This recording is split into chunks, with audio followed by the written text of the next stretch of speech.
New York One's live coverage of the world champion Yankees celebration. I am Roma Torre, joined by Steve Cangelosi, and we are live at City Hall, where the ceremony is set to begin at about 1 o'clock. Before that, though, we are going to have a parade to end all parades in the city. It's been, what, 2 years since the last ticker tape parade in the Big Apple, 10 years since we celebrated a World Series victory. That was the Mets. Now it's the Yankees. Well, absolutely, Roma. One thing that New York loves is a winner.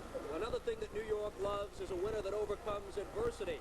And that really is what we have in common today with what we had 2 years ago, Roma, when New York One had live coverage of the Rangers celebration that wound up right here in this exact same spot at City Hall Plaza. Adversity in that case was a hockey team that overcame 54 years of futility. This time around, it's a baseball team that 1 week ago, talk about adversity, on 0-2 against... And Channel 7, is this not a perfect day, a perfect ending to this season? It's great. You know, I'm lucky to be here. I had to fight my way through that mob of people, you know, packed, jammed up, and then past the barricades, then the moat, then the alligator pit. All of that. Thanks for being with us. Jim's going to be here throughout the parade and the ceremony that will follow and begins here right at City Hall. We want to sort of give you the lay of the land, what's going on over the next couple of hours. The parade actually begins at 1:30. Excuse me, the parade begins at 11:30 at Battery Park. That's right, and then proceeds up this route you're seeing here. Look how deep the crowd is on either side. 15, 20, 25 deep.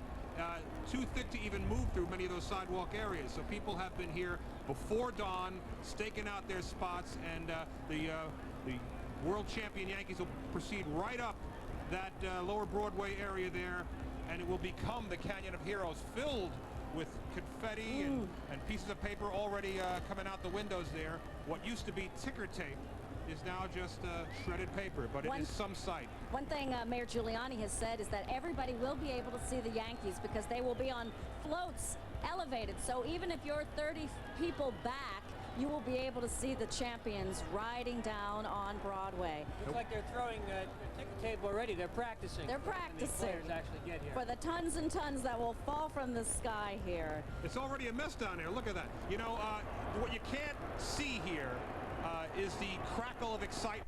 Tell you what, Chuck, looking behind me, it looks like things have already started. The ticker tape and all the paper is already flying out the windows. This, of course, is the staging area. Do you think there's any chance Wade's going to jump on again today? He might, and if he does, he's welcome. It's okay. It's his day, and you're happy to provide this service. Absolutely. Huh? What do you think, Bo? Are you going to do that again? Huh? You happy to have Wade on you again? Yes. Born and raised in the Bronx, and to be at Yankee Stadium on my horse, it was like a dream come true. And have Wade Boggs on there. And have Wade Boggs on the back, right. He's a real nice man.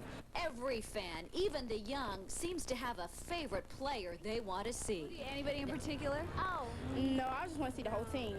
I want to see Darryl Strawberry. Yeah. Darryl Strawberry, he is the best. Yeah.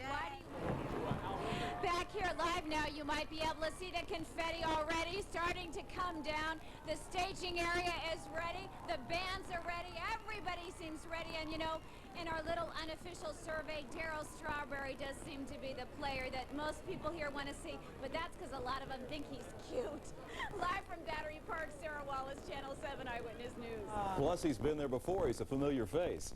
Well, let the party begin. It was quite a season for the Bronx Bombers with an amazing playoff run and an even more incredible World Series. Scott Clark was there throughout the season and was on the field when the Yankees won. So what was it like, Scotty? Well, our jobs are to record the moments as journalists, and I recorded a good amount of exhilaration on the field of Yankee Stadium. To say that it was a memorable thing, well, really an understatement. The World Series in October in the world's most legendary stadium. There was a baseball moment for the ages. A stretch and pitch, swung on and popped up again off third. Hayes has room. Hayes makes the catch. Yankees win. The Yankees win. The New York Yankees have won the 1996 World Series. They have surmounted every challenge. They have climbed every mountain. And the New York Yankees are world champions. And they are all in a pile right on the mound. And this You just don't get tired of hearing that, and you'll be hearing it as the day goes on. The Yanks had won their 23rd World Series championship, their first in 18 years. It was an improbable script, a team of youngsters and veterans, of Dwight Gooden and Darryl Strawberry, coming back from the abyss of drugs and alcohol abuse. A team of determination, epitomized by David Cone, who had suffered the aneurysm back in May, and of Jimmy Key, who came back after not even pitching last year. A Yankee team handed over to Joe Torre, a kid from Brooklyn, who held it all together in the face of personal tragedies as well. The story of baseball in New York in 1996 is truly one for the books, and it is the New York Yankees. And what a storied tradition to add some chapters to. Individual stories and team stories as well. Terrific. We have reporters out on this parade route. We are everywhere, part of that sea of humanity. Lara Spencer is live on Cedar Street. Lara, I want you to tell me what's going on there. Roz, it is awesome here. This is no place to be if you're a Met fan. As you can see, I am surrounded by Yankees. Yankees rule! Okay, hold on. You said also that some... Are you enjoying the parade so far? Marsha Kramer, who's right behind us here at City Hall with Mayor Giuliani. Marsha. Okay. Marsha? Okay, I'm here live now with Mayor Giuliani, the city's first fan. But you've got something special that you're wearing today, Mayor, aren't you? I got boots right here from Arlington, Texas, from the mayor of Arlington, Texas, Mayor Green. I won these when the Yankees beat the Rangers. So you've got quite a slew of goodies because the Yankees have won. Tell us about it. Well, I've got an Olympic outfit coming. It should be here in a few minutes. I have a whole big case of Diet Coke from the mayor of Atlanta, ribs, and the best of all, the mayor of Atlanta is wearing a New York Yankee hat in Atlanta right now. That's got to be tough. That warms the cockles of your heart. Imagine wearing an Atlanta hat here. Let me ask you this question. You really are the city's first fan. What does this all mean to you? You've been a baseball fan all your life? It's great. On at least two levels, it's terrific. As the mayor, I realize what this does for the city. The morale, the $80 million, $90 million that pumps into the city economy as a result of the World Series. This parade alone is probably $15, $16 million of economic activity. But for the morale of the city, this is unbelievable. It gives people a sense of how great a city this is. It gives them a sense of their own achievements. This is a city in which people are constantly succeeding more than any place else in all different fields of endeavor. The Yankees succeeded against all the odds the way New Yorkers do. They symbolize this city. But you really are a serious baseball fan. Well, that's true. So did you ever think that as mayor you'd be here when the Yankees won the World Series? I began my career with the Yankees in 1949, going to a game in which Joe DiMaggio played. He's going to be here today. He's already lined up in the parade, and he's going to speak here. And I can't imagine anyone that symbolizes the history of the greatest franchise in sports better than Joe DiMaggio. Okay, here's a trick question. If you could get an autograph of anybody here, whose autograph would you want to get? Joe's. Joe DiMaggio, greatest living baseball player, one of the great personalities of America, really, who's known all over the world because of his class, his dignity, and his style. And the current Yankee center fielder, Bernie Williams, when he chases down a ball and just the way he carries himself reminds me of Joe DiMaggio. That's incredible. Mr. Mayor, thank you very much. Thank you. Dana, Lou, back to you. Thanks, Marsha. The mayor wanted Bernie Williams for president, we should say also. Well, before we endorse Dole, he's been taking a very personal interest in the setup here. He's been out on that stage behind us for hours this morning, personally directing where chairs go, where the podium is going to go, giving instructions to his people. He wants this thing to come off flawlessly. He has promised it would be the biggest ticker tape parade ever. That remains to be seen, but clearly we're on our way. Jennifer McLogan is standing by along the parade route to give us an idea what's happening as we wait for the heroes to arrive. Jennifer. Okay, Lou, we're still 20 minutes away, but you would never guess it here on Lower Broadway. We're having a party! As a matter of fact, to begin with, right around the... Everybody contributed, and they have the sense about themselves that they are a team. And I think that's also a metaphor for the city. That was our mayor, perhaps the #1 fan of the Yankees in New York City. I just wanted to set the scene for you. We are standing at City Hall, just in front of City Hall, where the big ceremony is set to begin at 1 o'clock. That's about an hour and a half away. And Steve, a lot is being prepared. I understand special tributes to Yankees past and present. Don Larson, I don't know if they got Yogi Berra to come here. There were some bad feelings. No word on that. The press release from the city of New York this afternoon has certainly publicized Don Larson, the perfect Yankee, the only man ever to toss a perfect game in World Series history 40 years ago. He was a very big part of the ceremony at Yankee Stadium early in the World Series against the Braves. He threw out one of the first pitches at Yankee Stadium. One of the people they'll pay tribute to here today, Roma. One guy who's not here because it's not his place, and one guy who refused to throw out a first pitch at Yankee Stadium last week was Don Mattingly, a guy who played in this city for 14 years and a guy who never did get a chance to go to the World Series. I wondered the other night as the Yankees clinched Saturday what was going through his mind. I wondered today as this parade and this gathering here at New York City Hall makes its way on newscasts throughout the country, including Evansville, Indiana, where Don Mattingly is residing, what he feels. A little bit of envy. Experience. Cutting. Yeah. This thing is already bigger than the Rangers parade 2 years ago, just based on what I'm seeing there from Jennifer's live shot. And the This golf, is a huge crowd. The How golf many kids do you think are playing hooky today? I think plenty. Yeah, what do you think Jeffrey Mayer's telling his teacher? He The is- orthodontist you know, again? He's got to have a new one, right? He did go to school. He went to school in Old today, we Japan, New understand. Jersey. Oh, he The did? little boy The only kid in school. who changed history at the Orioles game by catching that ball. We're going to tell you what else is coming up today on Channel 2. If you don't have a chance to be down here. We are covering Were the you big around day. then? What? Were you around then? I was around then. Yes, I was. Did you say And 50? Did you say 59? I thought it was. The Yankees were not in the World Series in 59. I just thought I'd throw Thank you, Len. Anytime. Len is a virtual encyclopedia of sports trivia. Ask him any question. Phone them in. We'll be happy to answer them. Well, actually, Len told me that he can recite every team in every World Series since. About 54. Anyway, take a look at Don Zimmer to the lower left, kind of balding. Bob Watson, the Yankee general manager, off to the right. On top is hitting coach Chris Chambliss. So this is obviously the coaches and the general manager. This is their float. They've assigned various groups of people, and I believe there's 3 or 4 Yankee floats. The infielders will be grouped, the outfielders and the relief pitchers will get their own. Yankee fans probably hoping to get a sight of Reggie Jackson. Well, there will be many former Yankees who are here today. Reggie now in the Yankee front office, but some of the former players have been invited back. Some have accepted the invitation.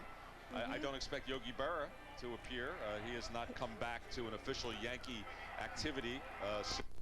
Down here, Battery Park itself seems to be where the least amount of people have gathered. That's where most of the police and security and of course the Yankees themselves are. As you get up towards City Hall. And then if you swing a little bit to the left on the Chase float, you see the coaching staff, and right there you're looking at Mel Stottlemyre, Don Zimmer, Willie Randolph, Bob Watson's a gentleman in the suit with his back to you as they get ready to go up the ride at Canyon of Heroes. And in a few minutes, we'll hopefully we'll be able to see some of the Yankee players coming out. We saw Cecil Fielder about a half hour, 40 minutes ago. He had a great look on his face. He was really excited about taking part in this great parade. It could be a once-in-a-lifetime situation. Dana, back to you. Okay, thanks, Dave. We're about 15 minutes from the start of the parade, and we'll be bringing it all to you live. Baseball players, their families, and lots of music. Lots of bands will be playing in this parade. The Lehman High School Marching Band from the Bronx, they sort of got this, another band decided not to be part of it, and what a joy this was. And I'm sure they felt, hey, we're in the Bronx. This is our team. So we're especially excited, these young people, and they've learned all the right songs. Become champions of the world. When you walk down the hall here with the champagne bottle in your hand, you were just shaking your head like this. Can you share your thoughts with me? I mean, every game has been so close and so uptight. I can't believe it's over. And, you know, all the disappointments through the year and ups and downs, it just all comes to, you know, one thing, and that's winning Game 6 in the World Series tonight. And we did it the way we've done it all year. We got a lead, gave the ball to Mariano, gave the ball to Wetland. We got close, and we won. It's an unbelievable feeling. It really is. For so long, I thought it never happened. And, you know, once it finally gets to that point, 2 outs and a pop fly down the left, you know, third base line. And when that final catch was made, I tell you, I almost passed out. How does it sound to you that in the same sentence you can now say Cecil Fielder world champion? It's incredible. I mean, you know, it's just hard to say, you know, how I feel in words, but, you know, it's been a long time coming, just getting the opportunity to show that, hey, you know, in the right situation with the right group of guys, I can help win a world championship. Darryl, from where you have come from and the personal demons that you have fought and overcome, is this particularly satisfying? It's very satisfying to be able to come from where I come from and to be able to put my life together. I think was a real important issue, and you know, baseball was always there, but I needed to take care of myself and look at myself, and now I can really look at myself clear in the mirror, and I look pretty good now because I understand it. And Darryl Strawberry now with a ring as both a Met and a Yankee. Dwight Gooden also is in that category, but he didn't participate in this World Series. He wasn't on the roster. So Strawberry now officially the only one to have played and gotten a ring in those 2 World Series. What about David Cone? David Cone was not with the Mets in '86. Oh, he wasn't? He came with them later. And one piece of business, the second Yankee on that tape was Tim Raines, who didn't have his identifying name up on the screens. Tim. It's exciting.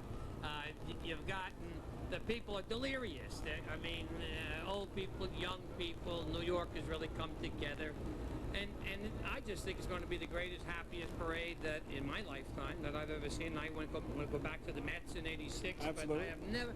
You know what? They never gave up, and I don't think people thought they were going to win. They were.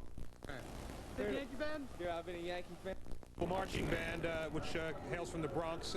During a break in rehearsals yesterday, David Diaz talked with band members, and we. A number of, I think, really interesting, fascinating, and touching stories that occurred with these individual players. I mean, there was Darryl Strawberry, who was talking very gently and softly at the end of this victory about his life and how he had come back from the brink of baseball oblivion and been given a second chance, put his demons behind him, and I thought it was a very warm, touching moment in that interview.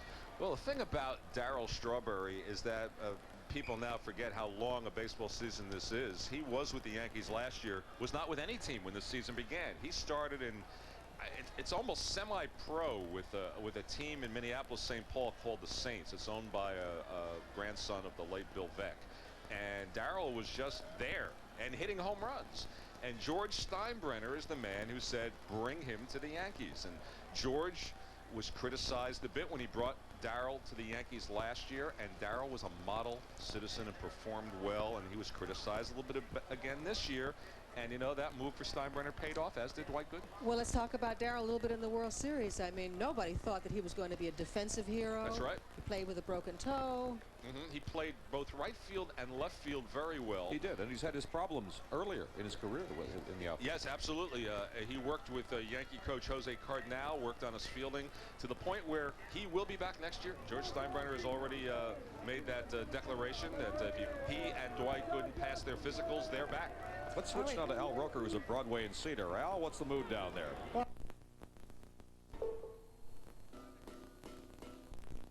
Toward the track, at the wall, it is gone! A 3-run home run, and the Yankees have tied the game. The Yankees were alive indeed, and then in the 10th inning, the steady eye of Wade Boggs brought the Yankees home. He walked them! He walked them! Here comes Raines, and the Yankees lead 7-6. In Game 5, the final game at Fulton County Stadium, the Yankees had the final treat from Cecil Fielder. Down the left field line, it's fair, up against the wall, in to score is Hayes. From Andy Pettitte on the mound, redemption was his from his failure in Game 1. But it went right down to the final batter. Swung on and hit in the air to deep right field. O'Neill is there. He makes the catch. So this was it, back in the Bronx, Game 6, and Joe Girardi was one who did the job at the plate against Greg Maddux, and did so much more behind the plate. The tide had turned. Their fearless leader was gone now for the Braves. It was all over but the shouting, and one more frame of dramatics. Swung on and popped up again off third. Hayes has room. Hayes makes the catch. Yankees win. The Yankees win. John Wetland always makes it exciting, but he is strong. He is the closer. He is something. Named the series' most valuable player, but there were really no World Series heroes on this team to a man just standing alone. No one man hit dramatic home runs or made spectacular plays alone in the field. It was all a team effort. And the Yankees are that, a team, the ultimate team, folks. You're exactly right. They kept saying, we, us team, and it all played out. And they say, just win, that's it. Just win, baby. That's just it. win. I like it. Just 10 minutes. Happy campers today as well. Don Zimmer's up on the float there. Of course, Joe Torre's right-hand man. Willie Randolph, famous from the late 70 Yankee championship team. Mel Stottlemyre's up there, the pitching coach.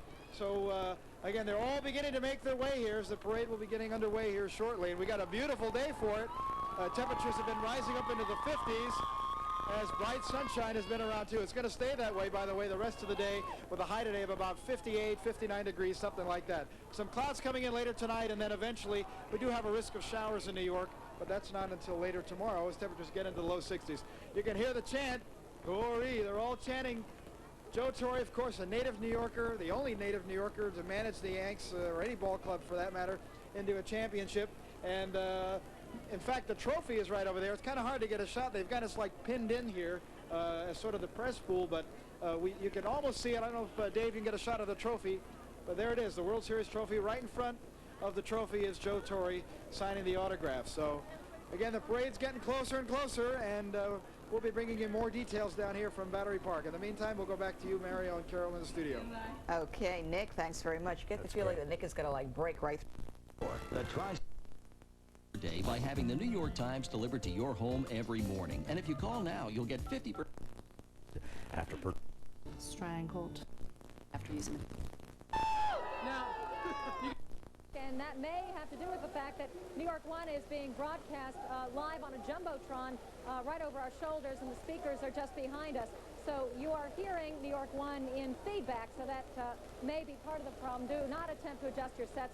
It's coming from here. We are trying to fix that for you. And Bud with another youngster out there today, Roma, and I think there's certainly some concern there on the part of a lot of people about how many young kids would be attending this parade today. This was a school day. That was an issue for a lot of people. Apparently, we've got more than a few who are breaking the rules out there, and I guess that's just an issue of whether or not you want the kid to be in school or... Charlie, if you can, Charlie. You see the gentleman walking the parapet up there? There's a bunch of guys who have walked out of their windows and are walking around on the ledge because it's the best seat in the house that they can get. It is amazing. It scares me just to look at them. But people are going everywhere and anywhere they can just to get a view of the street here, and for the parade to start in just about 6 minutes or so. I can tell you, once it gets started, there's going to be a lot of noise here. So when They always do, Sue. They charge, they attack, and they win this battle against the trash. You know, George Steinbrenner has been such a focal point of the Yankees since buying the team in 1973. In many ways, he's become bigger than the Yankees. He's been criticized roundly, and he's taken it all. He quickly built a world championship Yankee team in the late 70s. They won 2 in a row, but then it was the longest stretch in Yankee history where they had not won a World Series since they won the first one way back when. They've now won their 23rd. So I had a chance to talk to George Steinbrenner last night and asked him what this whole new world championship experience has been like for him. Share with me what the last 48 hours have been like in your life. Unbelievable. You suffer a lot of slings and arrows for outrageous fortune, as Shakespeare said, when you're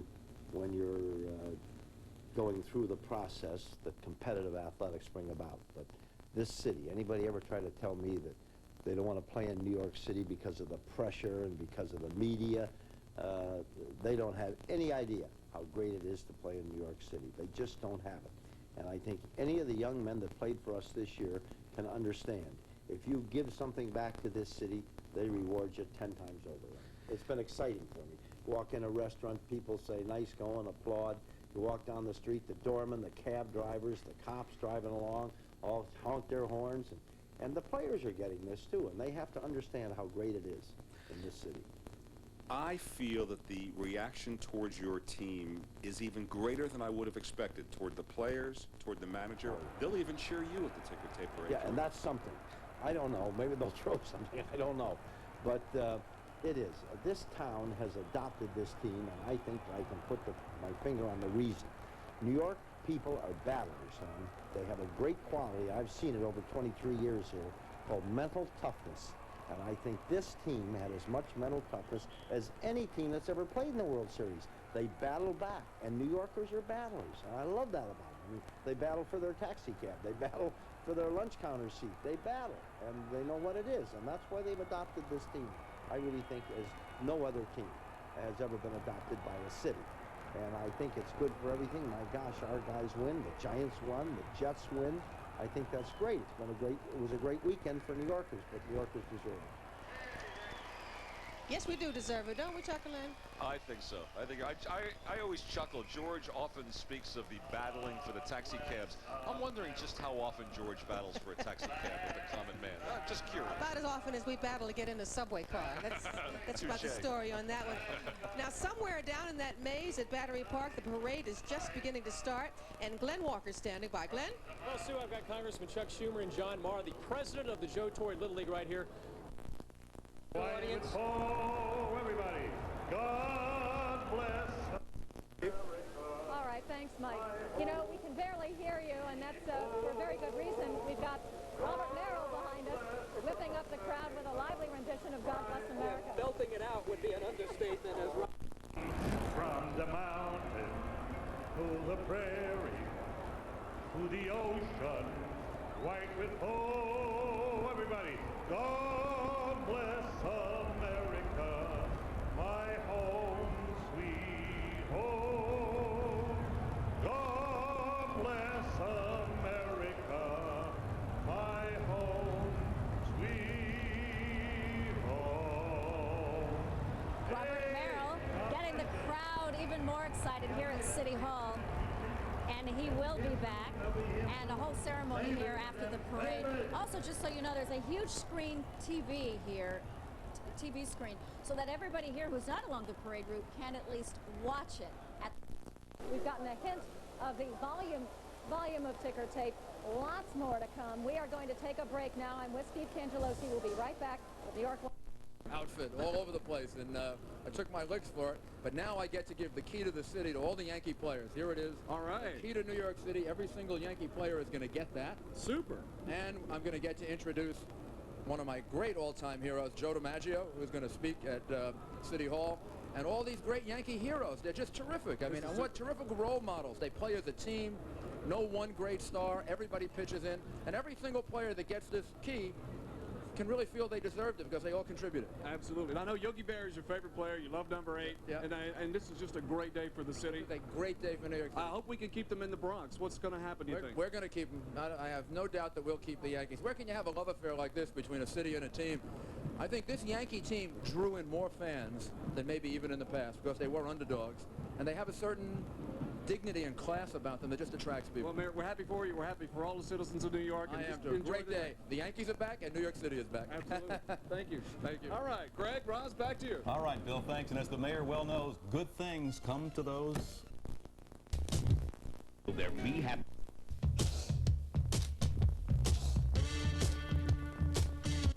Yeah, championship home here to New York. Did Carl, during the course of your Little League season, did Joe? The care back in healthcare. I believe he did come over, maybe possibly just to check out what we've been carrying his name and how well we've been doing. But yeah, definitely, I think he's kept us in mind at all times. You as a coach, this has got to be great too, because you've got a New York guy who's ultimately successful to lend his name to it. I mean, it's got to be a tremendous inspiration for the youngsters. Oh, definitely. The kids are just terribly excited about this person who actually, I mean, he grew up in Brooklyn, where we are, and I mean, he's made it, so they know for a fact that they have a chance to make it. Homegrown talent has made it before, so they could make it, definitely. Carl, thanks so much. Congratulations. Enjoy your day in the parade. It's going to be something. Thank you. All right. That's the story down here at Battery City Park. Let's get back to Dana. Dave, can you just give us an idea? Does it look like they're about ready to start? It's about 11:30. Yeah, I tell you what. You live in New York, I live in New York. You know what timetables are. Get out of here with timetables. That's not going to happen. Everybody's up on the float. Got mass confusion down here. Not confusion, but congestion. And everybody's just standing around. The sun just broke out, thank goodness. It's moving, obviously, towards the west, so we're warming up. It's much needed.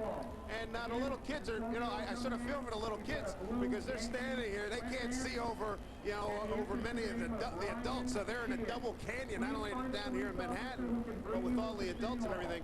But it is brightening up, and we do have some movement. There is that first double-decker bus. You see Dr. Stuart Hirschon in the back on the upper deck in the glasses. He is the Yankee team physician. He was the one that did such a good job. There he is right there in the glasses that did such a good job in giving Darryl Strawberry the toe protector, and he was also instrumental in David Cone making sure they caught that aneurysm. And let's see, a lot of the limited partners are on that bus on the upper deck, and then eventually this the first float with, I see some security guys who I recognize who usually guard Joe DiMaggio, but I understand Joe's not here, but some plainclothes policemen. I haven't seen George Steinbrenner yet, but I know he's around here at some point. The mayor now is up with Joe Torre and Bob Watson. He is up talking to the coaching staff and getting an autograph ball from Don Zimmer. As you know, and the mayor's delights in telling us that he is an ardent baseball fan. So this has got to be a tremendous thrill for him. He's standing with the trophy, and this float is starting to move out. One of the bands is starting to queue up, and folks, guess what? We're going to have a parade here in New York City. We certainly are. The sun's shining on that trophy. It just looks beautiful. The people here are patient also. If it doesn't start at 11:30, that's okay. Everybody's so excited just to be here and to be part of history in New York. And look how happy the mayor seems to be. Huh? I mean, he can't stop smiling. Dave? Yeah. Are all of the players there also, I know some of the relief pitchers are riding on a fire truck. I mean, how's that working out? As a matter of fact, Dana, on the second, right behind where we've been showing you the mayor, the next float you're going to see has New York champions 1996. The guy in front with the cowboy hat is Jimmy Leyritz, whose home run was so instrumental in tying up the series that tied up the game when the Yankees were down 6-0 in Game 4. And the Yankees went on to win that on Wade Boggs' bases loaded walk. They won that game 8-6. Leyritz is on the front of that float, which when we get a chance, Pat will be able to pan a little bit to your left. When they come, they move a little bit. They've stopped for a second, but a lot of the players I'm seeing, let's see, Andy Pettitte, Kenny Rogers, Joe Girardi, David Cone, Dwight Gooden. How about this story? Dwight Gooden, when we get a chance, we'll get to see him. He's in a sparkling white suit. Now, the thing that's interesting about Dwight Gooden being here, 10 years ago when the New York Mets won their world championship, it is well documented that Doc had his drug problem. And he made a vow that if he had a chance to win another world championship in New York, he would not miss the parade for the world. And he has kept that pledge, and we will be able to see him as soon as they start moving, because they've got the press. If we, Pat, if you come back towards this way, you got the two press trucks, the two pool vehicles. They're ready to rock and roll with the parade, and a lot of our colleagues are on these two platforms, and they're getting ready to head up. It's just a fabulous setting down here. The sky couldn't be bluer, the sun couldn't be brighter. And there's a lot of Yankees. I tell you what, there's going to be the New York reaching out for this club is going to be amazing. Dana. Thanks, Dave. We have Jim Bouton with us, former Yankee pitcher. And Jim, one thing interesting for us is we see these players in their regular clothes. We see their personality come out here, the cowboy hat. I mean, this is a time for them to show off. Can you imagine the thought processes that went into determining what each player was going to wear today, what kind of an outfit? What kind of a statement they would make? The parade is just beginning, Jim. It is beginning right. This is Lewis, who has a holiday. Today he did not go to school. It's a holiday. We're Yankee fans. He seems a little disappointed right now. Well, he's anxious. He's waiting for them. He's eager. Think about it from his point of view. He can't see much, but he will. We'll lift him up. Tough to see. They say they're going to lift him. Crowd going here at City Hall. The north gonna end get of a the great parade shot here. route. And Dave Sims, you're watching in the bigger box on your TV screen, is at the beginning of the parade route. We Dave, are- does it look like they're ready to go? Yeah, I tell you what, since we last spoke to you, they've moved about 20 feet, but now we've got a real good shot. We've got somebody warming up the crowd like they needed it down here. It's like going to a talk show or something, and people are starting to get the crowd revved. Standing in street clothes, many of the Yankees and their coaches wearing Yankee jackets. We have a... From where they are... Yankee fever. Back to you guys. Reported that. Evans, I'm told Bill Evans has an important guest with him. Bill? Well, actually, what I wanted to give you a shot of is the float. We're right behind us. You can see Joe Torre and the mayor and the managers of the Yankees are on that float, and then behind that are... You sang the national anthem for Game 1 of the World Series, which the Yankees lost, by the way, but I would hold that against you. You would remember that. Are you going to sing? You're going to sing today, aren't you? Yes, I sure am. I'm going to sing America the Beautiful, and I'm going to help Placido Domingo sing Take Me Out to the Ball Game in English. And you're wearing a pinstripe shirt, as I am, all decked in pinstripe. How did you get so involved with the New York Yankees? How did I get involved? Well, I saw them play when I was 8 years old, and I saw Babe Ruth. You said Babe Ruth. I became a Yankee fan. Mr. Steinbrenner asked me when he bought the team to record the national anthem, and I did, and then he had me go out and sing it in person, and I've been singing it ever since for 9 World Series games and 10 playoffs. Yeah. And yeah, I hope you have a better record. Is your record pretty good during those games? Well, they told me I was hitting 800. 800. Their own individual floats. I think everybody loves everybody today. There's also a special float, I understand, for relief pitchers. That they deserve special honor in this particular World Championship team. And they'll be singled out for special It attention. looks like that is actually moving. That's it. They're making some headway there. Oh, ever so slowly. The organ you're hearing is here at City Hall, and they've got a whole program planned here once the parade is over, which includes your politicians, but it also includes tributes to Mickey Mantle and Mel Allen, and some music. We're going to hear, as I said, Placido Domingo will sing Take Me Out to the Ball Game, and Wade Boggs will also speak as well. There's Joe Torre with Mr. #1 Yankee fan, Mayor Rudy Giuliani, there on the float getting ready. I'm surprised the mayor doesn't have his Yankees outfit on. He's had it on since the game. This is some sight, I'll tell you. And Don Zimmer. Here Don Zimmer was, Social Security, and now he's here on a championship team.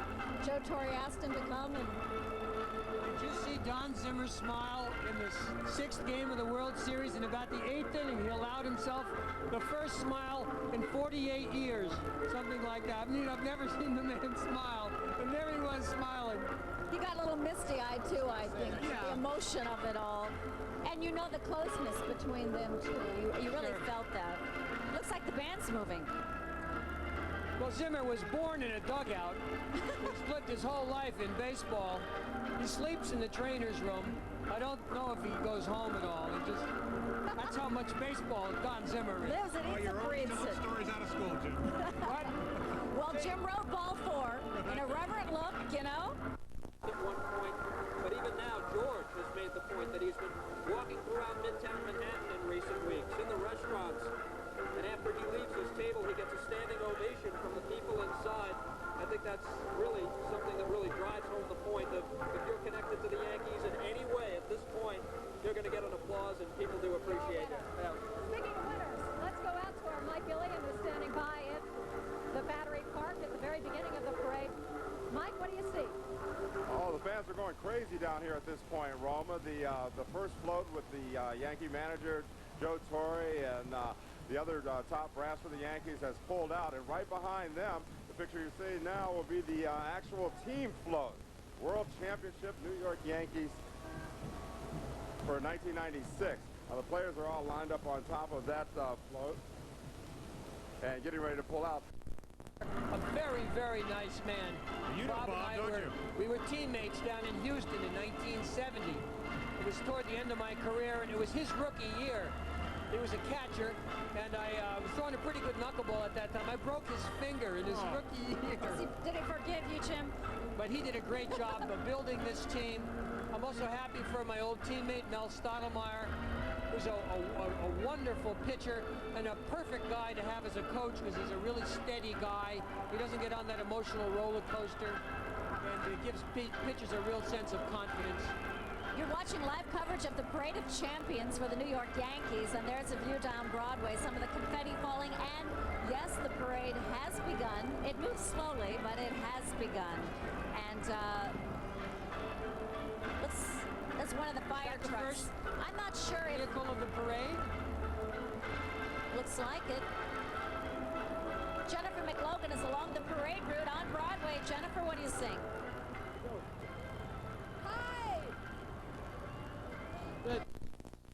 With so many different favorites, a lot of Derek Jeter fans, Bernie Williams fans, everybody having a great. What the actual numbers are as of yet, but we do anticipate a very, very large crowd. At this point, the double-decker bus with George Steinbrenner and many of his friends is pulling out and making its way onto the parade route. I'm going to throw it out back to Roma Torre and Steve Cangelosi up at City Hall, where the big ceremony will take place around 1 o'clock. All right, thanks very much, Mike. So much going on already. The All City Marching Band. The fans are everywhere. They're up 15, 20, 30 stories high. Yesterday, we had the privilege of following around the guy from Data Shred who picked up some 6 tons of computer paper and shredded the whole thing. And a lot of that is what you see coming down now, although a lot of loose leaf paper and popcorn balls and all kinds of wild stuff is here. Hey, what is this?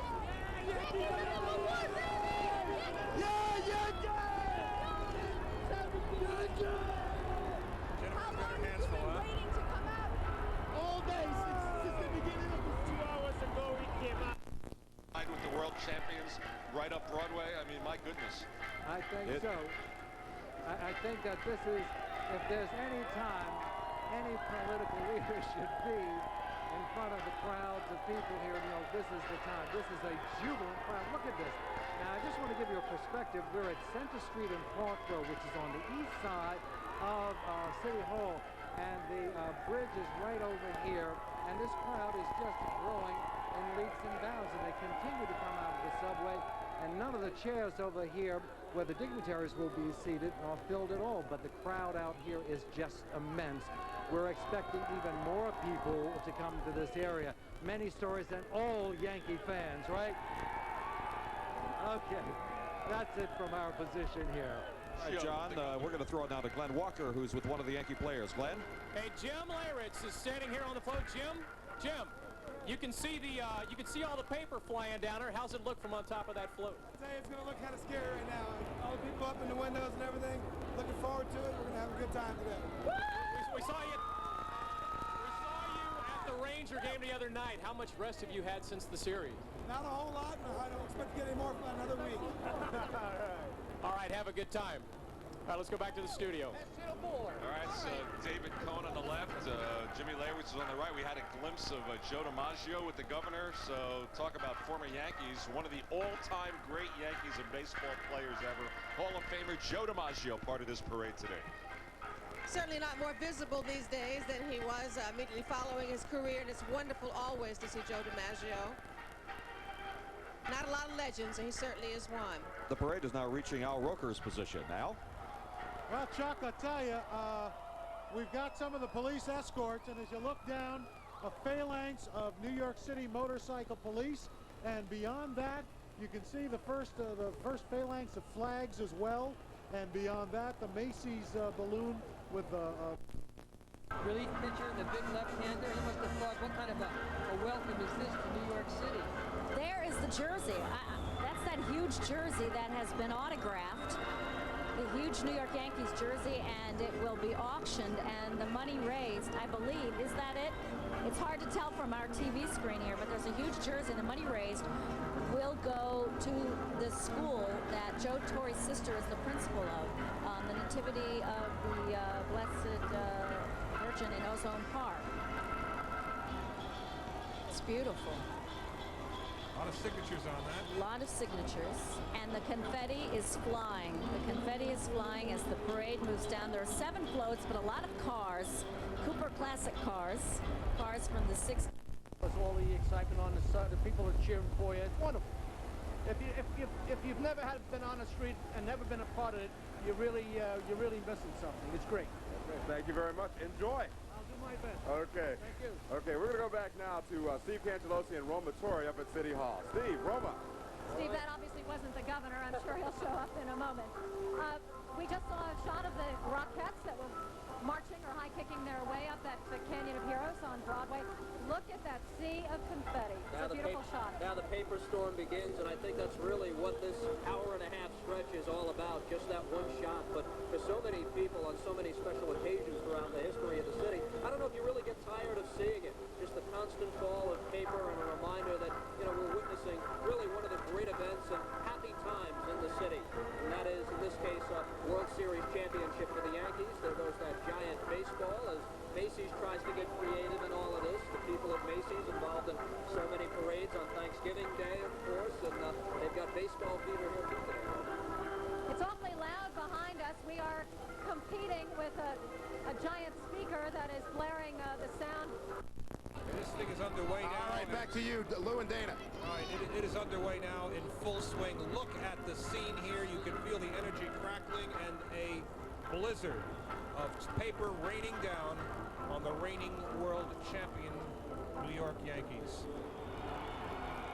They have got to be 50 deep on either side of Broadway. This is an amazing crowd. The mayor said this would be the biggest ever. He may very well end up being right. We'll get a crowd estimate at the end of this thing and hopefully figure out where this figures into the history of ticker tape parades. The Gulf War parade was about 4 million, 1991. I think they had about 4 million people for that. The big parade, General Douglas MacArthur, 1951, they had about 7 million then. It's a funny thing. We were going through some tape yesterday, looking at pictures of old parades, and we found the 1955 Brooklyn Dodgers parade, and we're shocked to see no ticker tape. They held it in Brooklyn. They didn't have any. Can you imagine a rookie like Derek Jeter? This is going to be the highlight of his career, his entire baseball career. So early, and he'll never be able to match this again. Let's go to Jennifer McLogan now, right along the parade route. Jennifer. Oh my gosh, this is so thrilling. There's the mayor. There's Don Zimmer. They're all passing by us right now. Joe Torre. Go Yankees! This is incredible. This is the most exciting thing I've ever been through. These people are going nuts. Lou and Dana. Thanks. They say life isn't fair. You've got a guy like Jeter who walks in, first season, plays a big role, had a great season, but you wonder what a guy like that who's 22 years old can do to top this as his career just goes on and on and on. That won't be easy to recapture that feeling. A number of young rookies up from the farm team and the Yankees this year, which distinguishes the Yankees this year from past years. But I understand that the parade is now just about at Liberty Street, midway through, where our Marcus Solis is standing by with the position. Marcus. That giant glove and ball that you and Steve... Live at one of our camera positions, I understand. And Cecil Fielder played first base. And the point to be made in all this is never once did any of these star players who could have started anywhere, never once did they gripe. Never once did they go public with their complaints. There's major egos involved, major dollars, and that was a real sign of what this Yankee team was all about and what Joe Torre was able to accomplish with the people that George Steinbrenner and Bob Watson brought in. That was the team spirit. How do you think he accomplished that? How did Torre accomplish that kind of cohesion with this separate group of people? My guess is that he just spoke to them man-to-man, one-on-one, and never let a player read something in the newspaper or hear it on the radio. There are oftentimes when a player hears he's not in the starting lineup because a newspaper reporter tells him. I have a feeling Joe Torre's first speech in spring training was, guys, I may take out Wade Boggs and pinch hit for him in the 8th inning. I know Wade's going to the Hall of Fame, but we want to win games. We're going to do this as a team. And I have a feeling that was his first speech, that we're going to do it together, not to gripe. I won't go to the newspapers, so you don't go to the newspapers. And he did it. It is amazing that he was able to take such a diverse group different nationalities, races, you name it. You couldn't take a more diverse group of people. In a way, it's sort of a microcosm of New York City. Well, these group of people, man, were Homer back in Game 3. More cheering here as more Yankee players come on. We got Bernie Williams, Darryl Strawberry over here, Paul O'Neill. Paul, I believe, also a native New Yorker, getting cheered on by the fans here. They will certainly be proud to wear those jerseys for many days and years to come if they'll still fit into them. But you know they'll save them. Just in case and there's your baseball and glove, right? You know, I tell you, I do love that. Just in case you're just joining us, you are watching live coverage of the Parade of Champions. I'm Roz Abrams with Scott Clark and Greg Hurst. You've got it tuned to Channel 7. And this look at the is Canyon exciting. of Heroes. They were This talking, is what, 2 to exciting. 3 million people on the estimation, and it may get the higher end of it by from what our reporters were saying on the streets, that there was even more than what they expected. Well, and plus, from these pictures, there's no reason to doubt. I mean, there are plenty of people that are packed in there. And from all accounts, quite orderly. That's Bob Watson there with the sunglasses and the 2 fists up. That's He's Bob happy Watson, today. the general manager of the Yankees. And Joe Torre to the right side of the screen. Up, he just went out. But you'll see there's Joe. Thumbs up. Joe Torre just going by in the float. Lara? Yeah, behind me you can see Joe Torre and with Mayor Giuliani that is going past. That should be down by Doug Johnson in just a couple of moments. Fans went nuts. The sky rained confetti all over that truck. Now coming by, we should start to see some of the players making their way. They're about half a block behind me. I can see George Steinbrenner loud and clear. He's getting loud applause. Up and here behind me is a car carrying. That's Kenny There Rogers. is the man, Joe Looks like Kenny DiMaggio, Rogers with the governor right behind. Can you see this? Yeah, we can see it. I think what we're seeing is the second Yankee Joe float, which includes DiMaggio. the starting pitchers and the rotation. Again, there's Joe DiMaggio and Governor Pataki in one of the classic cars. And what a thrill this is for generations, seeing this, seeing such a fantastic player and somebody who is synonymous with. Won't leave. You're looking at another one with Bernie Williams up there and some of the other Yankees awaiting their chance to get in line and make it up through the Canyon of Heroes here, Broadway, making it up to City Hall. A lot of excitement in the air right here. There have been many high school marching bands that have left from this location and have taken part in this parade. Also, the Emerald Society Bagpipe group is here right behind me right now. We just recently did a little interview with them. They are preparing to get in the line here and also take part in this magnificent parade for the 1996 World Champion New York Yankees. Just a day of utter excitement for all of the people down in this area. People have been amassing here since around 8 o'clock this morning, waiting for the chance to just get underway and be a part of this parade. Right now, we're going to be doing some talking with another person who's taking part in this. Hi, what's your name? Hi, I'm Rich Conklin from Manasquan, New Jersey. A lot of Cadillacs. Here's a 59 Caddy. Oh, Placido Domingo. Thanks, Storm. We'll Sorry, get back to you in a second. I can't even hear ourselves think this. That the mayor is close to delivering on that promise. From the crowds along the route, it's certainly the only thing I have to compare it with is the Rangers 2 years ago. I think this will far surpass that. The crowds around City Hall appear much larger. They're even across the street on Park Row where they weren't 2 years ago. The people who are lucky enough to have seats around here at City Hall have been standing the entire time, and the parade isn't even going to get here for a while, and they won't see any Yankees probably for another hour here at City Hall. 3 times over like that? Absolutely. And we have to remember that Joe Torre's older brother Frank is probably watching today. That's right. And they say that he's probably up and walking around today. Today may be the first day.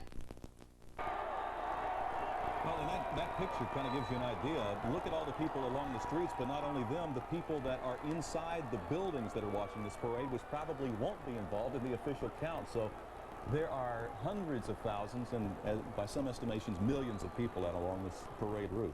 Infringed by New York coleslaw. Did you see all the paper just shredding down by the windows? Coleslaw. That's New York coleslaw right there. Joe There's Joe DiMaggio DiMaggio. flashing right there.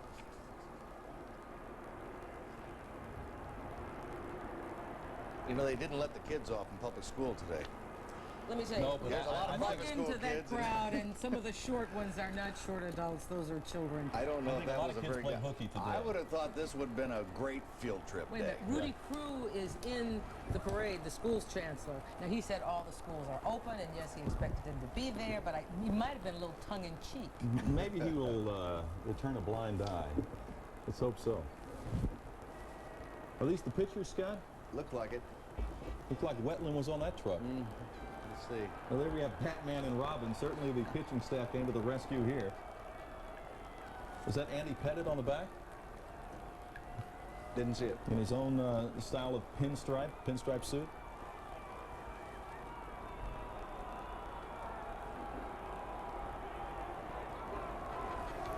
Can you imagine what it must be like for these young men? They're good ball players, but because they win the big one, suddenly, as you mentioned earlier there on Letterman, ticker tape parades, all the women in the world want to know, are they married? Are they single? It's like they walk down the streets. It's amazing what happens when you win the big one. Plus, look at the dichotomy. You have people like Derek Jeter, just a young player, a rookie, someone like 24-year-old Andy Pettit.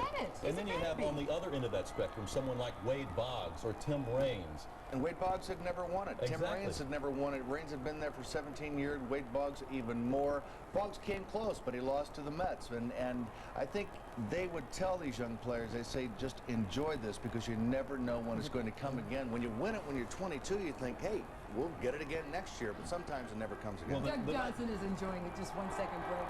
And he wants to talk to us. Doug, come in. Yes. I understand you have something you want to share. I don't think that George Steinbrenner ever got a cheer like the cheer he just got here as he passed the corner of Cortland and Broadway. And that wasn't a Bronx cheer, was it, Doug? Who are part of this day in history in New York City. Some of them got the call last minute and had to learn the songs practically overnight to take part in this parade. I'm a little concerned about the young people that are here. You know, on New Year's Eve, it's all adults, so they know what they're up against, and they can handle themselves in a big crowd. But little kids can get crushed, and there are a lot of little kids packed into there. I mean, when I tried to get here, I had to work my way through masses of bodies. Nobody could move. Little kids were sort of jammed in. Got very close on a couple of occasions, and the Yankees made big plays to make this day, and the shots that you're seeing right now all come to fruition, and they made big plays wrapping up 2 of those games in Atlanta. I remember Game 4, that terrific come-from-behind win, the game that the Yankees had trailed 6-0. Final play of that game was a terrific catch. Got the Macarena. And of course, everybody's got their bags of confetti and shredded paper to throw down as the procession passes below. There are about 70 vehicles in this parade, including an antique fire truck, 2 double-decker buses, and lots of antique cars. Dave Sims is again at the beginning of the parade route and letting us know who's next. There's Bernie Williams there, who's really been a hero for the Yankees. He became Bernie Williams really became the leader of this team in many ways. A lot like Mickey Mantle, quiet, not a big rah-rah guy in the clubhouse, leading by example, handling the pressure. The Village People, YMCA. And the bands have practiced for that too.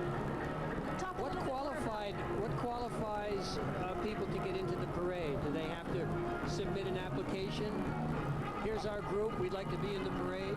This is part of the whole phenomenon. You know, I mean, the YMCA, of course, because the groundskeepers did their little thing during the games. Every Yankee fan knows that. They're in. Dave, you standing by down at Battery Park. Dave Sims. How about the We're down here at Battery Park, and baseball is becoming an international phenomenon. The blue shirt, Jimmy Key, the man who won the clincher. These are the Yankee pitchers, and there we see Doc Gooden, Roma. 10 years ago, in 1986, he was conspicuously absent when the Mets had their big day after the big 7-game win over the Boston Red Sox, and that at the time was the first hint of major trouble for Doc Gooden, and sure enough, in the spring after that.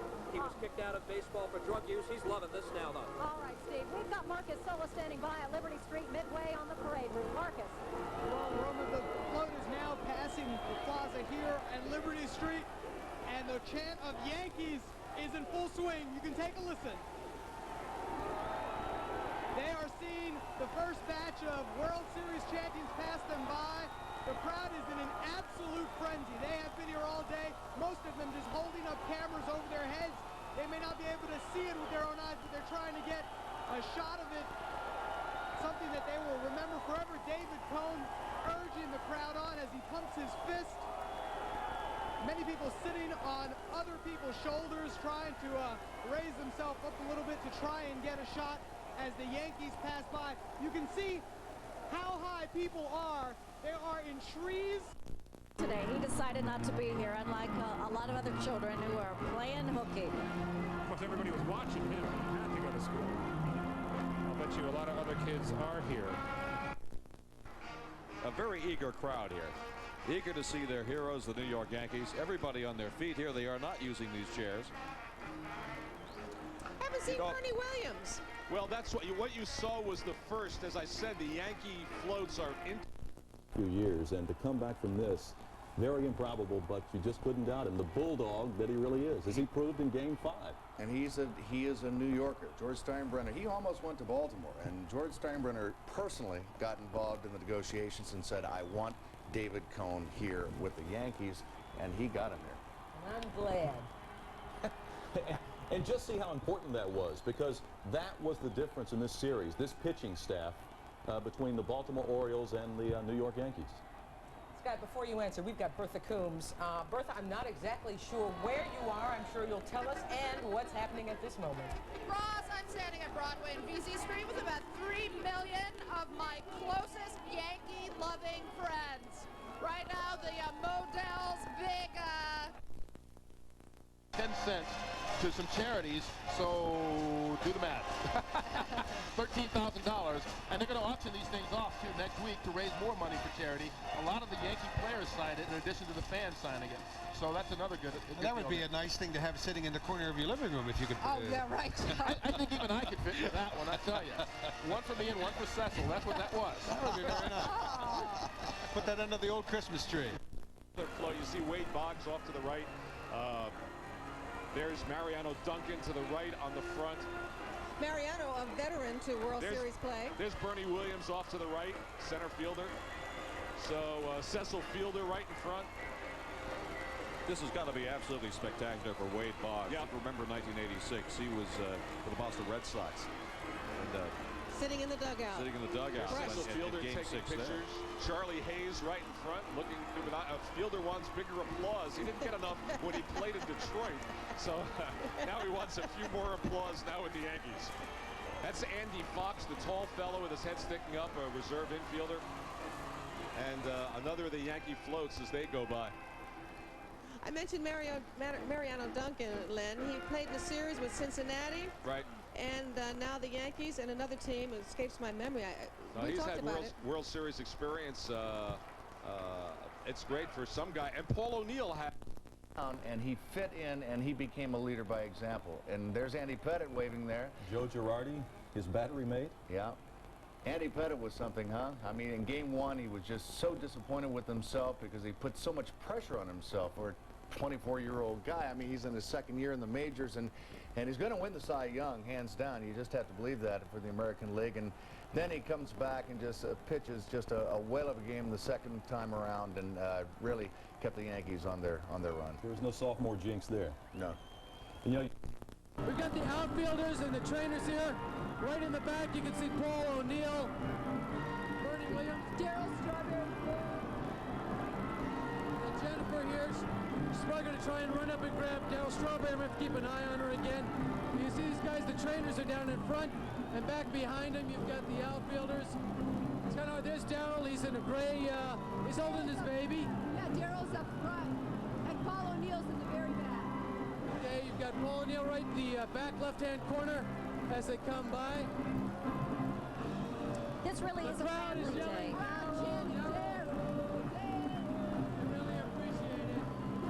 He's holding his two children.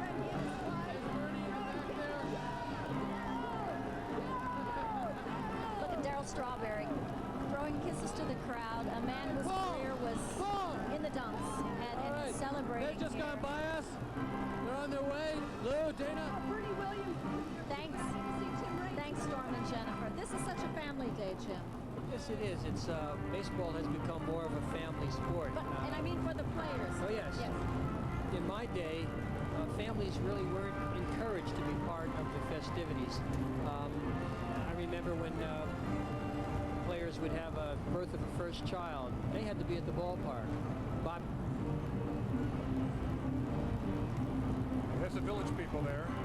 They're part of this unusual celebration. Storm, go ahead. Shut them out in game 2, getting back home and giving the crowd something to cheer for, which just never seemed to get started in the first 2 games of the series, was unto itself a very big accomplishment and something they felt very, very good about. And now the end result for those fans, as you said, we're so loyal to them over the course of the playoffs and really in the late season. Here on Broadway, you can see we've got a little musical entertainment. Matthew Broderick just went by. I'm not really sure why, but he got a rousting round of applause. As Bertha said before, what a love fest. That's really what this is. And let it rain, let it rain, let it rain. Anything you can find, people are throwing. I don't know if you can see up above at that building. That's Miss New York, USA. That one. Having a fine time.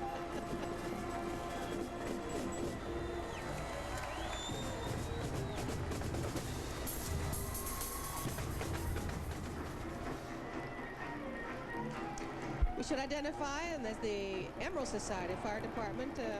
Tell me again in the control room, Diane. The Pipe and Drum Band. Okay. You know, Jimmy Leyritz on the left with the cowboy hat was perhaps the most memorable play, I would think, of this World Series. Down by 3 runs in the 8th inning. When they're about to go down 3-1, Leyritz hit the 3-run homer, and David Cohn was the pitcher. He's with the fist there, waving to the crowd of that night in Atlanta when the Yankees had that tremendous 8-6 win in 10 innings. But that Leyritz home run, reminiscent of other great 8th-inning home runs in World Series past, Bernie Carbo in Game 6 of '75. Let's shoot you down to Glenn Walker. Glenn? And I'm here with David Weathers. This is the last Yankee float. I guess this is the bullpen, right? Yeah, we're always the ones bringing up the rear end, I guess. But, yeah, you know, this is a great parade. It's a little chaotic right now, but we're enjoying it. Have you had a chance to look up Broadway and see all that ticker tape? No, that's what we're all waiting to get into the flow of the parade. I mean, this is something you dream of since you was a little kid. And for it to be in New York City of all places, I mean, it's a dream come true. You, of course, came over late in the season from the Florida Marlins. When that trade happened, is this one of the things that immediately came to mind was something like this? The first thing that came to my mind is I was leaving the 4th place team to go to a 1st place team and had a chance to be doing what I'm doing right now, and it's a great feeling. There's such a love-hate relationship between players and fans these days because of the big salaries, but it looks like New York City definitely has a love affair with this baseball team. Well, I think, you know, we respect our fans. We think they helped us along the way, and we're just here to repay them. Trainers when he had that broken toe. I mean, you talk about a man who played in pain. Darryl Strawberry had a broken toe, and he had to sit out 1 game, but then he said, look, this is the World Series. He didn't sit out on his own. Joe Torre had him sit, and he just couldn't go, but he got ready and said, this is the World Series. I'm going to play. And what a great contribution Strawberry had this year. You know, Strawberry, I guess, is the only member of this team who's actually seen this before, correct? Back with the 86 Mets. He has seen it. Doc Gooden has seen it. Although he missed the parade. He did miss the parade, yes.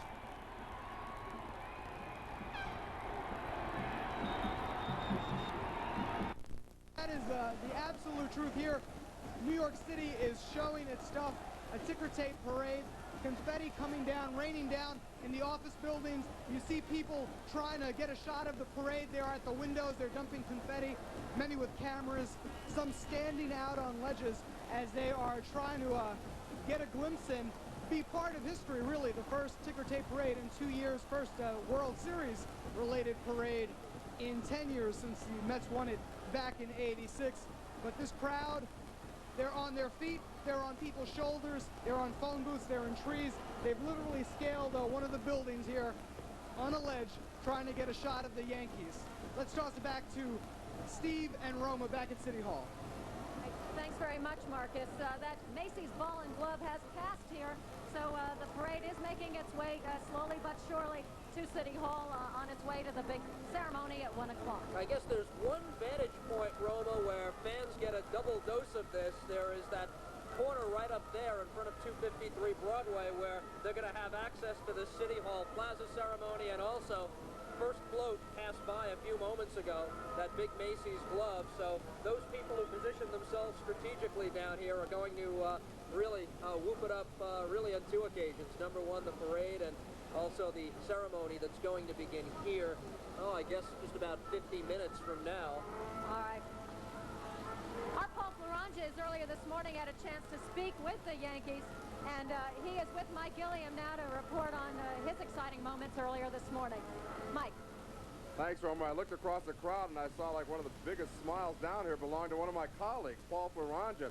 Paul, you had a chance to talk to the Yanks and you got the ball. I got the ball. They're being really great. I mean, the police are keeping people at bay, but the Yankees are signing as many autographs as possible, and I think that's what it's all about. Fans came down here, fathers with their kids, mothers with their kids, just regular fans, and the Yankees are doing as much as they can to sign as many balls and stuff as possible, including my own.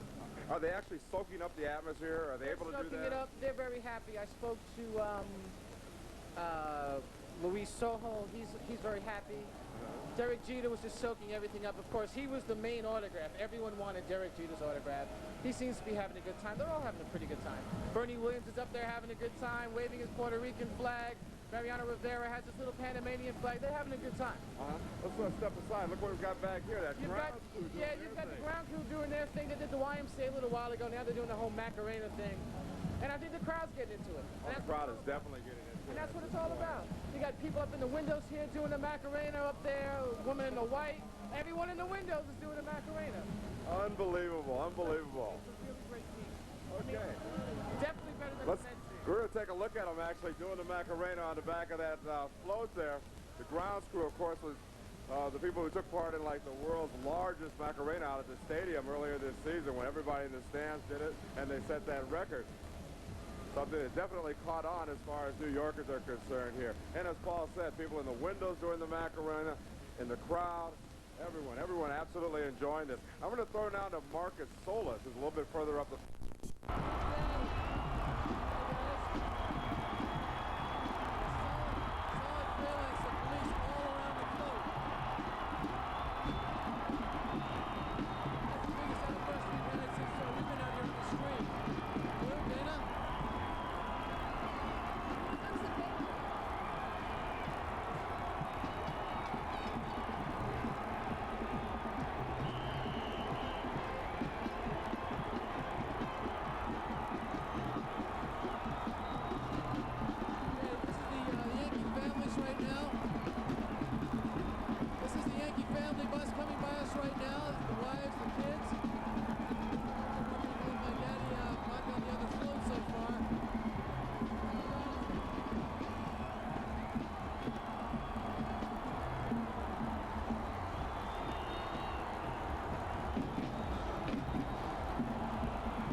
What you're seeing, they're watching here at City Hall on a big screen TV.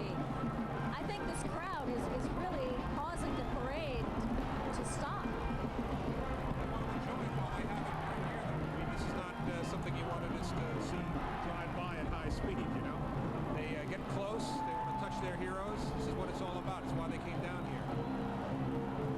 Some of the other people in the parade, Beauty Queens, we've seen the Rockettes, we've had marching bands, the Steel Drum Band did go by and they were playing on one of the floats, and the grounds crew doing the Macarena.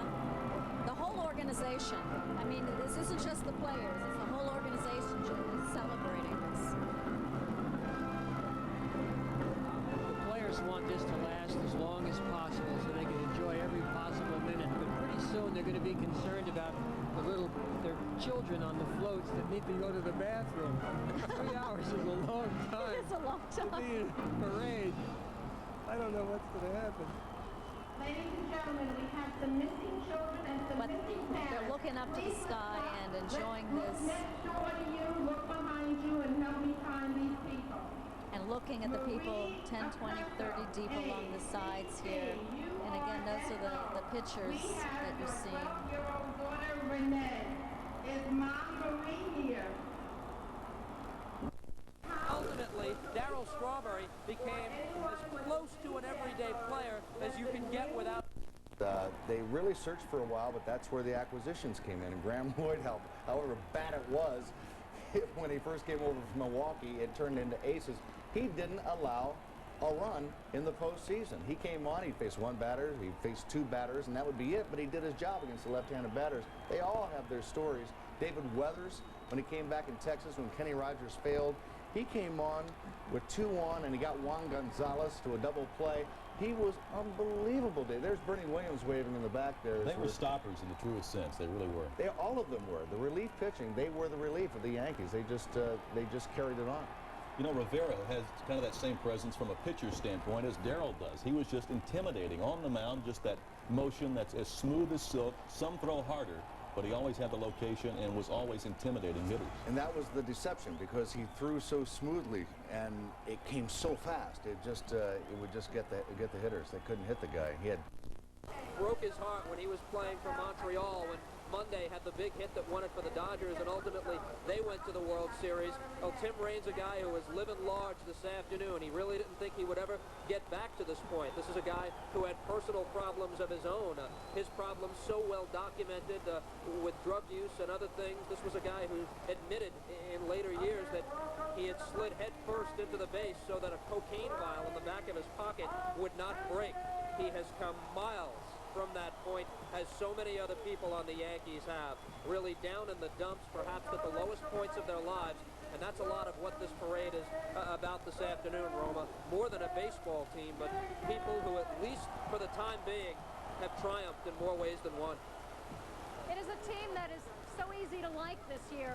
Unlike past years, this team has been pretty much unsullied by any real controversy. Perhaps some of the big controversy came when George Steinbrenner tried to bring in Doc Good and Darryl. Absolutely delights the fans. Look at everybody in the crowd. Do what I do. The communications are a little difficult, I think, possibly because of the crowd and the noise. We're actually looking at a television monitor that has a double image. So when you see 25 people waving, we're watching 50 people waving. 2 million people crowd becomes 4 million from our point of view. It's a bigger parade for us. Everybody's, look, they're clapping in unison, really enjoying being a part of this. There's one of our cameras from up high, as you see the confetti fly down.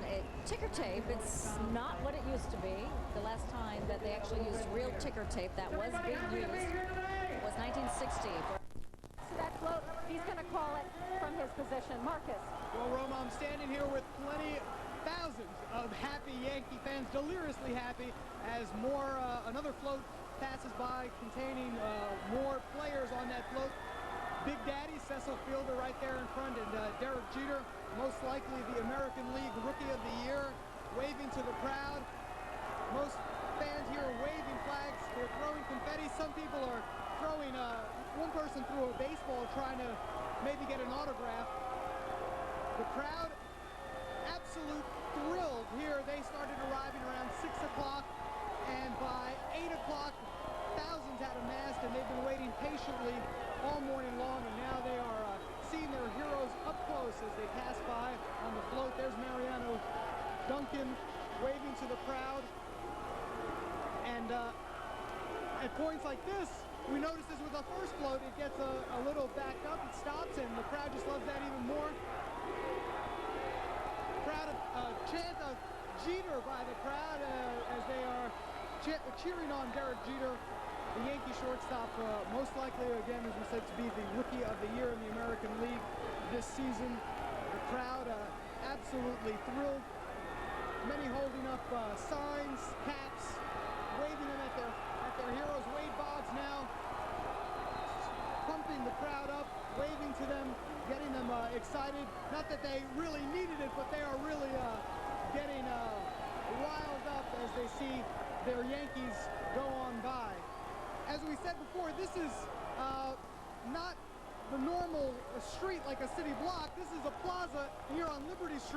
and it is just absolutely mobbed with thousands of fans. It goes back almost entirely, the entire block to the World Trade Center.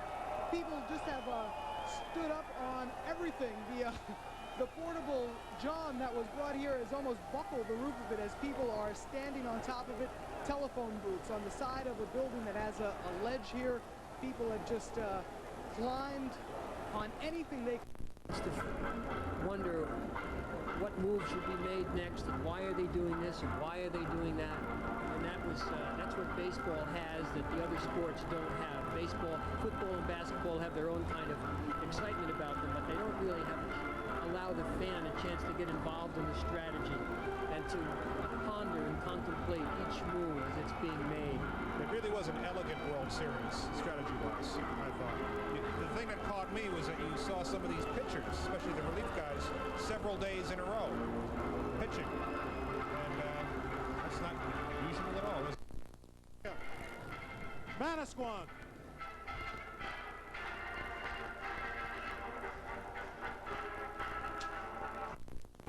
Well, that's true. But if you're going to win, it's best to beat the best. And they that's did certainly do what that. the New York Yankees did. They beat the best. I mean, they were the underdogs coming into this thing. Time, man of the year, Joe Torre. Yeah. You saw Derek Jeter there. It's interesting that in this one game, playing and winning the World Series, he's going to make more money from the player's share of the jackpot than he made all season long. Around $41,000. That's the largest payoff in World Series history. Well, he's a rookie. Big What do you payday. expect? They got to pay their dues. You Yeah, know? exactly right. They're only going to make 200 grand this year. Well, and he was a guy that there were some question marks about him as well, and look how he came through. He'll probably be Rookie of the Year, right? I asked him after, I think it was Game 5, I asked him about a couple of blunders he had at shortstop. One he got the guy out, and the other he did not. And I said, were you just being a rookie out there, you know, the little nerves? And he said, nah, it's a bad infield out there. He said, you saw Rafael Belliard do that. He's a veteran. He does the same thing. He's so confident he is.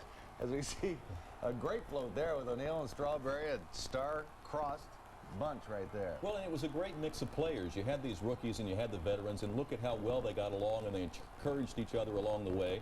And they played like a team and certainly ended up winning like a team. Well, think about Charlie Hayes, as we saw in the middle there. I mean, Charlie Hayes comes over from Pittsburgh.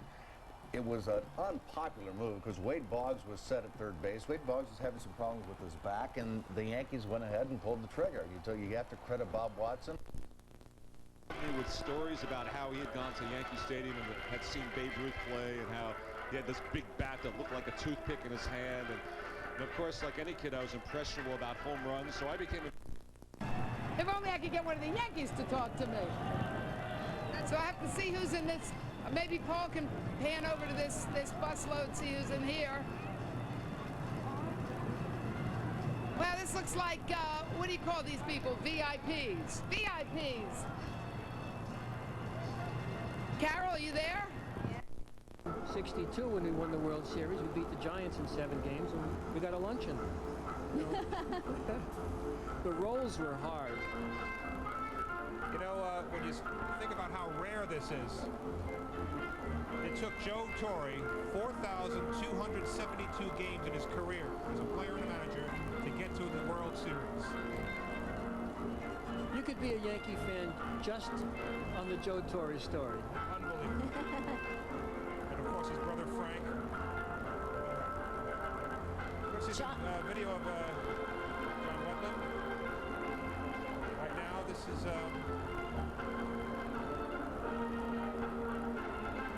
What's special about him? From your eye, when you look at him, picture to picture, John Wetland, the way he throws. What am I thinking? What do you see in him?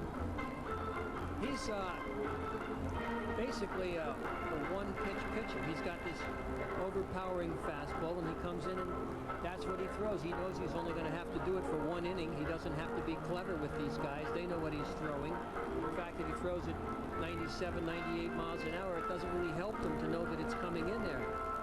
Unless he makes a mistake and throws it right into a guy's strength. But even then, he throws so hard, he can get away with it. look at the seat in the lower box here. The end of Game 6. What first time we heard celebrating? Now look at that pile pile-up in the corner. I've been in a few of those, you know, in the minor leagues and other teams. It's very panicky on the bottom of that pile. I mean, it's claustrophobic. You got all these bodies, and you can't breathe. And how long do they? Maybe they won't get off for 5 minutes. You could die down there, you know. We're back with the grounds crew again here. They're still pumped up and doing the YMCA. How's this going to work? As soon as the Well, you know, they did the Macarena toward the end there, but the Macarena did not bring the Yankees good luck. I think we should point that out. They are back with the YMCA song because it was a little bit they did better. The Star Spangled Banner might be their song by Christina Scleros, bringing them their luck. Like the Philadelphia Flyers always had to have Kate Smith sing the national anthem, and that's, you know, that was their good luck charm. Yeah. But who brought them better luck than the girl from New Jersey, huh? Christina She did a Scleros? wonderful job, and she'll be here today at the ceremony here. We spoke with her earlier, in fact, and she was practicing up with Michael O'Looney, and that voice, she was never nervous. I saw several interviews with her. No, I'm fine. I think Everything is going well, and that he's going to be home in another week. Well, hello, Andrew from Sue, and I certainly hope this is one of the days where you feel pretty good, Andrew.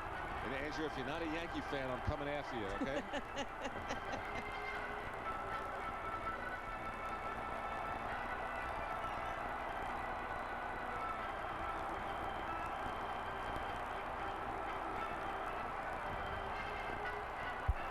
Look at these crowds swelling near us around City Hall, out into Park Row. I can't even guess how many tens of thousands of people there are. As far as the eye can see, everyone wearing Yankee caps and Yankee jackets, and everyone just standing peacefully. I can't wait to hear the roar that goes up when the Yankees actually appear here on the podium behind us. It's going to be interesting. I wonder whether we'll be able to hear ourselves. That's not important. They won't have to. That's right.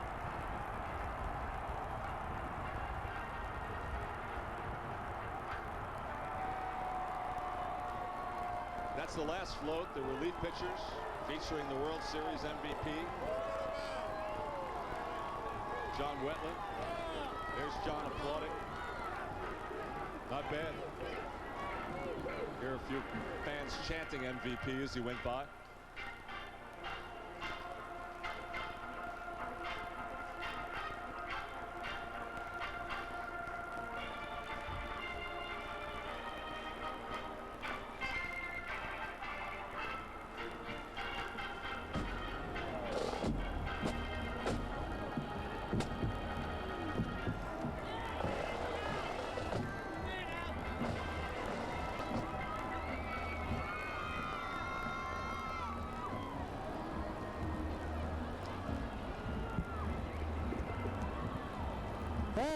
Ralph. Sounds like Al's having a good time down there, doesn't it? Well, he's organizing things, Chuck. He is, yeah, directing the parade. This doesn't... Share a little something with us. Go ahead. Ross, I will tell you, it's funny, all those people stood in line for tickets. A lot of them couldn't go, obviously, but right now, if you're a Yankees fan, this is the greatest show on earth, and the best part is, it is free. People are out here, they're areas that they didn't win, so obviously spending money doesn't necessarily denote that you're going to win automatically. You still have to put the best players out on the field, and it might not be the highest paid players. And the best players don't always win, because we go back to the team concept that we were talking about. You know, they're Baltimore Orioles. Can I heck of a interrupt you? lineup. Go ahead, they're Penny. not a team. Hey guys, can I interrupt? Go ahead, Penny. Everybody, can I interrupt? Go ahead. Here comes probably the most important team of the New York Yankees. They're doing the Macarena. They're probably going to go on tour across the country. I'm gonna let you guys listen to this when they get a little closer, because you gotta remember the days when they were doing it out at Yankee Stadium, and that was great. Here we go. Everybody do it at home. Carol, Rosanna, Kurt, everybody together.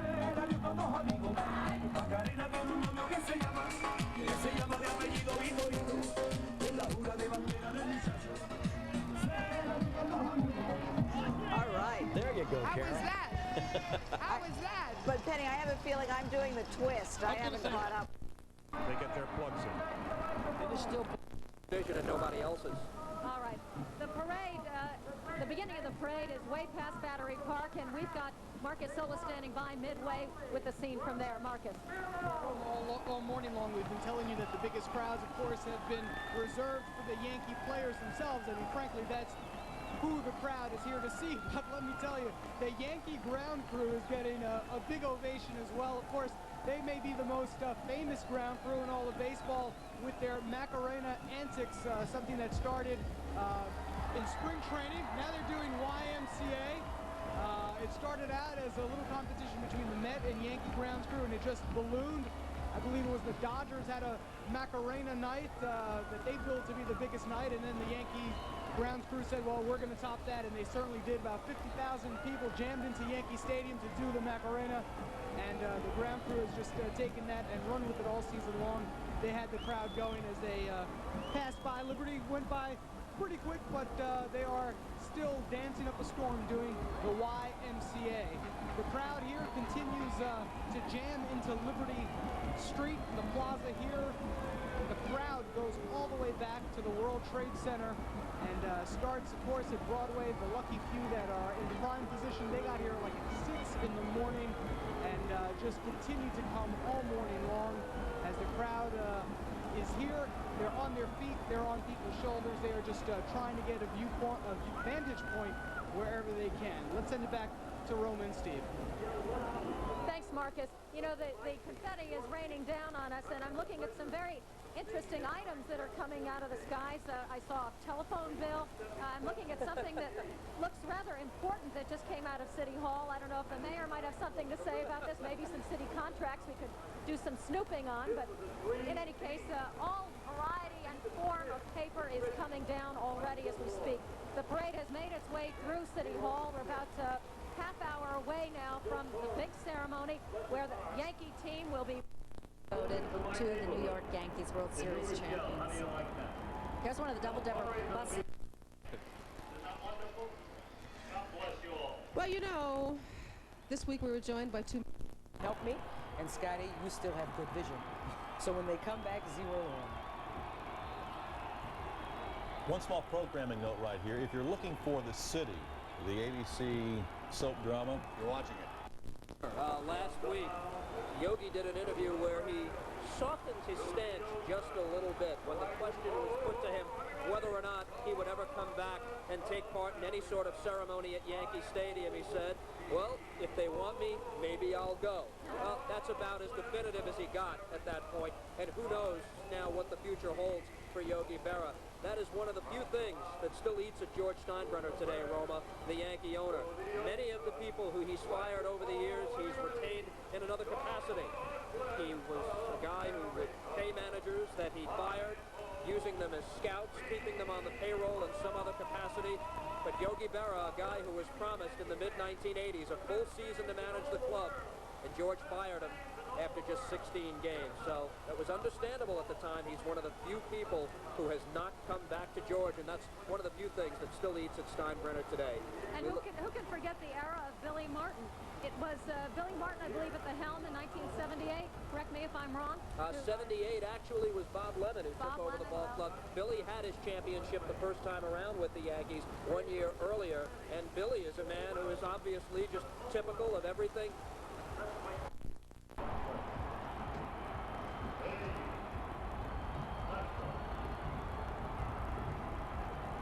Which one of these camera shots is the one from the... Say that Lionel was right about it. That's Lionel. He's a tenor. He's a tenor. The only thing I don't like about him is a tenor. Slow down from the sky and see the fans up on those buildings over there. I love it. It was the grounds crew that came down is kind of cleaning up the act. The rest of the people, I think, are New York Yankee employees. And yelling excitedly because they're just so pleased to be here and to have been part of this incredible celebration for this extraordinary Yankee baseball team that brought the World Series back to New York. A great tradition, this sort of the series that had everything. It will be interesting to see, Douglas. We're going to keep our eye on that groundskeeper's truck. Now that both you and Lara have mentioned that the shocks are almost shot at this point. Now, Doug, you're about at the halfway point. You said the final float just passed you? Well, as far as I can see, the trucks that are going by me now seem to be just, well, they're not recognizable people to me. I can see some police vans down there and then some flashing lights behind that and a bus. So I'm assuming that passing... Like to me, after this bus, we're looking at a bus. I don't know quite sure who's on this bus. I'm trying to read it. Hi, how you doing? Can you put your window down? I won't mug you. I'm a reporter. I say no, I see you on TV. Special bus. You having a good time? I'm having a fantastic. Who are you with? Who am I with? My daughter. No, but I mean, why are you in this parade? Because the Yankees rule. Oh, okay. That makes a lot of sense. Oh, I'm getting yelled again. I'm going to get arrested before this day is over. You know that. I don't think so. Look at this car. How you doing? Hey, Yankees are great. Hey, how you? Penny's got the best seat in the house. Yeah. All right, Penny, I think we're going to say goodbye to you before you get yourself in any more trouble. I know, I got to stay here. All right, thanks, Penn. Well, the parade should be coming up by us pretty soon, John. We're here at City Hall. Yes, and Kurt was talking about the politicians earlier. You can bet they'll be lining up, and hopefully they will be mercifully short this year. They were not so bad at the Mets.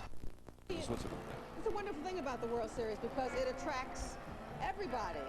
You know, people that didn't even look at a baseball game all year are really, really into it. Well, that's the point. It attracts sports fans and non-sports fans.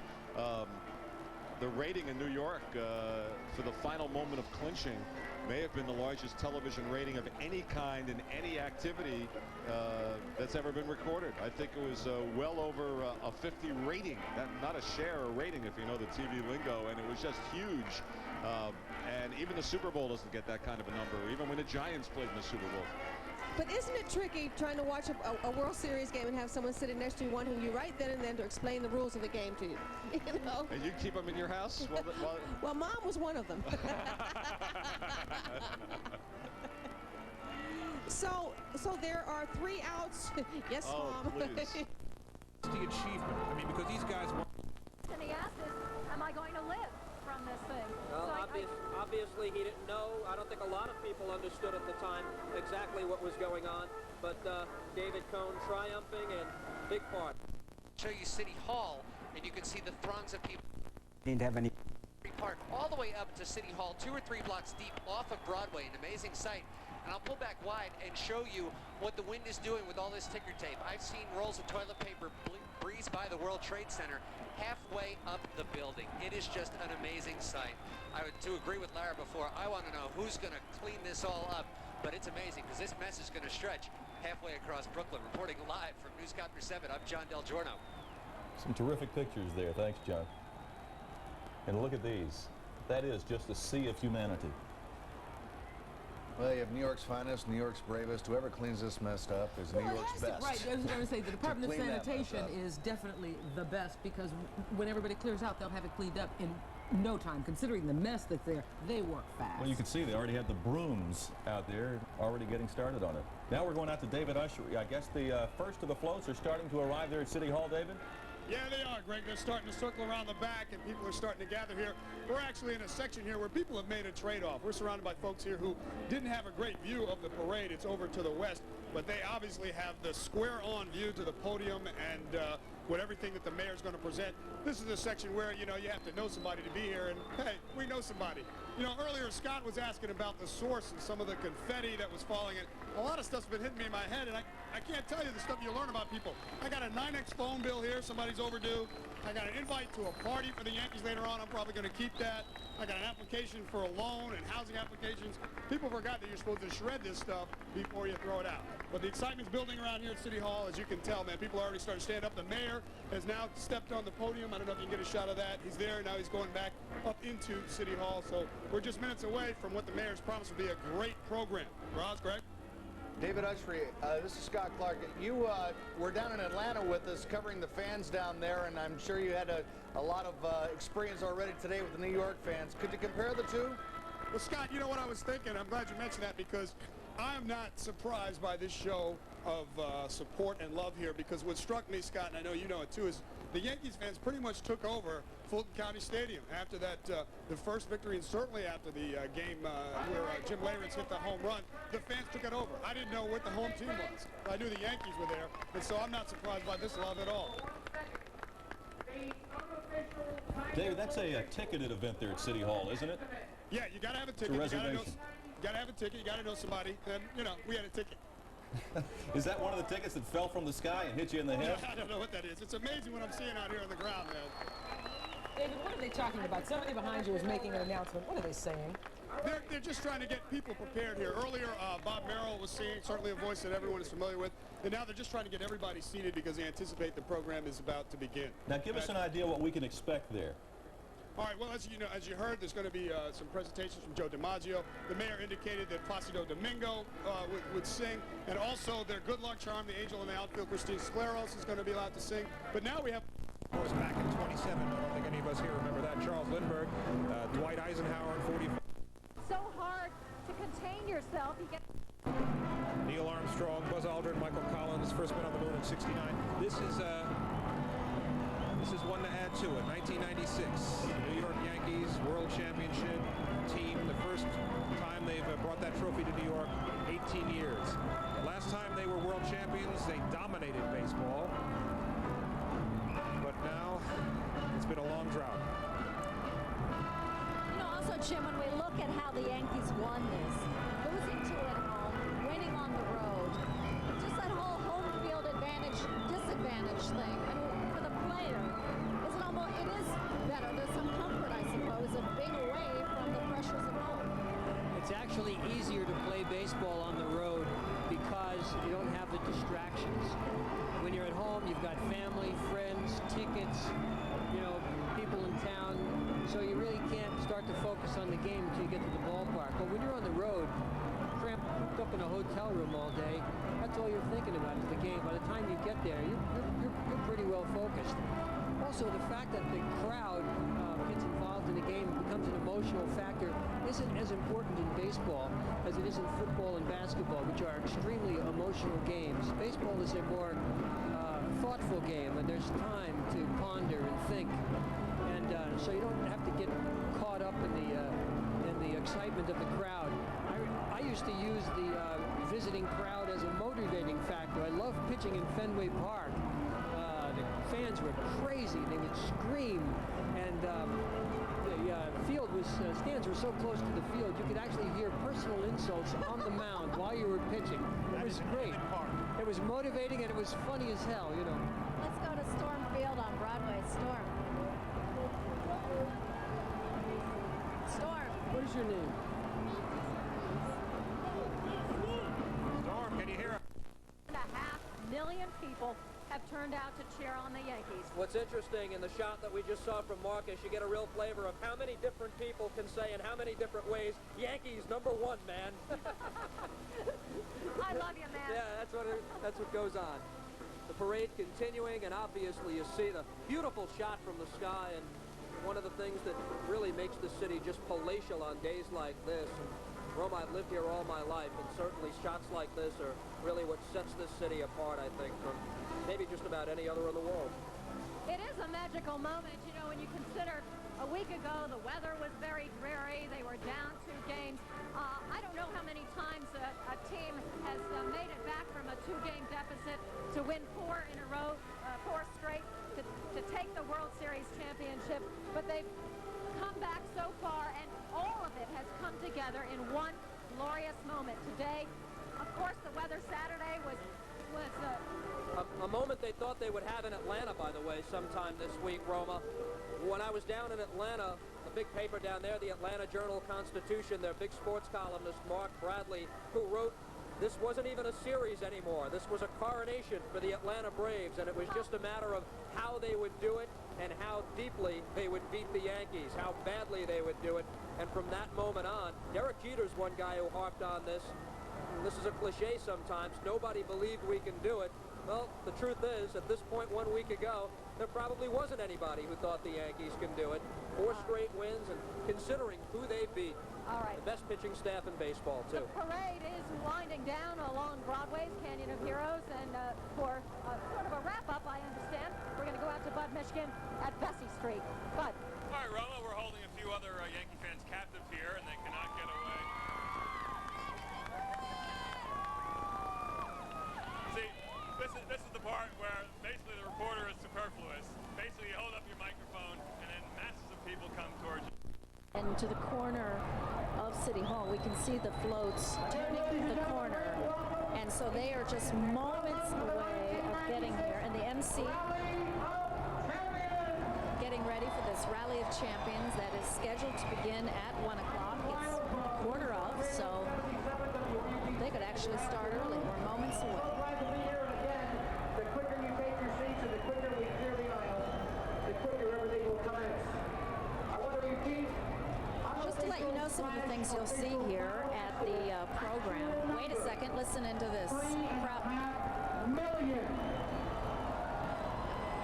Crowd estimate. Atlanta couldn't do that with a whole state.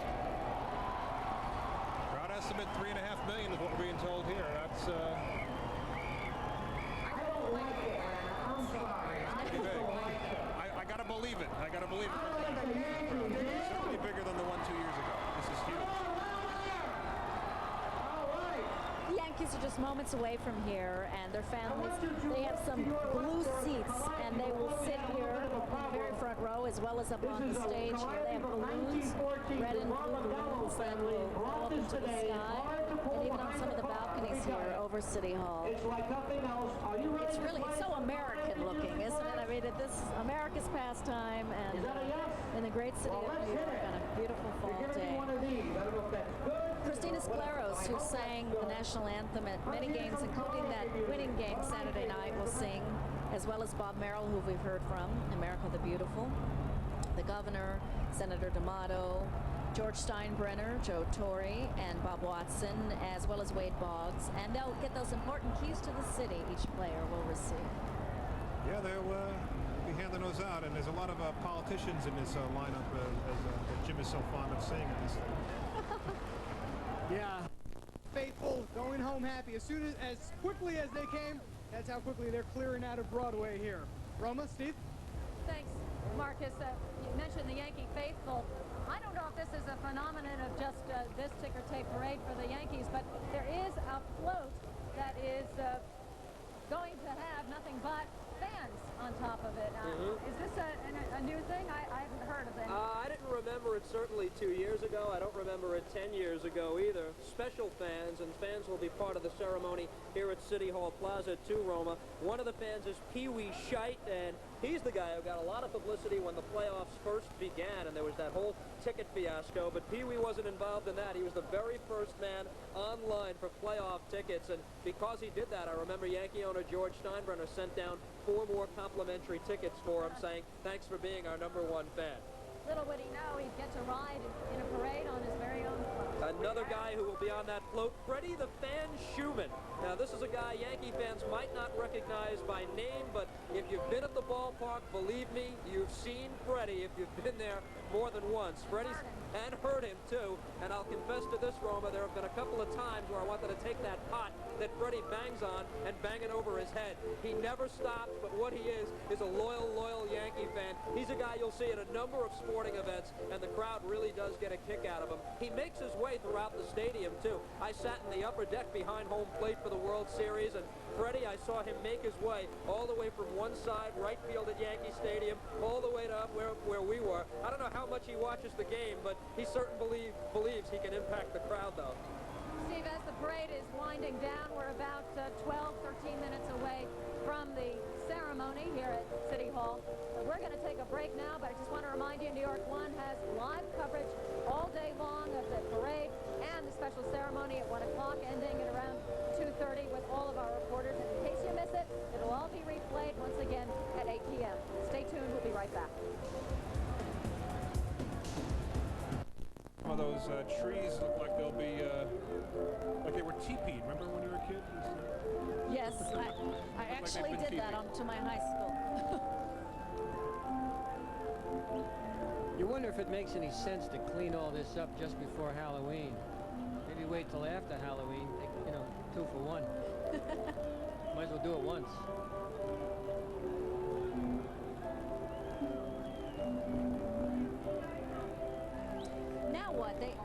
2.5 months until spring training. Can I please have your attention for So just a now moment? this is just this. You have to help us, please, ladies and gentlemen. We're missing some kids. And there are parents missing children, children missing parents. So please... I don't think anybody thought that. I think everybody thought if we could just win 2 out of 3 down there and maybe just get back to where we can finish the thing at home, then we would, we'd have a chance. But I don't think we ever expected to take those 4 games just like that. What's this offseason going to be like for you? What's that? What is this offseason going to be like for you? Well, I can't actually wait till I get home because it's just going to be nice to be able to relax. But I'm going to stay up here about another week and enjoy it. And like I said, just have a good time with it. Jimmy, we're showing on TV now your home run in that dramatic game number 4. And you remember what you were thinking when you were rounding the bases? Well, I was kind of flashing back to the Seattle thing. And at the same time, I realized, it was a big home run and everything, but at the same time, it just tied the game up. And I knew we had a lot more game to play. And like I said, I was just hoping that we win that game. So, because after we won the Seattle game, we lost those 3 straight games. It wasn't too good of a feeling. But to finally complete this and hit a home run like that, yeah, it was a great feeling. All right, Jimmy, enjoy your lunch. Thanks for coming on with us, and enjoy the rest of the ceremony today. All right, I appreciate that. Thanks. Okay. Jimmy Leyritz harking back to his game-winning 15th inning home run in the Seattle series at Yankee Stadium a year ago, and then they went on and lost the series in Seattle. And he's thinking all this, I guess, when he's rounding the bases. And I hit a big one a year ago, but we only tied this game. And the irony, the Yankees have been behind and trailing and making comebacks. From the moment he hit that home run, Yankees have never trailed again ever in any game. They went on to win that game. They went on to win Game 5. They went on to win Game 6. Never trailed in either of those games. So that home run sparked the Yankees to what we're looking at right now on our television screen. Well, I certainly remember the night well. We were sitting in the studio. You were away on the road. We were kind of giving up hope. It was 6-0, and the Yankees were losing, and it looked pretty grim. And all of a sudden, things turned around remarkably. It was an amazing night. It is amazing. It wasn't quite the miracle of the Mets in Game 6 when they were down 2 runs and down to their last strike with nobody on base, and they proceeded to score 3 runs, topped off by the Mookie Wilson ground ball between Bill Buckner's legs. But this was quite a comeback, and I have a feeling if this game had been a Game 6 or a Game 7, it would be even more so. But in Yankee lore, this game will be right there as the top games of all time. Well, you want to shoot it over to John Johnson now? Sure. Let's do that. Well, you go ahead and do it now. And all the coaches and everybody pretty much inside City Hall at this point. Yeah, and now we get to sit back and listen to what the players have to say and some of the other people who are going to get to speak here. We're also going to get to hear from Bernie Williams, I think, and he's a guy you don't hear a whole lot from. He's a very, very quiet guy. You saw him waving that Puerto Rican flag out there. That's probably more emotion than I've ever seen him show.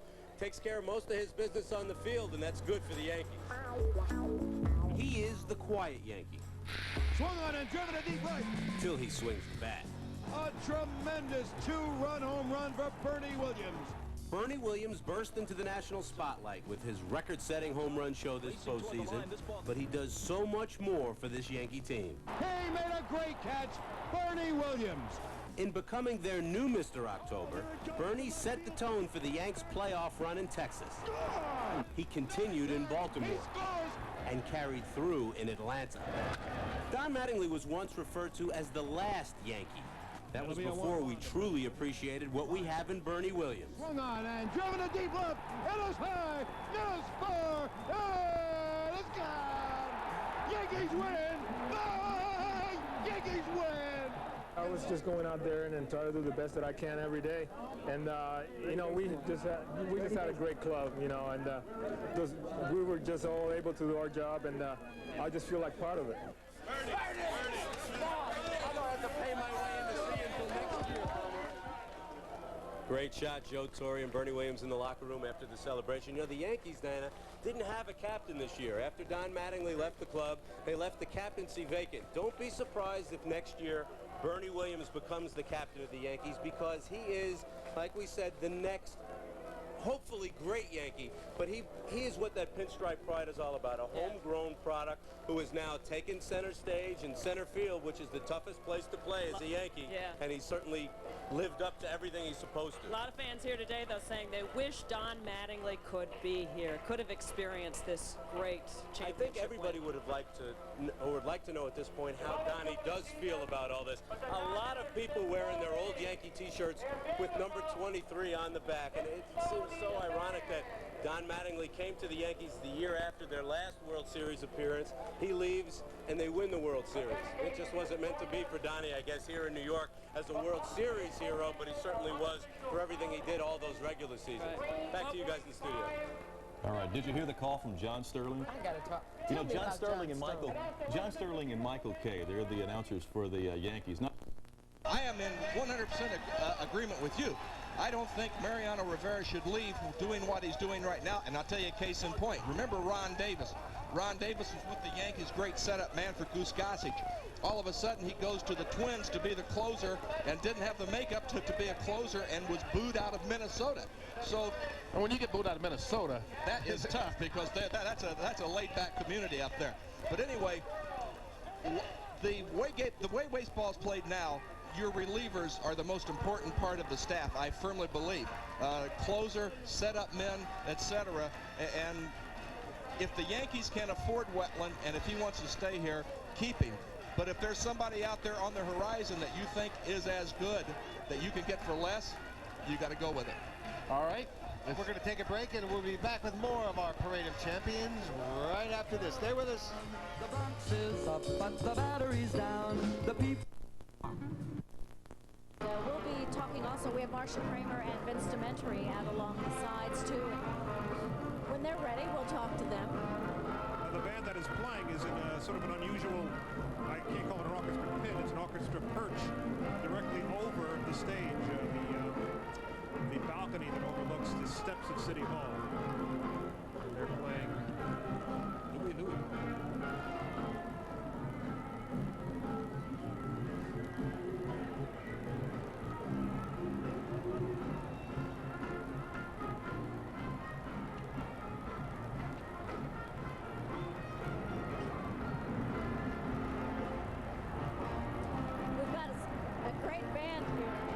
Too bad we don't have the Kingsmen here to actually do this.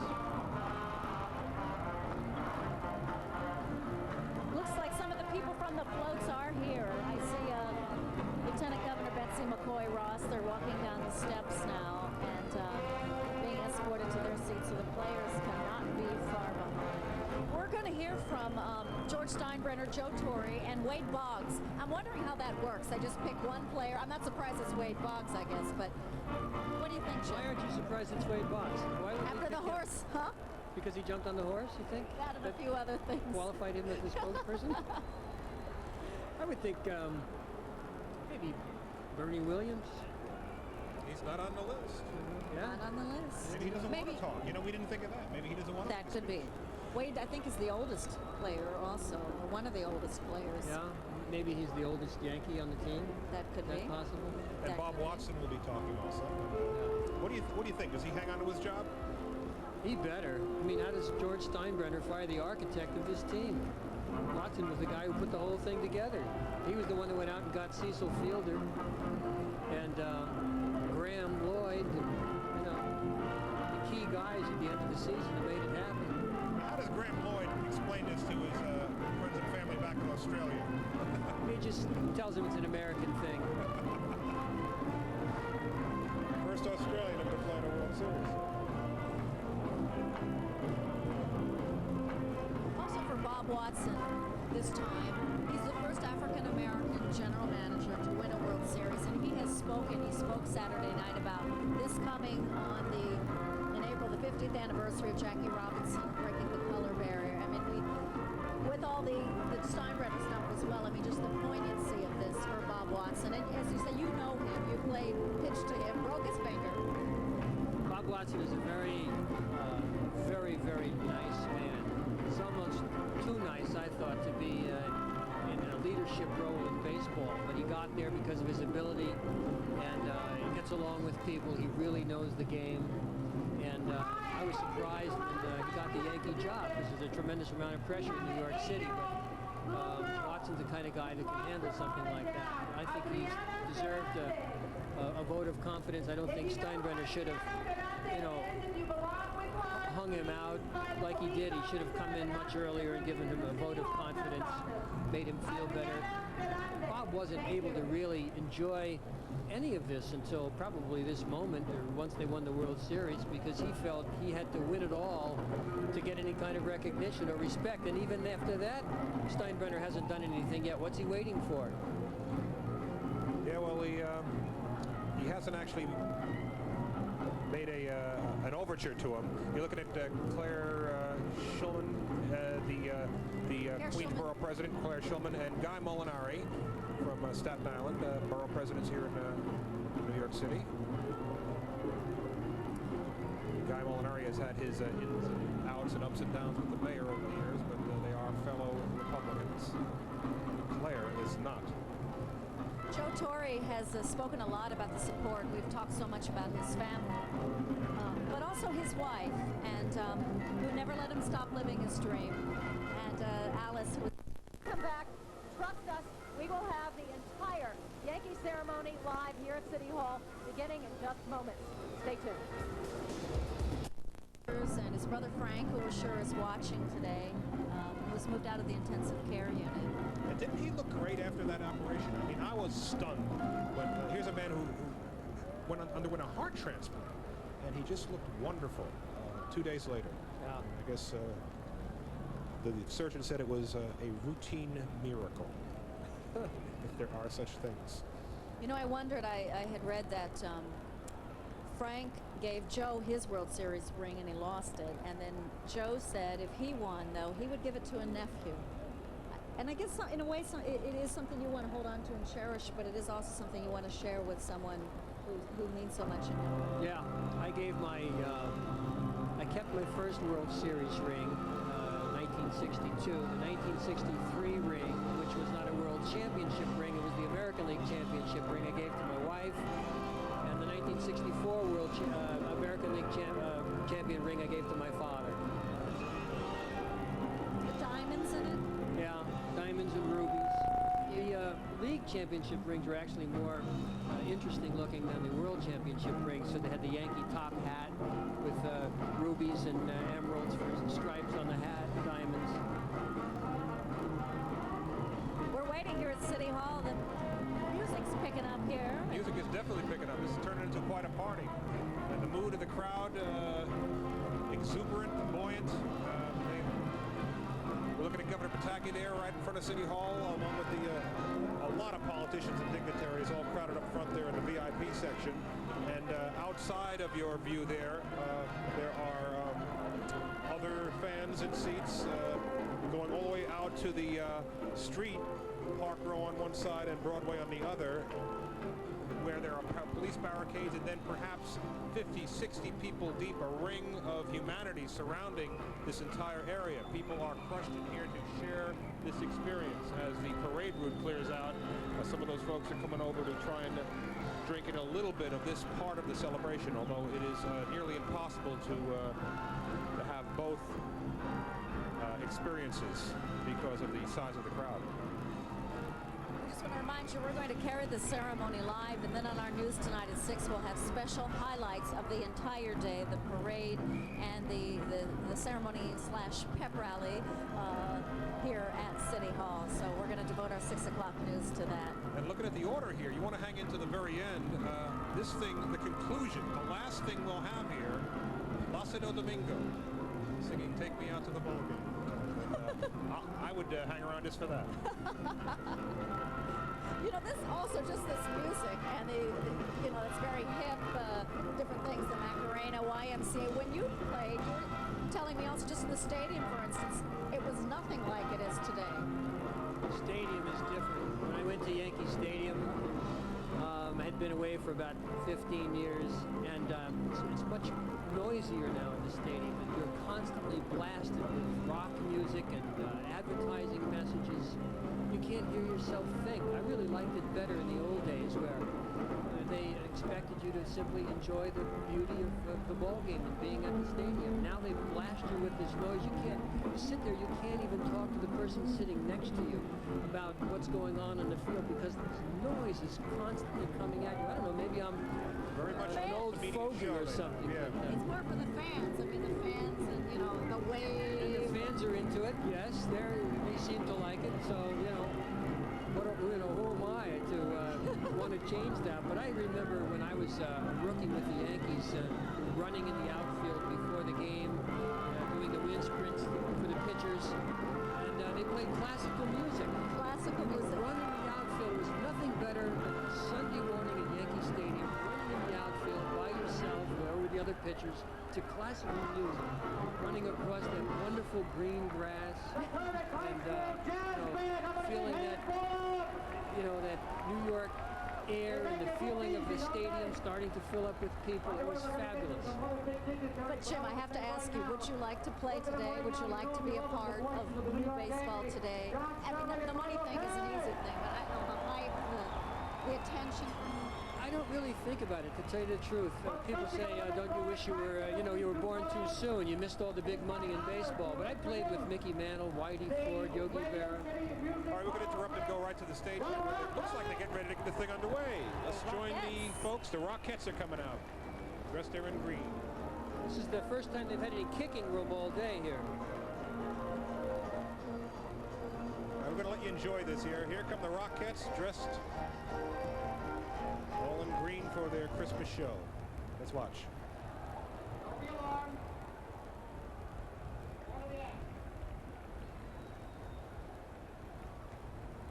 We're waiting to cue up the music, I think. We were watching them work out before. They came up here before the beginning of the parade, checked out the stage. Here it goes. Let's watch.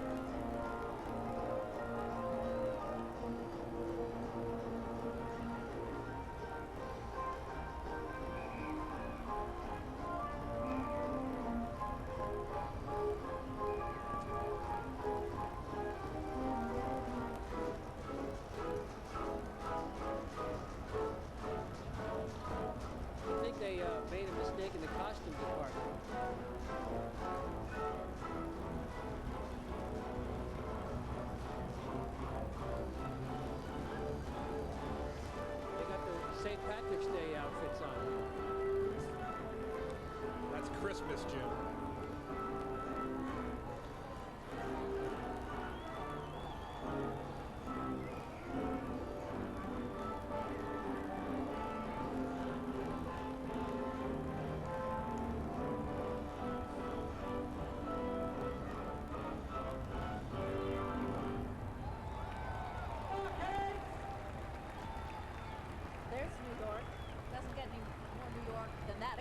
The New York Yankees. Yes, of course.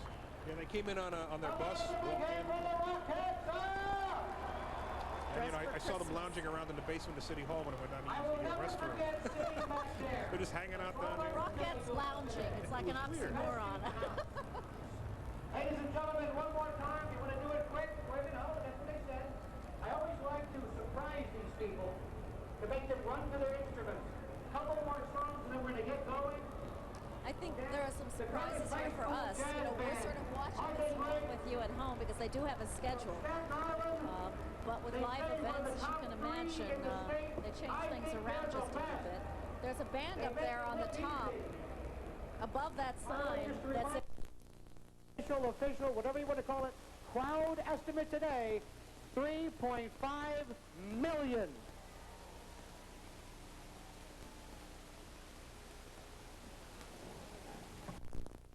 Certainly believe it. The mayor is estimating 3 million.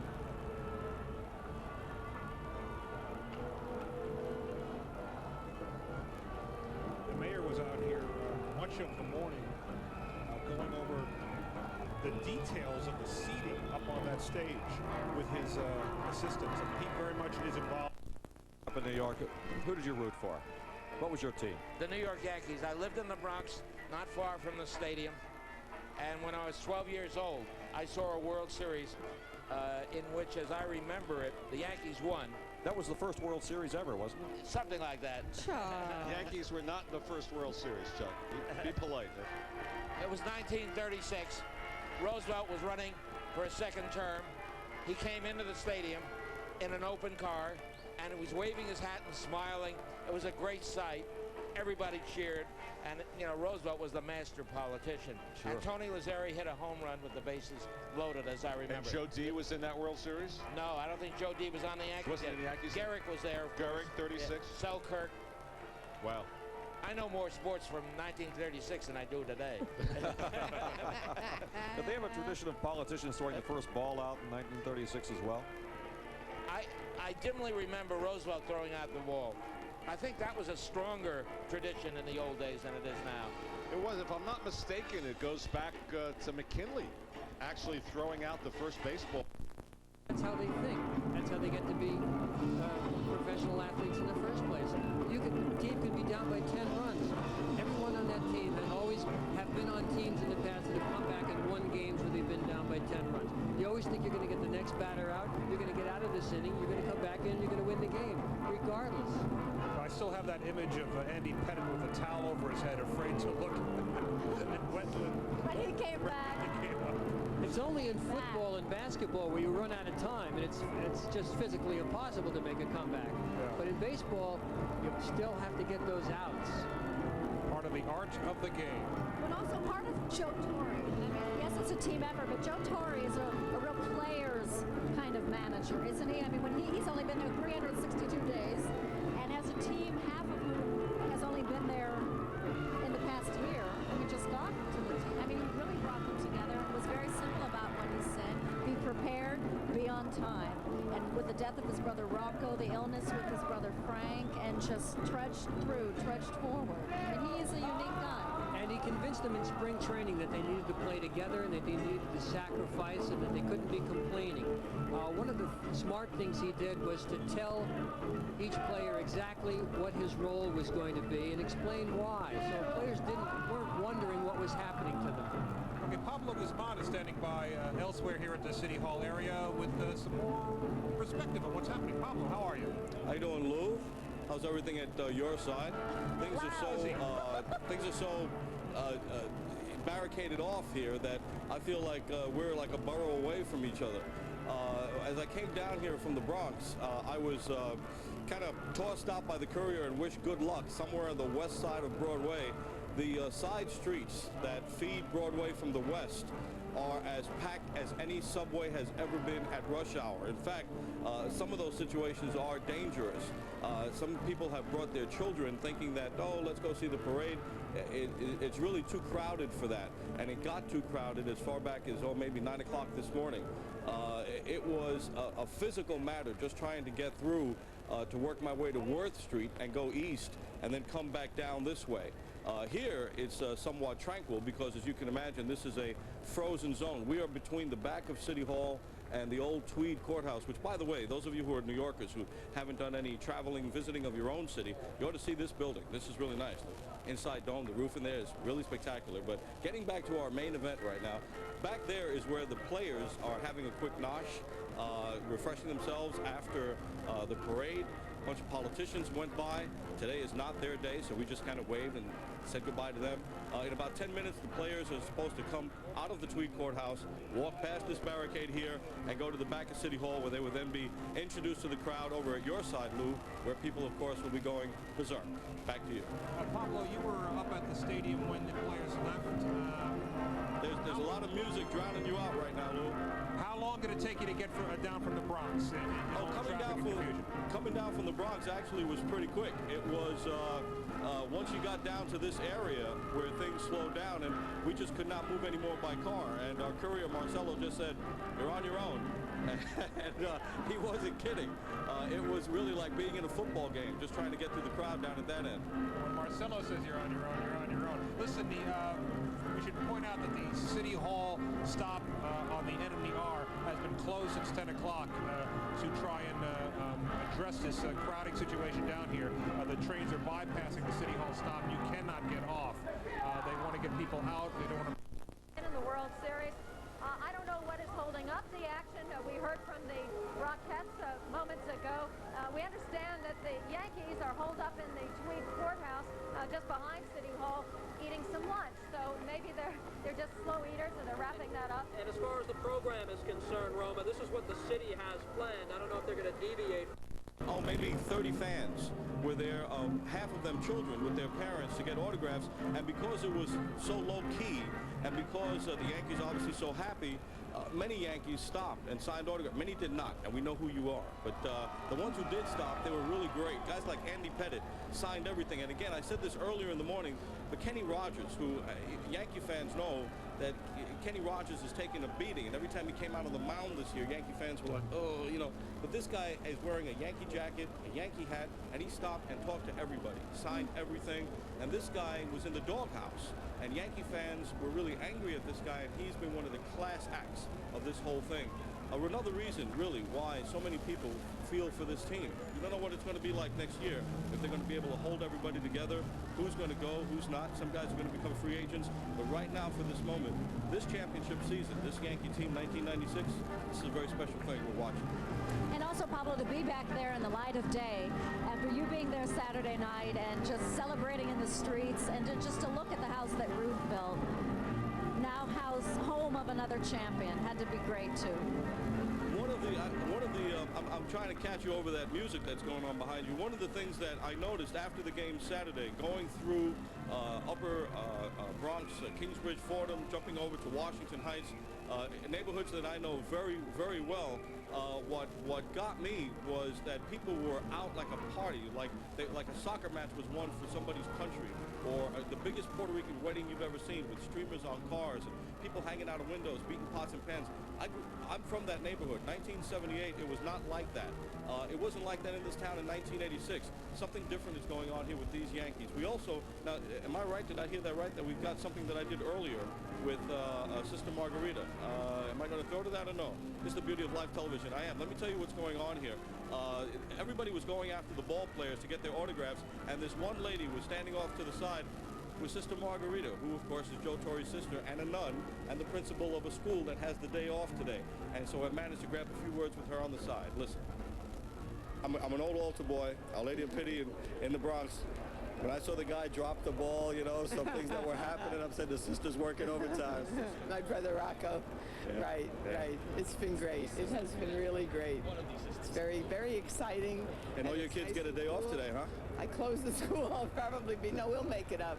But I had to. They've been so great. They've been there with me through everything. It's just been a wonderful, wonderful year. You're beaming. You're floating. I'm very happy. I'm really extremely happy. And Frank is doing so well. Yeah. My brother Rocco is with us in another form. His family's going to be here today, so that makes me happy. Well, you know, and of course, Joe is the greatest guy. He deserves everything. And the team has just been so super, really. You know, the team has that story, the Torre story, is one of the things that has really captured the imagination of New York. But there's so many different components. This team is hitting New York and everybody so many different ways, not like any other Yankee team. You know, when I was a kid, my father and I used to argue. He was a New York Giants fan. I grew up in Yankee Stadium. I was a Yankee fan. And he said, you know, the Yankees, rooting for the Yankees is like rooting for U.S. Steel, because it was so methodical, you know. But it almost seemed like part of our birthright was winning the World Series every year. And then after this 18-year stretch, a lot of us are appreciating it all over again, and some of us who are in their 20s only getting it for the first time. One of the things also that hits home with there's Sister Margarita. She's become a star in her own right. One of the things also that's grabbing fans about this team is the diversity of this team, unlike any other Yankee team. And also, for instance, take a guy like Bernie Williams, who's from Puerto Rico, but is a classically trained musician, is making his own jazz compositions, is a pre-med student, and is one of the most soft-spoken, humble, emerging superstars you'll ever want to meet. And the sports writers cannot believe this guy. The sports writers cannot believe that this guy who is busting out as a player is as humble and as quiet and as nice as he is. The chemistry that Bob Watson and Joe Torre put together with this team is probably what people are feeling. And it's why they've taken this team to their bosom, because this is a team. It's not just about any one particular, or even a group of guys. And they know that there's some stories here, like Cecil Fielder, who played with these rotten Detroit Tiger teams for so long, or Wade Boggs, who missed his chance the last time with the Boston Red Sox and has waited years to get back. back here. But guys like Derek Jeter, who may be the Rookie of the Year, this is their first time, and what they're going through is something that really they will not feel for a long time. They don't know, perhaps, how hard it is to get back here. All of that is happening here, and of course, stories like David Cone coming back from the aneurysm surgery, or Darryl, you know about Strawberry and Gooden, don't have to go on with that. You know that one already. So many different things came together with this team that has New Yorkers and people, even people. I talked to a guy who's an old Brooklyn Dodger fan yesterday who said he cannot think of being a Yankee fan, but this year something about this team sucked him in, and that's what's happening with this team, and why what's going on here today is not just like, we're number one, we're the world champions. Something very different, something very special with this team that has captured, in a way, the spirit of New York. You saw before with Sister Marguerite some of the players coming in. Somebody, was that Dana talking to me there? That would be me. Pablo, Yeah. thank you so much for telling us everything that you well, told you know, us. if you push the start button on me, I just dump. You know what I'm saying? I just riff. This is from the heart, too, I know also, Pablo, so we really appreciate You know, and Pablo, on top of it all, Frank Torre's heart came from the Bronx. I mean, who could have written this? Who could have thought about it? The new heart that he has beating in his chest right now from the Bronx. If you tried to sell that script to somebody, they would throw you out of the room that you had a meeting set up in Hollywood. When you talk about this coming from the heart, there's no way that anybody who loves this game, who loves baseball, forget about the Yankees for a moment, really understands what this is about, because it's passed on for the generations. And my father right now is recovering from 2 strokes at a nursing home in the Bronx on Allerton Road, and he's a Giants fan. Like I said, we used to have Willie Mays, Mickey Mantle arguments for years. We still have, and this season lifted my father's spirits. And that's the kind of thing that captures people and brings us to this. It's not just about the one loss or the statistics or the scores. It's about something now that I hope I pass on with my daughter and that we share. She's trying to figure out, my 5-year-old, my only child, she's trying to figure out why Daddy's going crazy in the house, yelling and screaming louder than she's allowed to. Now she knows why. Pablo, thanks a lot. Thanks, and thanks for your family memories, too. And That man is a baseball fan, huh? behind us here, everybody to sit down, which is a good sign that we're about to get started here, and there are So concerned about some of the youngsters that I hear, some of the This is the new TV Guide. Just open it up. and with a pretty black velvet dress on, and cute little bobby socks with lace and patent leather shoes, and her hair in curls, and Robert Merrill soaking up wonderful some rays. confidence this young New Jersey girl has. And still all the yellow chairs empty, and we're imagining those will be for the Yankees. Some of their family members are already here, sitting down in the front. And lots of just people scurrying around. There are balloons and netting waiting to go up into the air. The band playing. Police officers standing, staring, watching. But everybody's patient, because this is what it's all about. It'll be worth the wait. They all believe that. Now, Christina will be singing The national anthem. What a surprise. Duh. And that will follow a moment of silence for Mickey Mantle and Mel Allen, 2 institutions of New York baseball. Bob Merrill will also sing again. He's been kind of bouncing in and out of the plaza here, trying to get the crowd going with Take Me Out to the Ball Game. We're trying to keep them amused, I think, is more like it. Again, the people behind us that you can't see, but who behind us have been here for hours, standing still, just being so patient. I don't know how they're doing it. They couldn't get out if they wanted to. People in close against the fence are being pressed up against the fence by at least 30 rows of people jammed in. And inside City Hall, it looks like a Yankee party. There are all Yankee balloons lining the balustrades and the desks, and bunting everywhere, and signs that say "Welcome, champs." Do you think at all, Jim, that the players, here come the Rockettes again, butterflies? I mean, they play before tens of thousands, 162 games a year, all the time. It's nervousness about this next moment. I mean, is there something? No, they're not nervous. Not at this. They're just They're just having a good time, trying to record it all, remember it all, take pictures. They want to be able to talk about this for the next, for the rest of their lives, really. Trying not to lose that high pop in the stands. That's nervous. This is the easy part.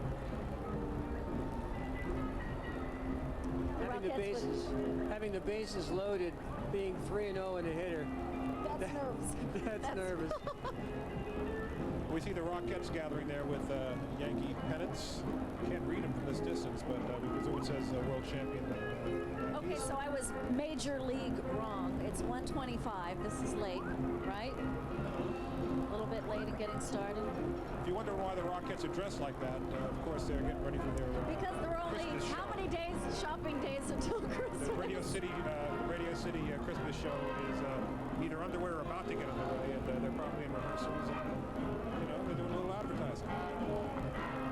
Tis the season.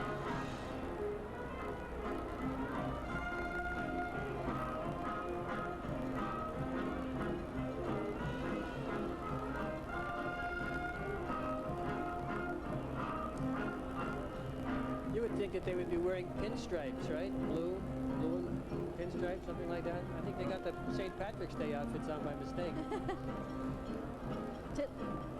Today's rally follows a couple of days of excitement. Yesterday, for instance, Joe Torre and some of the players were on Late Show with David Letterman. It starts out as your basic interview. Dave Letterman asking Joe Torre, gee, what was it like? What were you thinking?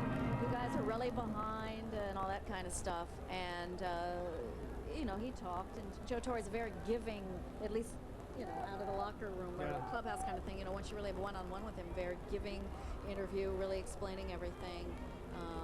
And then the players come out, and a little surprise. And the players, there were, I think, about a dozen of them. Paul O'Neill, Wade Boggs, Bernie Williams. Well, it was the front page of the Daily News today. You can see them all spraying the champagne all over the place, all over Joe Torre. That stuff stings your eyes, Let's take a look at it. We got a tape. What are we talking about? Let's take a look at it. Congratulations, Joe. Nice job. Joe Torre, ladies and gentlemen.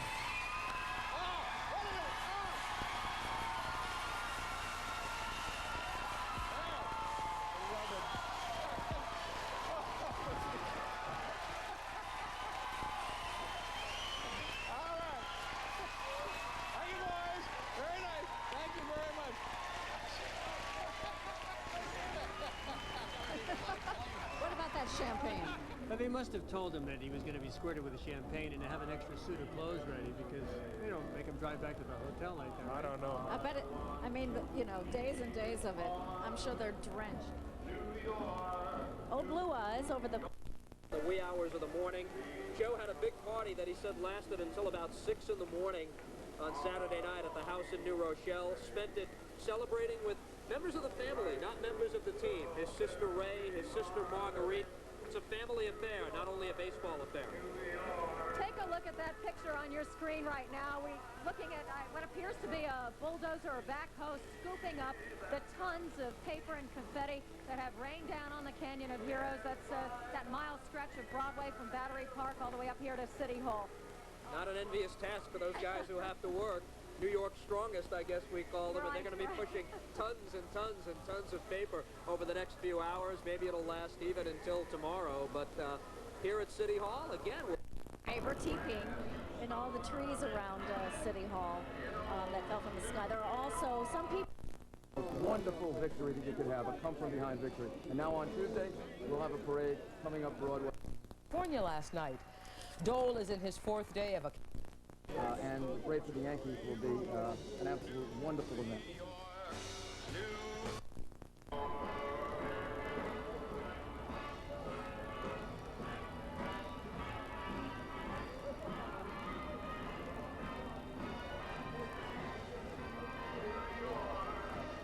You figure these people have been here at least 3 hours, some of these people. At this end of the parade. I mean, a lot of the parade watchers, of course, because they wanted to get the best seat, got there before dawn. But here with the reserve seating, I mean, they've been here. Some of them haven't and have not been able to see the big screen TV, so have sort of are waiting for payoff here, you know. I know I've been here 5 hours, and it feels like 30 minutes. It's just flown by. There's a lot of little kids out there saying, I want to go home now. That or I want to go to the bathroom now. I suppose. But you can't beat the weather. You just can't beat it. It's been comfortable and just a sea of blue for the most part. Come up to us a number of times already. We'll end up with a hot dog. All right, our Kevin Garrity is standing by behind City Hall in that quiet zone. Not quiet for long. Pretty soon, he'll be joined by the Yankees. Kevin. It's not quiet anymore, Roma, and everyone's just standing around here trying to figure out just what's going on.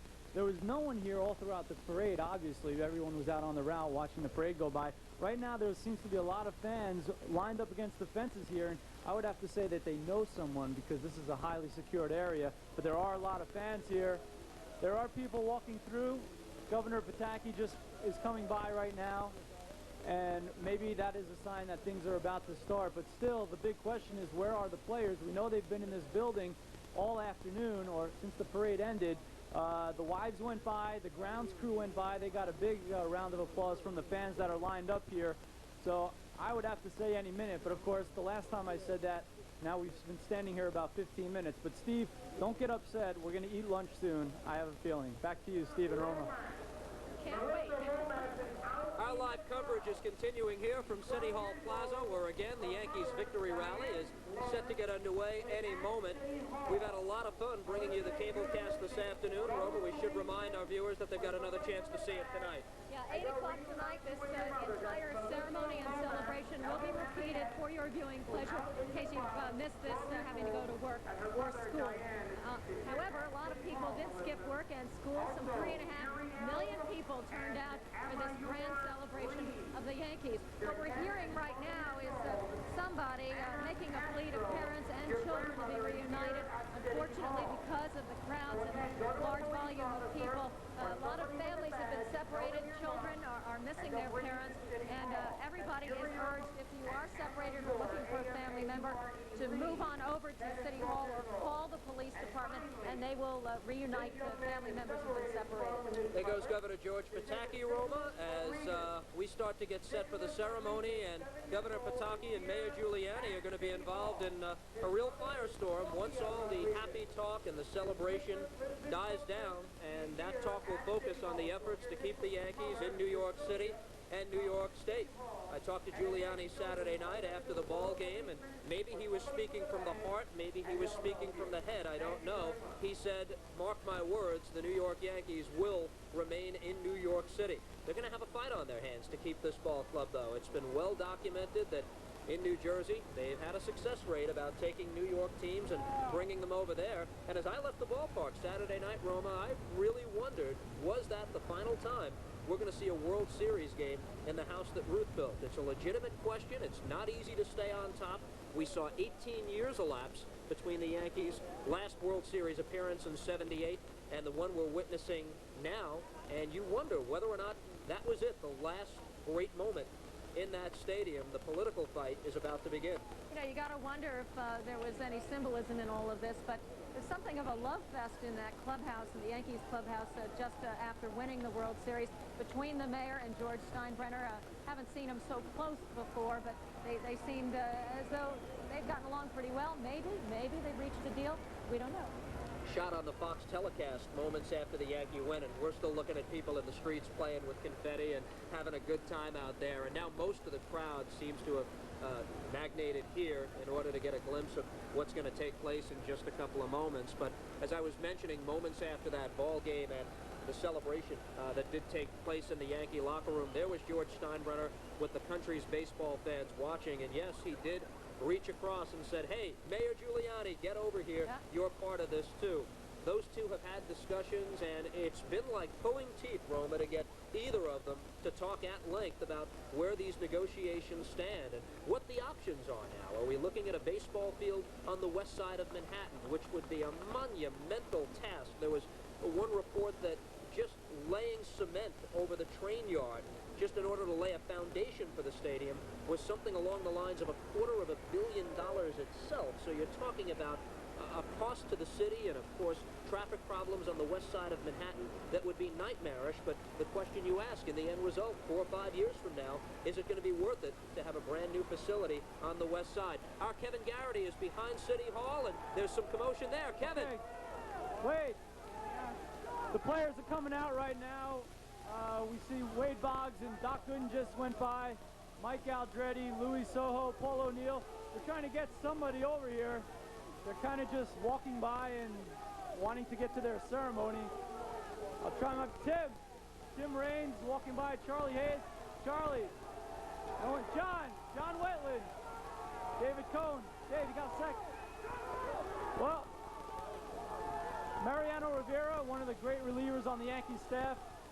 The whole Yankee team going by. Here comes Cecil Fielder. Cecil. Andy Pettit. I guess I'm just blending in with all the fans right now. Bernie Williams. Very loud back here. These players can't hear us calling out. I think it's going to be very difficult.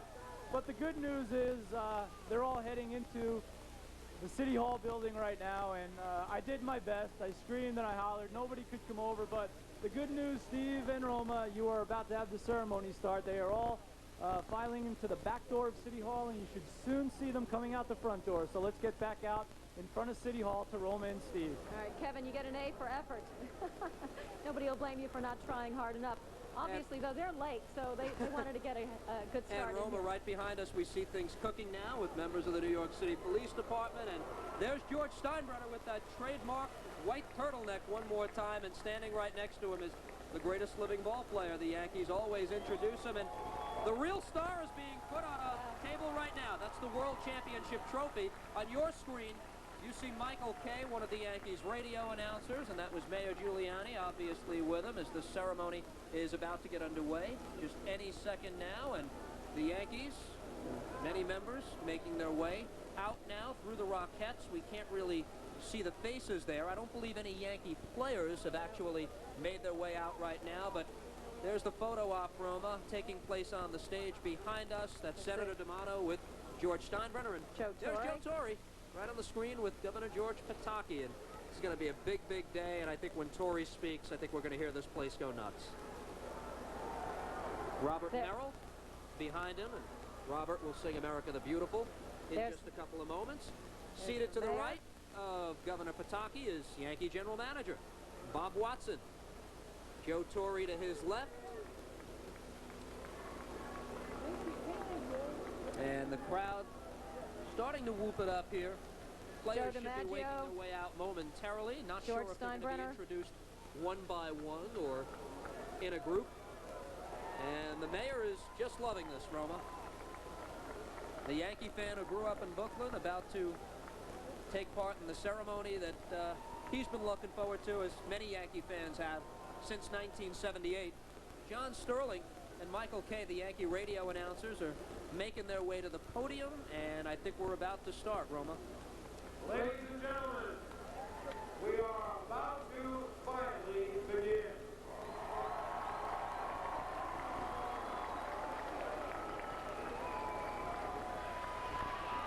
And boy, are you ever fabulous. Thank you all for coming everywhere. My name is John Sterling. I'm one of the broadcasters of the Yankees, and here is my partner. And I'm Michael Kay. Thank you, everybody, for coming. It is such a great thrill and pleasure, far beyond any of my wildest expectations. I'm so privileged to be here in front of you because I didn't get a base hit, I didn't throw a strike, I didn't make a catch.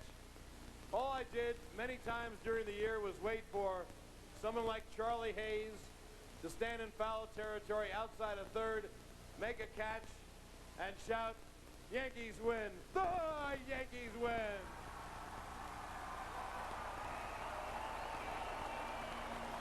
The one thing I've noticed about this crowd as we were going down Broadway is that you see so many different faces from so many different parts of this city. The Bronx, Brooklyn, Queens, Staten Island, and the borough of Manhattan. And this is a team that goes across all lines. And today, on this day that we celebrate the World Championship, everyone out there is wearing a pinstripe suit with the interlocking NY on the left chest, a blue cap, and the white interlocking NY. Today, everybody is a Yankee. Well, let's first of all meet our distinguished guests. To my left, the governor of the state of New York, George Pataki.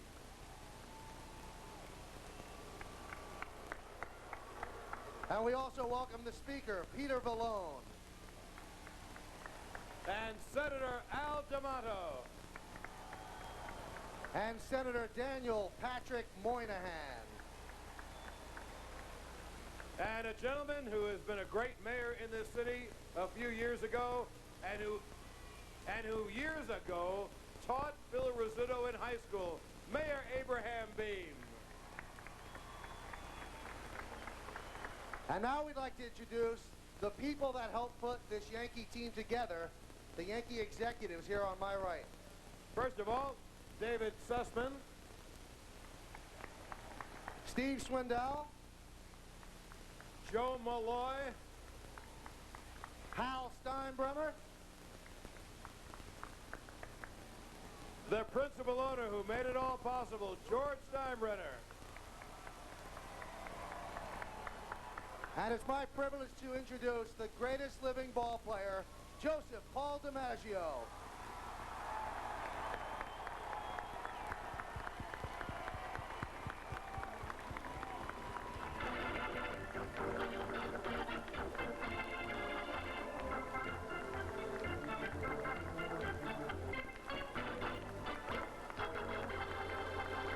And now we'd like to introduce a man who's in his 30th year with the New York Yankees. You know him. If you come to the stadium, you hear him every single day. He's Eddie Layton, and he'll sing he'll play the Yankees national anthem. Why don't you listen?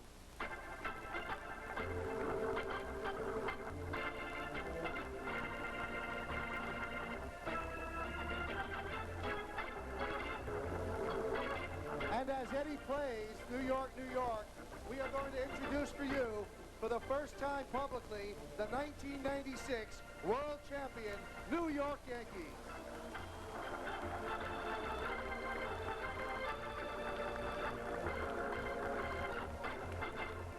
Well, first of all, a gentleman who's going to be the unanimous Rookie of the Year, Derek Jeter.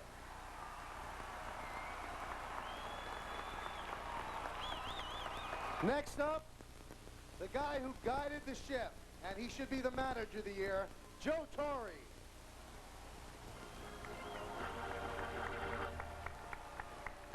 You'll never forget his thrilling no-hitter this year, Doc Gooden.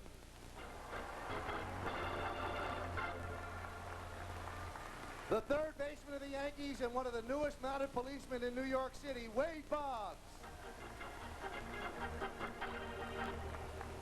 He hit the home run that turned the World Series around, Jim Leyritz.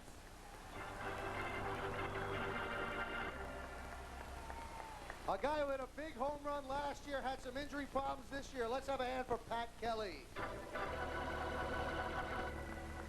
Here's one of the left-handers on the pitching staff, Kenny Rogers. We all know the phrase by now.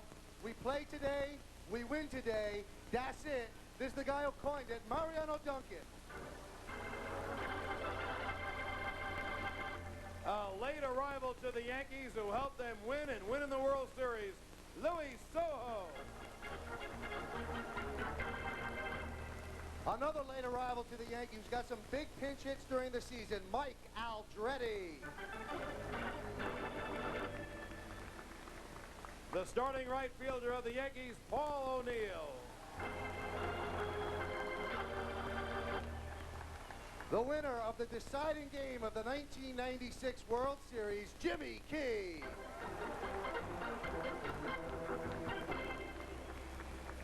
He drove in 117 runs in his first year as a Yankee, helping them win, Tino Martinez.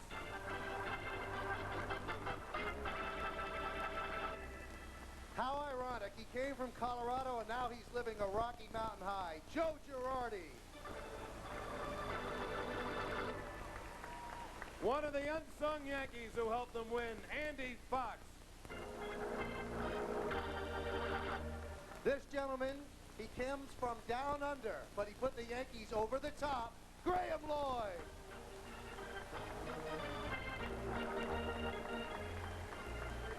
A future All-Star, Ruben Rivera. He was a Yankee world champion as a player, now as a coach, Willie Randolph. Here is The Rock, Tim Raines. He caught the last ball of the 1996 World Series, Charlie Hayes. Well, the Yankees won with pitching, and here's the architect of the pitching coach, Mel Stottlemyre.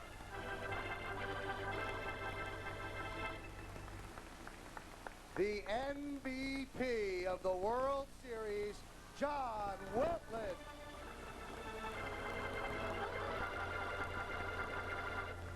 He turned the series around with his Game 3 win when the Yankees had to win. David Cone.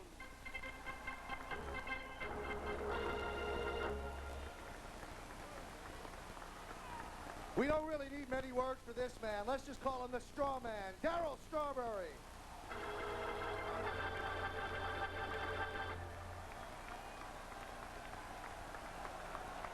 An ex-20 game winner in the major leagues who gets him ready in the bullpen, Tony Cloninger.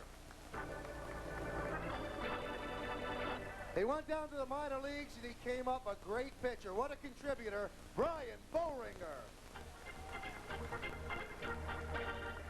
You know, you could call John Wetteland the best bullpenner in the business.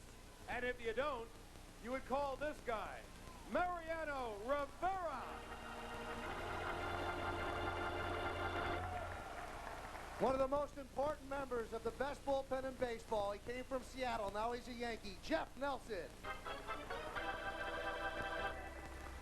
They call him Big Daddy, and boy, was he ever big for the Yanks. Cecil Fielder.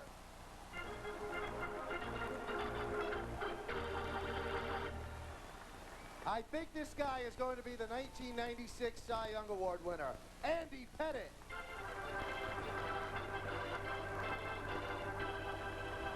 This fella came up from Columbus to help the Yankees win some late season games to finish first, Dave Pavlis.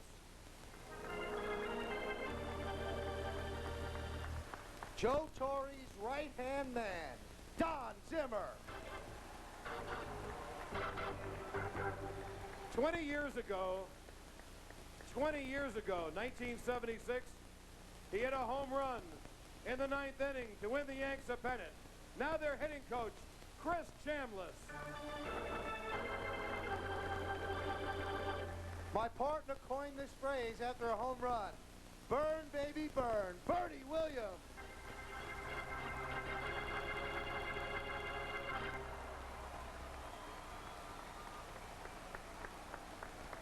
One of the heroes, one of them, of the win over Texas, the win over Baltimore, and the win over Atlanta, David Weathers.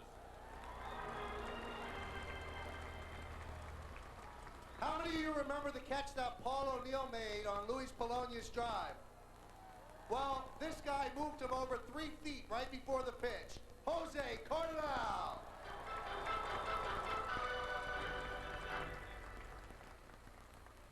Here is one of the Yankee pitchers who helped win a game against Baltimore to put the Yankees in first place in April. They never stopped out of first place. Jim Messier. One of the Yankees' future stars, catcher Jorge Posada.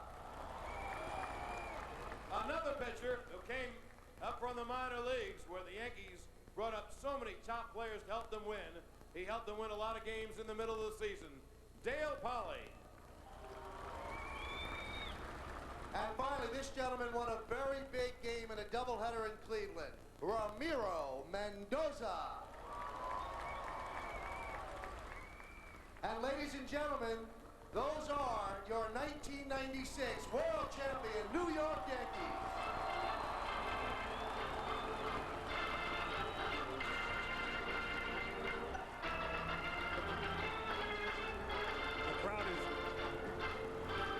The crowd is drinking in the moment here. The World Championship team finally on the stage.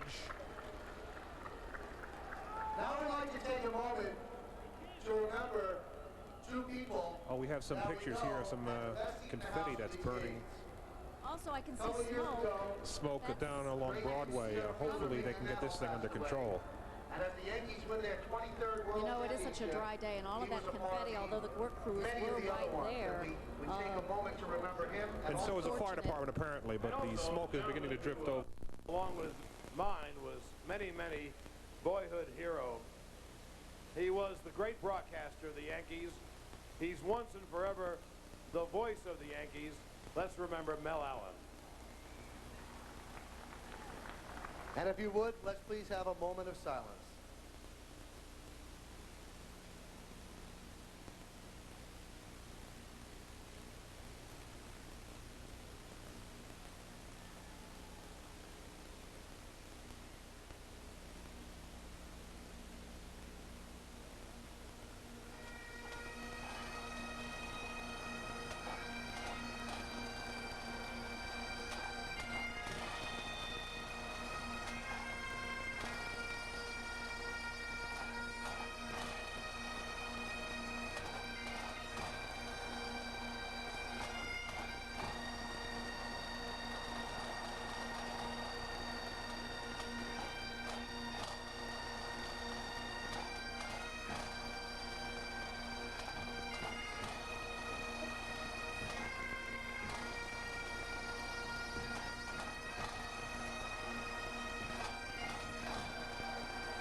Thank you.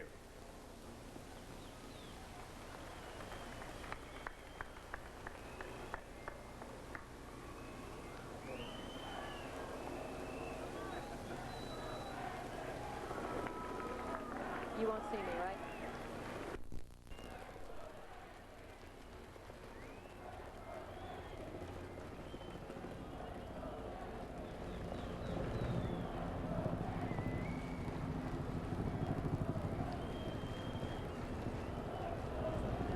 Choppers flying over in tribute.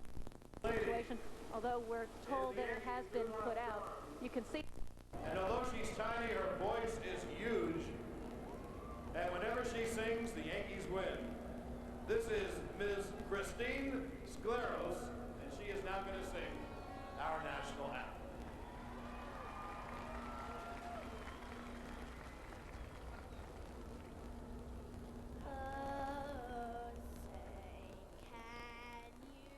See by the dawn's early light what so proudly we hailed at the twilight's last gleam.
Pataki.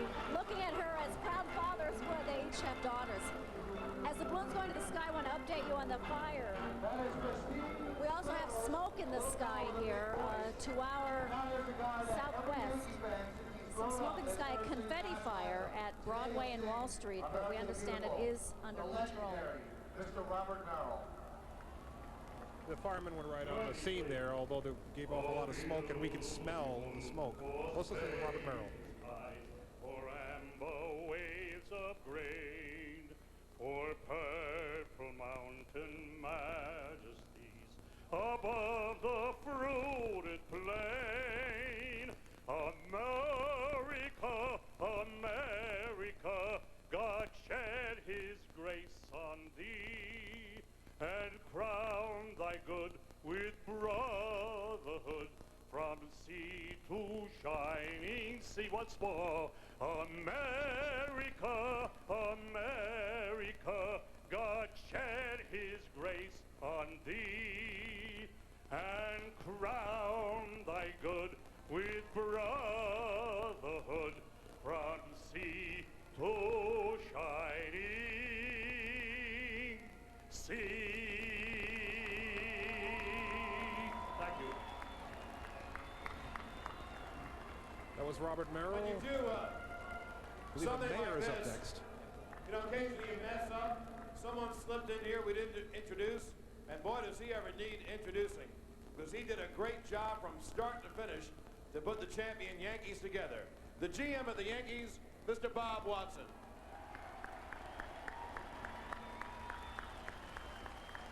And now, I don't think we're going too far out on a limb to say that this next gentleman is the #1 Yankee fan in the city. He's the host of this party, by the way. Let's have a nice warm welcome for the mayor of New York City, Rudolph Giuliani.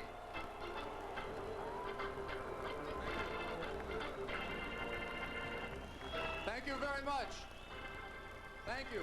Sit down, everybody. Sit down.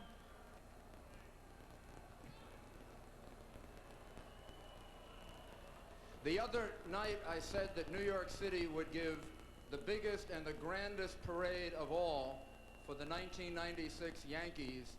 It is the biggest, the grandest. 3.5 million people watched and thanked the New York Yankees.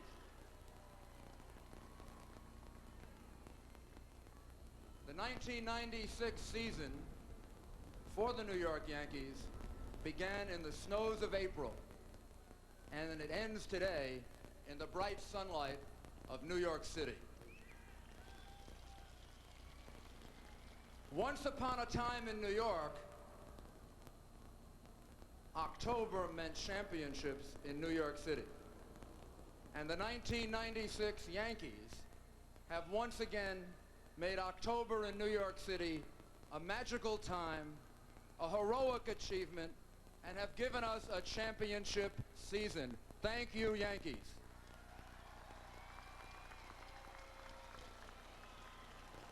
The Yankees are back, New York City is back, and all of you are here enjoying this great victory and thanking them. The New York Yankees are the greatest franchise in sports, and this city is the greatest city in the world.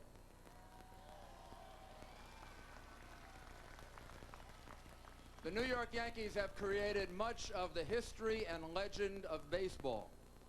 And this 1996 Yankee team has written a new and very glorious chapter in that illustrious history. Like New Yorkers themselves, this team plays best under pressure. Remember, just 1 week ago, the Yankees trailed the Braves 2 games to none, and every expert said they couldn't do it, right? And they did it. They came from behind like they've done all year.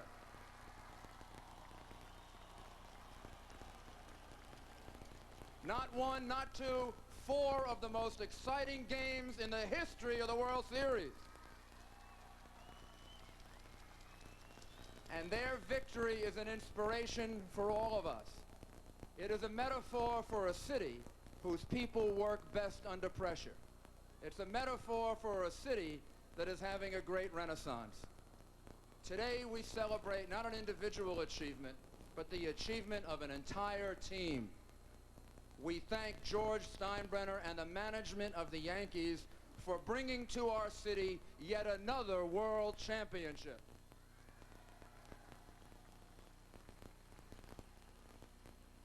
And we also thank George Steinbrenner for his commitment and for his courage in sticking with ball players, even against the advice of many so-called experts.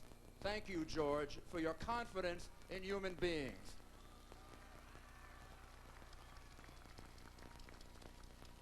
But even as we celebrate this magnificent baseball victory, it's the human victories that count the most.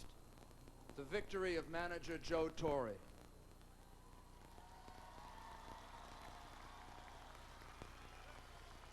Joe Torre from Brooklyn, New York.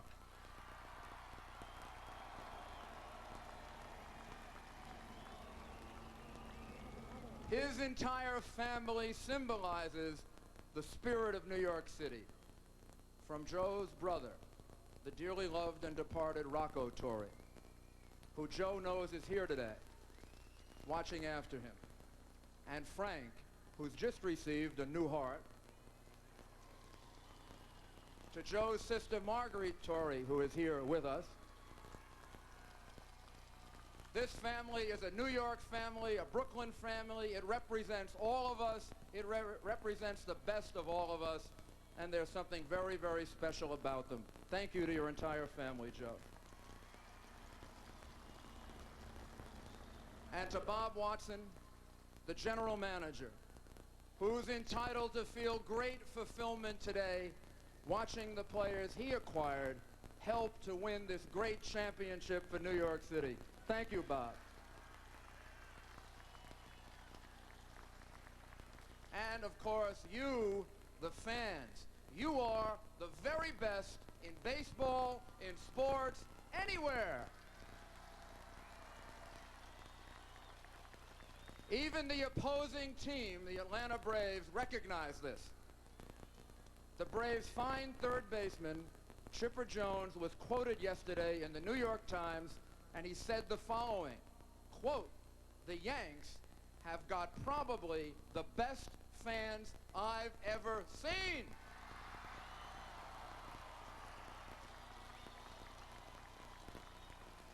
And we agree with Chipper Jones. You're the best fans in baseball and the best fans in sports, and you get credit also for this great championship. But most of all, we honor the players, the ones who went out on the field and won this for us. This is a team in which everyone contributed. No one complained. All the players put their private interests aside, and in the true team spirit, they pulled together to capture the biggest prize of all. And as the pressure increased, as their backs were further and further against the wall, they stuck together as a team, and every single one of them contributed. When we give them the key to the city, every single one of them can take that key knowing that he produced this victory, contributing to it. And that's a wonderful tribute to every single one of them. This is really a great day for New York. It's a great day for the Yankees. It's a great day for their fans. And boy, it's a great day to be a New Yorker. We're the capital of the world. We're the champions of the world. And it just doesn't get any better than that. Absolutely. To our heroes in pinstripes, for an entire city, for an entire metropolitan area, for giving us a season that we will never, ever forget, and giving us another October to remember. Thank you.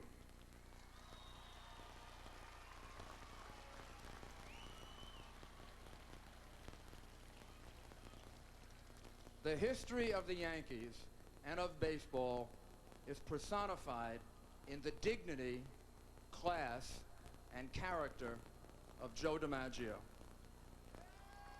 It is a great honor. It is a great honor for me to introduce the greatest living baseball player and the Yankee Clipper, Joe DiMaggio.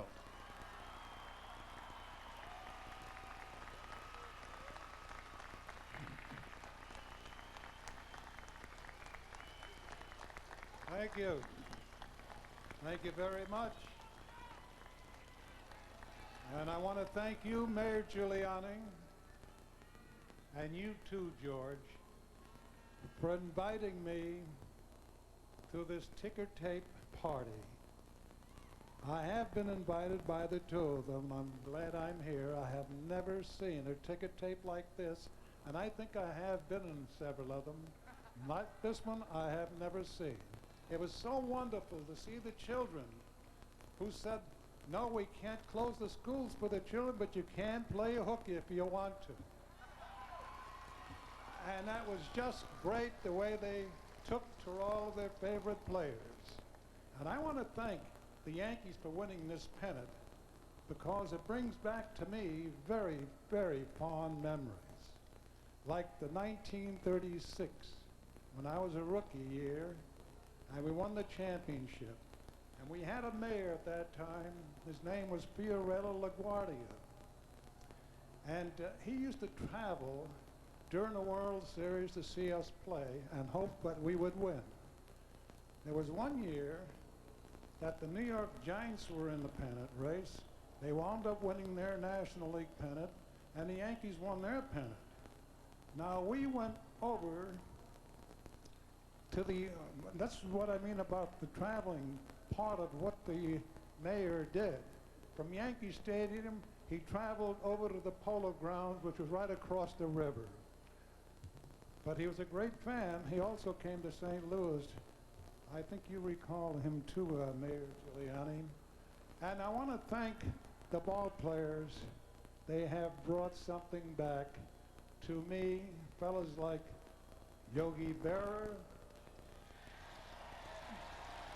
Phil Rizzuto.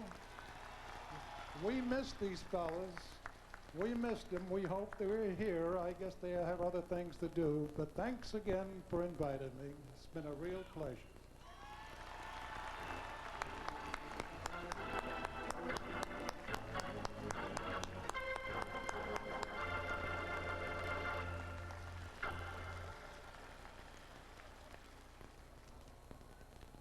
Since Joe DiMaggio mentioned Mayor LaGuardia, we are very honored to have with us Mayor Abe Beame, who gave the Yankees the very first parade like this, first ticket tape parade, and I'd like to greet Mayor Beame. Thank you for being here. We're also very honored to have here someone who was there in the 7th game cheering the Yankees home, a great governor, a good friend of the New York Yankees, a good friend of New York City, and his wonderful wife, the First Lady of the state, is here with us, and his children with Yankee caps on. Welcome, Governor George Pataki.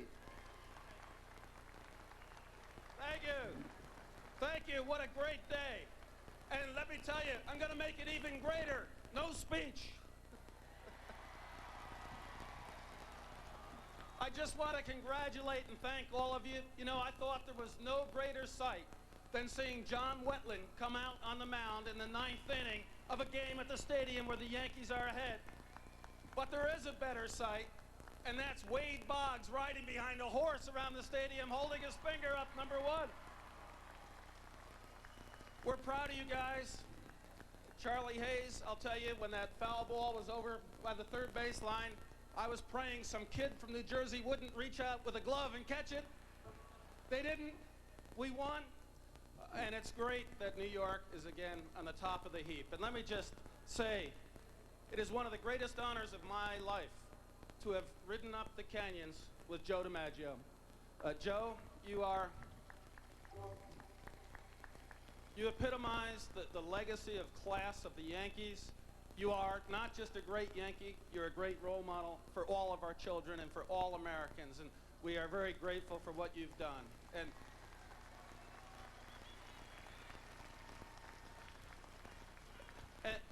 we rode up, I asked Joe about his World Series memories. And he said, well, in 13 years, we won 9 World Championships. But the one he always remembered is his first, his rookie year. And I'm sure Derek Jeter,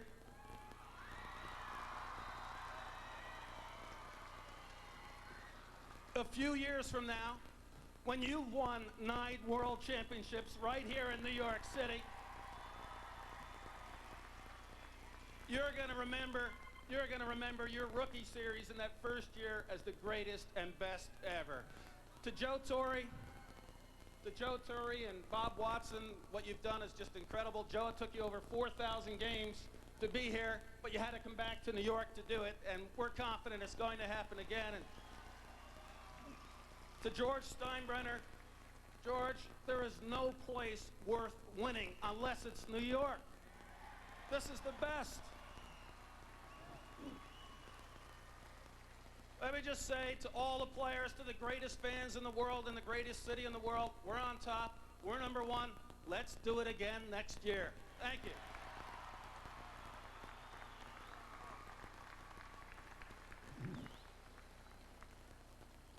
And now, a great New Yorker, a great leader in our city, a great Yankee fan who rooted the Yankees home, Speaker Peter Vallone. Thank you. And in the tradition of the governor, no speech is just one quick recognition. On behalf of all of my colleagues out here in the City Council and all elected officials, and indeed 7 million New Yorkers,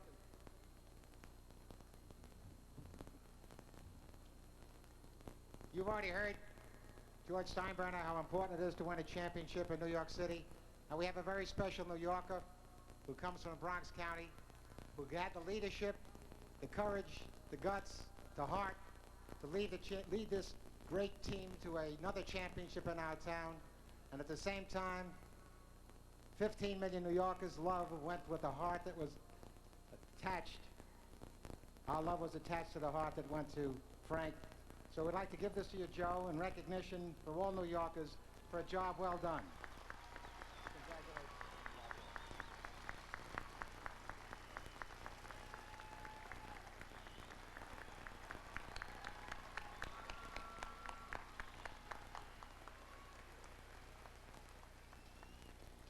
And now, we're very honored to have with us Senator Daniel Patrick Moynihan.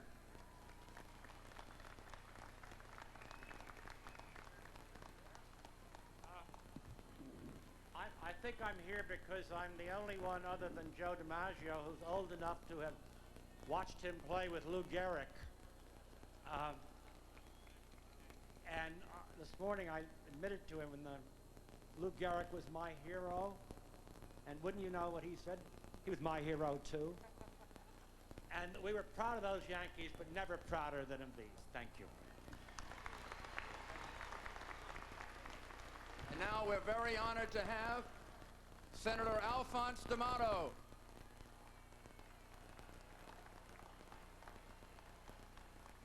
Mr. Mayor, thank you for giving us this wonderful day.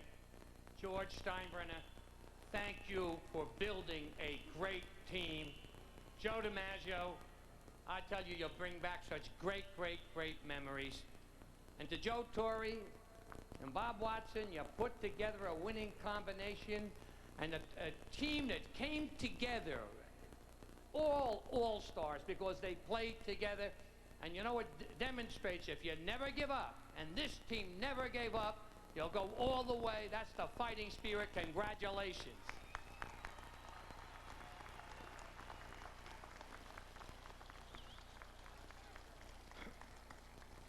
It's great winning this championship, but probably the thing that makes this greatest of all is that the leader of this team is from New York, is from Brooklyn, and is such a wonderful man, Joe Torre.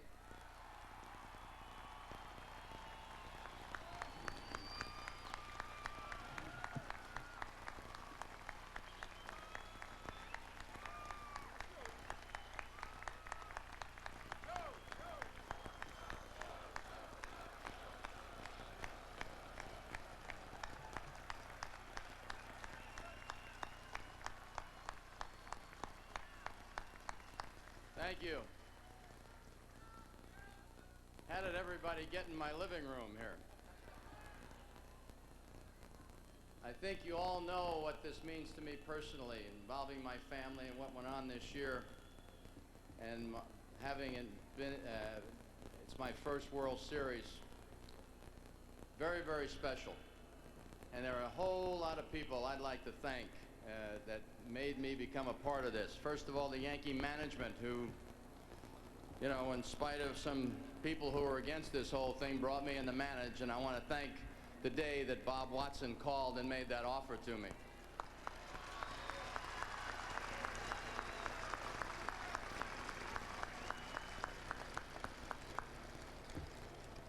My coaching staff, I assembled, and I'm proud to say, the best coaching staff in all of baseball.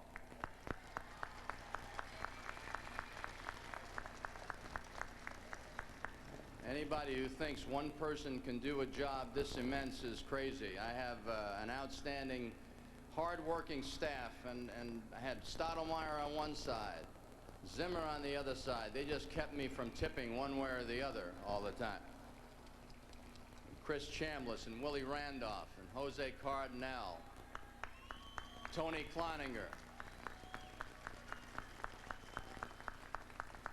I want to tell you what got this done.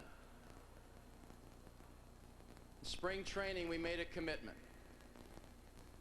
We talked to the players. We said we want to get to the World Series. We're not thinking about postseason. We're getting to the World Series. That's what we're fighting for. And the one thing we asked them to do was trust us. Because without trust, you can't commit. And I'm proud to say that they did trust me and my staff. And we heaped on them a whole bunch of responsibility, and they responded like the men that you see up here today and you saw out there at Yankee Stadium all year long. Very responsible human beings.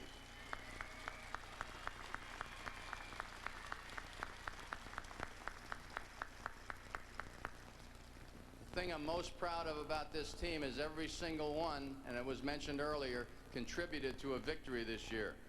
And that not too many ball clubs can say that about their team. We utilized everyone. Everyone had a job to do. Everybody worked hard. They all ran hard. They played hard. They prepared. And when things didn't go really well, they hitched up their belt and went after it again. They're tough. They're tough. And the thing that they have probably more than anything is what's in here. They have a lot of heart.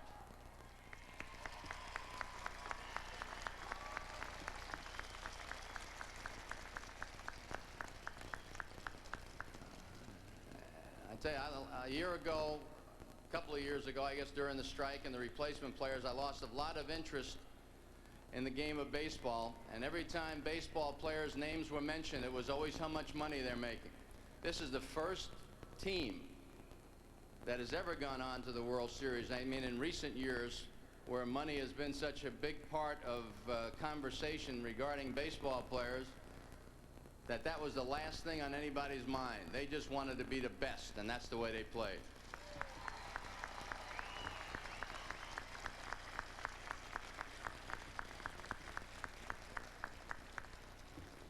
And I want to say something. I've never been involved, obviously, never even close to being involved in anything like this parade today and this sea of humanity we see out here this afternoon. This is absolutely spectacular. And the fans, when you hear about all the horror stories of people who aren't from New York City, talking about the fans and how the city scares them and how bad they are. Well, I thought the behavior out there after Game 6, the championship game, you guys were spectacular.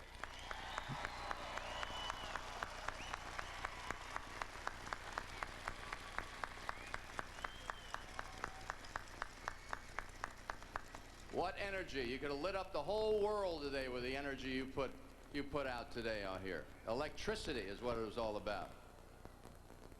I knew we were a special ball club when during the course of the year I had people coming up to me in this fair city and saying, you know what, I never thought I'd say this. I'm a New York Mets fan and I'm rooting for you guys to win.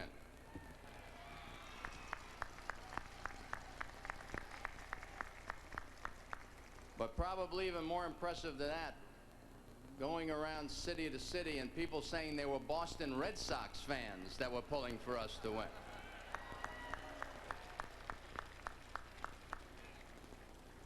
I want to say to my players again, and I mentioned that after we beat Baltimore in the championship series, I love every one of them, each and every one of them. They worked hard, and I couldn't be prouder of a group of people.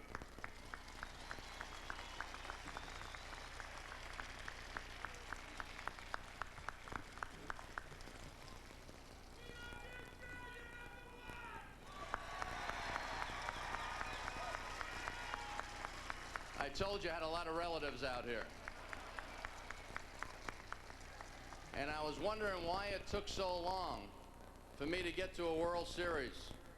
4,200 plus games, 30 plus years. Well, I guess the good Lord was waiting for me to put on the pinstripes. Thank you very much.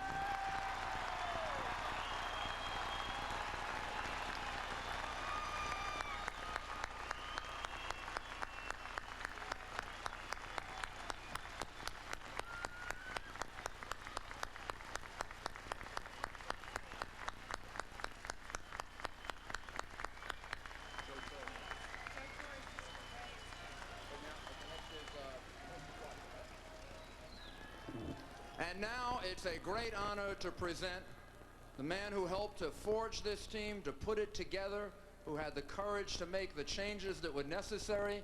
And boy, I can tell you about that. A great, great man, a terrific Yankee, and a fine and terrific general manager, Bob Watson.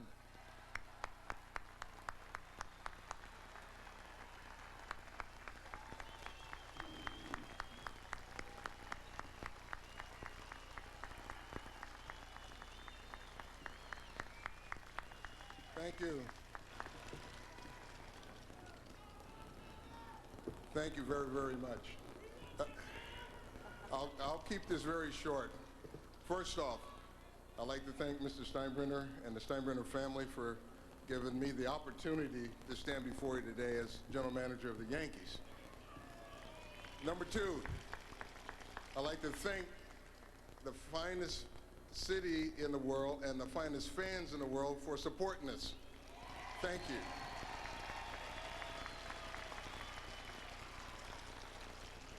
And behind me is a group of men that in spring training, when I addressed them for the first time, a lot of them knew me as a player and as a coach, didn't know me as an administrator. I gave them our commitment. And that commitment was, we, us, team. And I said, if anybody didn't want to subscribe to that, let me know, and I'll see if Mr. Steinbrenner can move you on down the highway. And I tell you, I said it again just before Game 2. It was we, us, team that would get us here, and there they are. Thank you.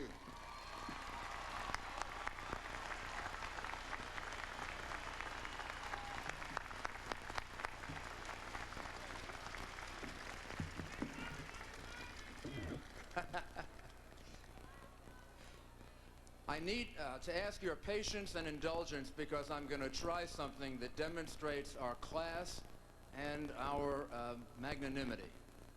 I'd like to take this opportunity to thank the Atlanta Braves and to congratulate them on having such a great season.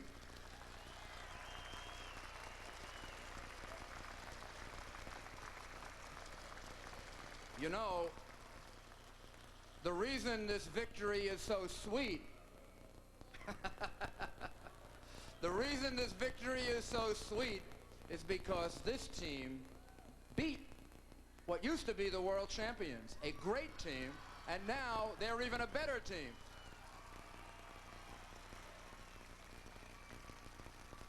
I also want to thank the mayor of Atlanta for sending me Diet Coke, an order of ribs, an Olympic warm-up suit, and this very day in Atlanta, the mayor of Atlanta is wearing a New York Yankee hat.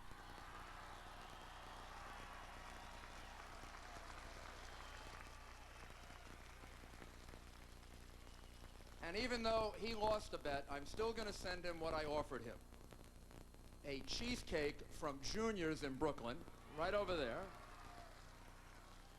and 2 tickets to the Metropolitan Opera to hear Placido Domingo sing Carmen.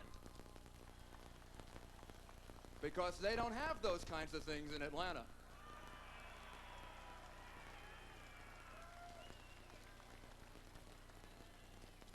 I think it's also appropriate that we pay special tribute to Yankee fans. There are so many of you, but we want to present certificates of appreciation to a few Yankee fans in honor of all of you and symbolic of all of you. They represent the fathers and sons and the mothers and the daughters and the grandfathers and all of the families that go to Yankee Stadium. My father took me to Yankee Stadium for the first time in 1949, and I saw Joe DiMaggio in center field and Dominic DiMaggio in center field for the Red Sox, and I remember it to this day. So we would like to honor a few of our fans, John Fahey and Megan Fahey. John and Megan are the son and daughter of New York Police Department Captain Margaret Fahey, who died earlier this year, and NYPD Deputy Inspector John Fahey, who tragically died with their brother James during a fire earlier this year. Their mother and their father took them to Yankee games and carried on the Yankee tradition, and they love this team.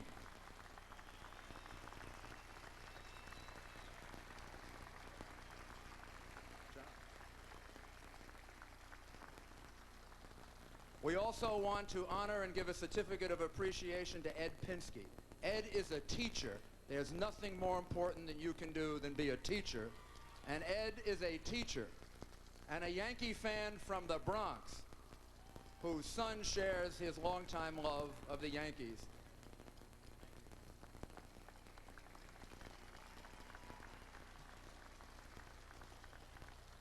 And Andrew Jappa, who is a professor at Mercy College. He's a longtime Yankee fan. He's passed it on to his family. He got it from his father. They're here symbolic of all of you. Thank you very much.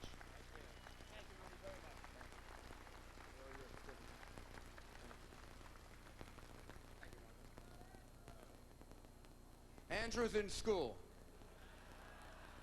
No. Andrew was on the float. Donna and I allowed him out for an hour from school.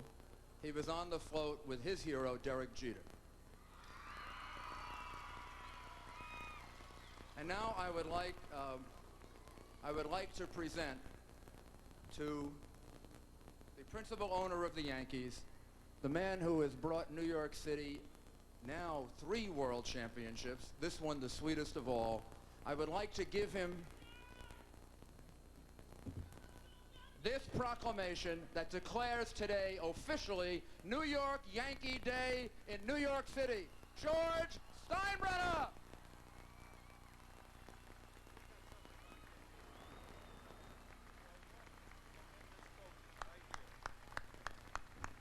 Thank you. Thank you very much. You are something special. I have but one thing to say. Joe and I have been talking, and somehow I think our whole team feels that as much as they gave to you, you gave them that much more back. And so, Mayor Giuliani, Joe and I would like to present to you and the people of New York this trophy for City Hall.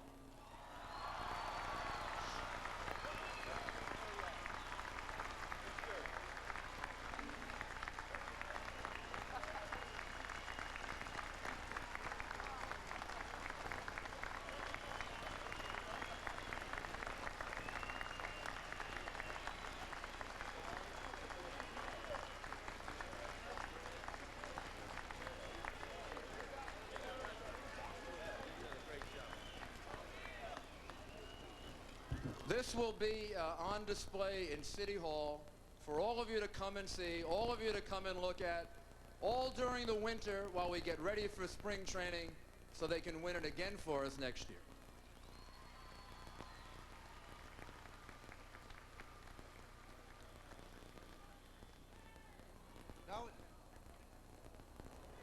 Now we would like to introduce the Police Commissioner of New York City, Howard Safer. He wants to make a special presentation to Yankee third baseman Wade Boggs. Wade?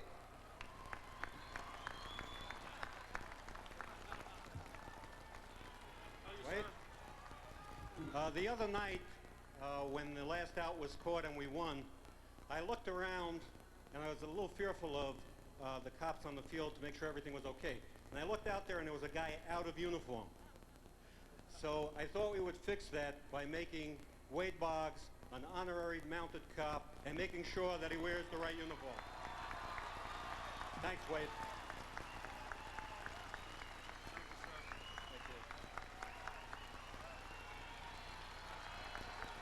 I tell you one thing. I'm so proud of all these guys up here. Joe Torre, the whole front office, Mr. Steinbrenner. I'm so proud to be a Yankee, but most of all, I'm so proud of you fans. Because you talk about the greatest spectacle in sports history, that ticker tape parade was the greatest sports spectacle ever in the history of sports. Thank you.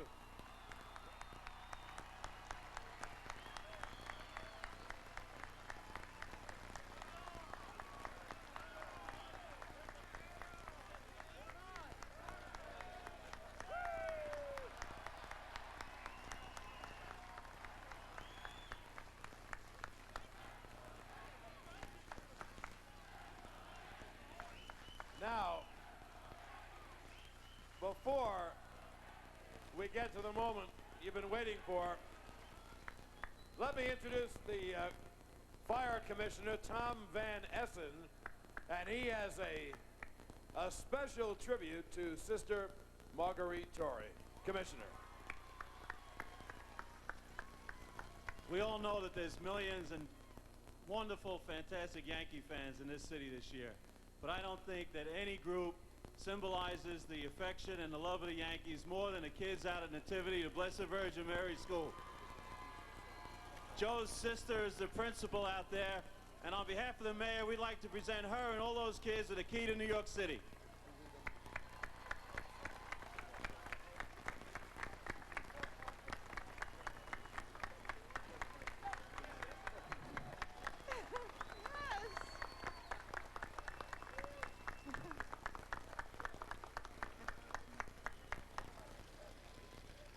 You have to know that Tommy, Mr. Von Essen, is a Nativity graduate. We are so proud of him.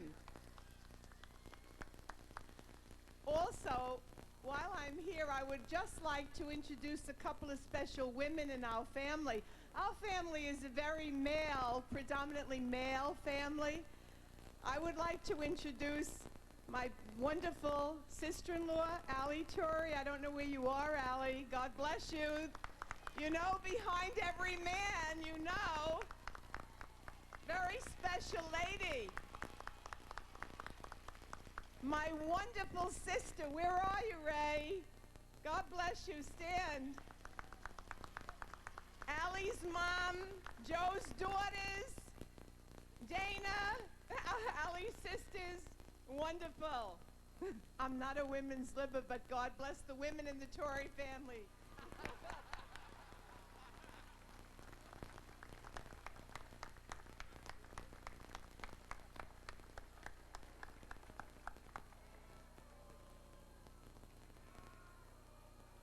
Well, now, the moment I'm sure everybody back here has been waiting for. Mayor Giuliani is going to step to the podium, and he's going to give each and every member of the New York Yankees a key to this great city. Okay, let's begin. Let's begin with the gentleman that I mentioned sometime soon will be, should be anyway, the unanimous selection of Rookie of the Year. He played with a grace and a polish of a 10-year veteran. He played a great shortstop. He hit over 300. And he won the hearts of every young gal. Derek Jeter.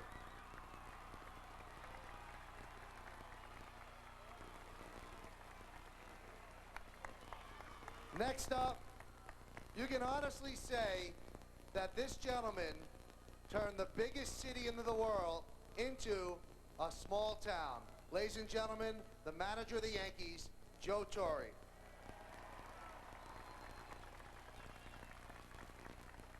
Here's one of the most popular athletes ever to play in New York City in any sport. He helped pitch the Mets to a world championship, battled back over personal problems, pitched a no-hitter for the Yankees, helped them win the pennant, Dwight Doc Gooden.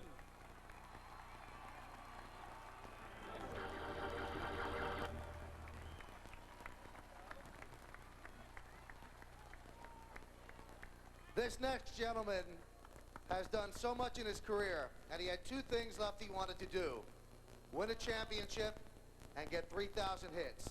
He's halfway home. We know he'll get to 3,000, and he might also get to the National Horse Show now. Wade Boggs.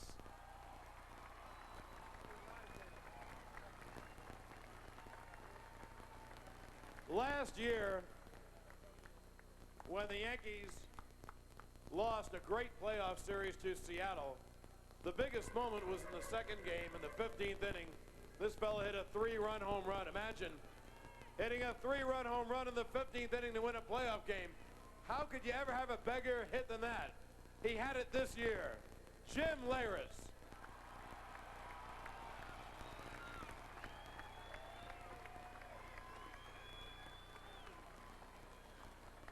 This next Yankee has had an injury-plagued year, but he was here through the bad times, and he deserves to enjoy the good times as much of this team as anybody that's sitting here. Ladies and gentlemen, Pat Kelly.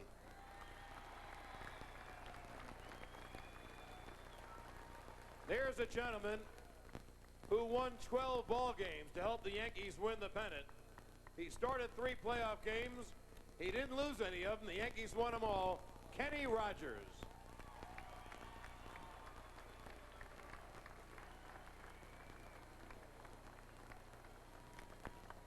Two second basemen went down in spring training, and everybody wondered, what are the Yankees going to do? Well, this gentleman is what the Yankees did. He hit .340 for the season. He had .406 at Yankee Stadium. And why don't we all say it today? He coined the phrase, we play today, we win today, that's it. Mariano Duncan.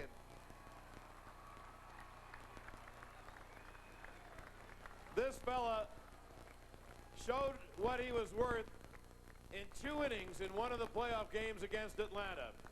He scooped up a low throw in the dirt and made a tag to stop an enemy base runner. And the top of the inning, he got a base hit to right field to knock in a run. A very valuable Yank in reserve, Louis Soho.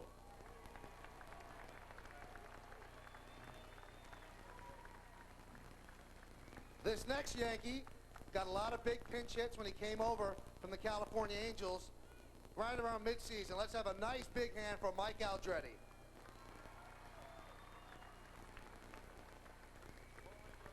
One of the best hitting outfielders in the game. He has been a big-time hitter for the Yankees ever since coming over from Cincinnati. And he raced back in right field to take a game-winning hit away from Luis Polonia to win a World Series game. Paul O'Neill.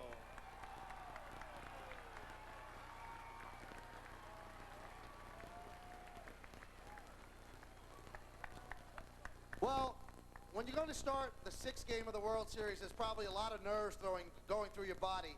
So what do? Well, if you're Jimmy Key, you go out and get engaged. So the game doesn't seem like that big of a deal. He said when he signed here 4 years ago, he wanted to win a championship. He won the final game that got the Yankees a championship. Ladies and gentlemen, Jimmy Key. You know, I mentioned the very tough loss in the playoffs last year to Seattle. It went to 5 full games, 11th inning of the 5th game. One of the reasons the Yankees lost was this guy. He was so good against them, they had to go out and get him. And this year, he helped the Yankees win the World Championship. Tino Martinez.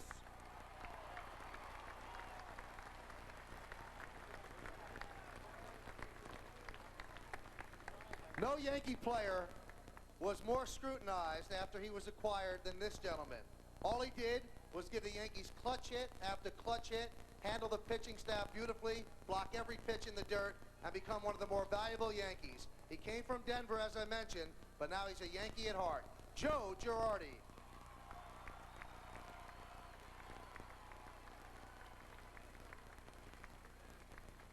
Here is a moment out of this great Yankee season. The Yankees are in Chicago early.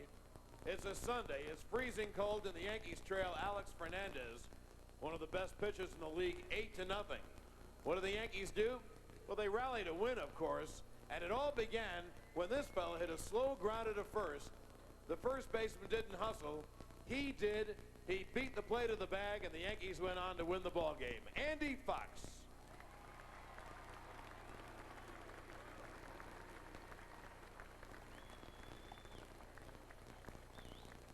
All I can say about this gentleman, I wonder how he pitches when he doesn't have elbow chips. Graham Lloyd.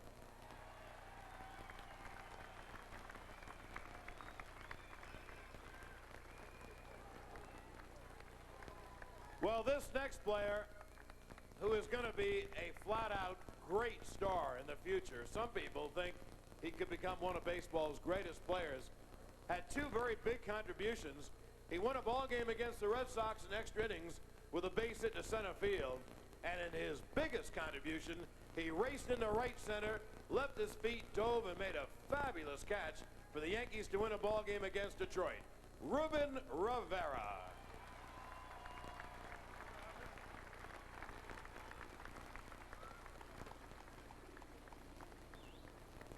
As I mentioned before, this gentleman was with the Yankees in 76, 77, and 78, winning 2 world championships as the Yankees second baseman.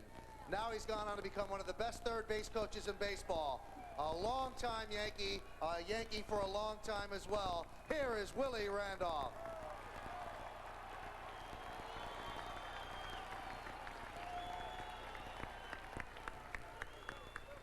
The Yankees went out and got this player over the winter. Bob Watson did.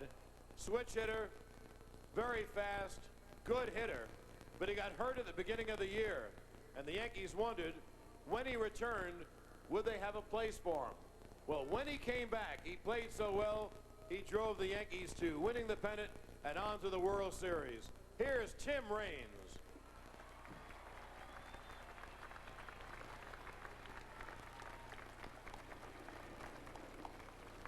This next gentleman was a late season pickup, but he turned out to be a big pickup for the Yankees. When Wade Boggs was hurt, he was able to step in and play some third base for the Yankees. He also scored the only run in the Yankees' 1-0 victory, the one that Andy Pettitte pitched in Atlanta.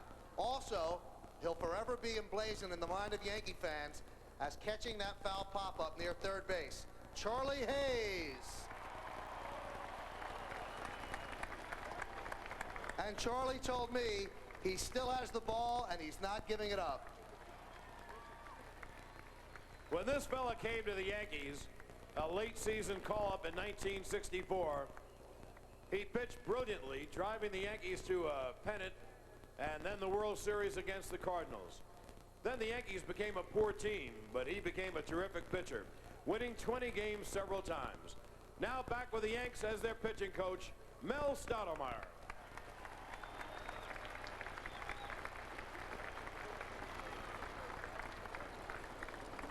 This next Yankee calls himself the Zantac Kid, and he certainly lived up to that in Game 6. You know how you spell relief? You spell it MVP. That's also how you spell John Wetland.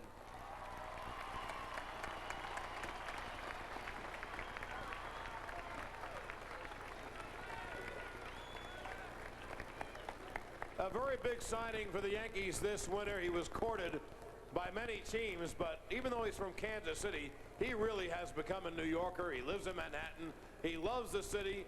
He went out and beat Cleveland in the opening game and then discovered that his fingertips were blue. It led to the word aneurysm, to an operation. Would he ever pitch again? I guess so. He pitched a no-hitter when he came back against Oakland. He won the pivotal third game of the series. He's as good a competitor as you'll ever see. David Cone.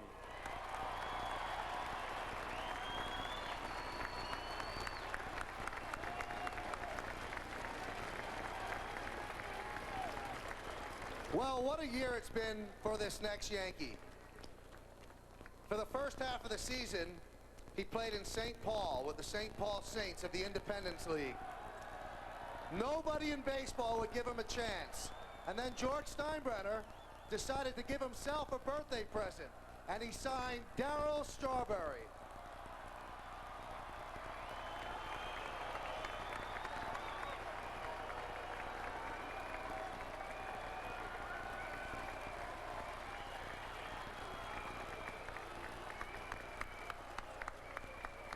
I guess you know the story by now that Joe Torre hit the first home run at Atlanta Fulton County Stadium.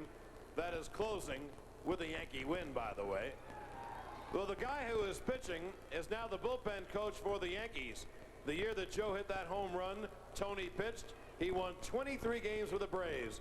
The Yankees are happy to have him helping their pitchers. Tony Cloninger.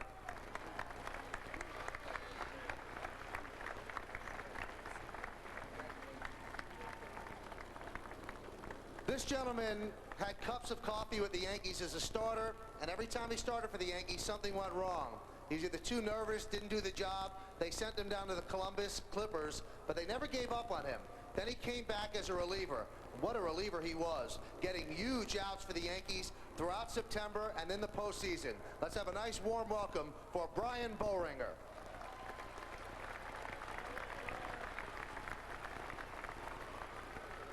It really isn't possible for me to fully tell you how great this player was for the Yankees this year. He could be the Cy Young. He could be the MVP. He is as good a relief pitcher as any of us have ever seen. Mariano Rivera.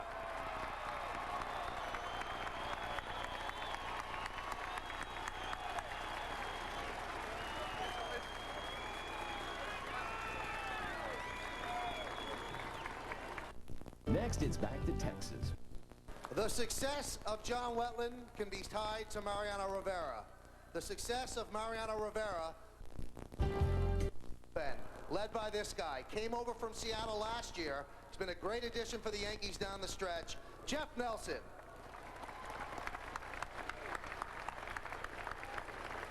This next Yankee has had so many exploits, including hitting 50 homers in his first full year in the big leagues. But just remember the second game of the playoffs. The Yankees had lost the opener to Texas, and if they lost this game, they'd be down 2 and have to go to Texas and win 3. Down 4-1, he homered in the 4th, and with a score 4-3 in the 8th, he got a base hit to tie the game. And then through the playoffs, he had nothing but big hits. Big hits, Big Daddy, Cecil Fielder.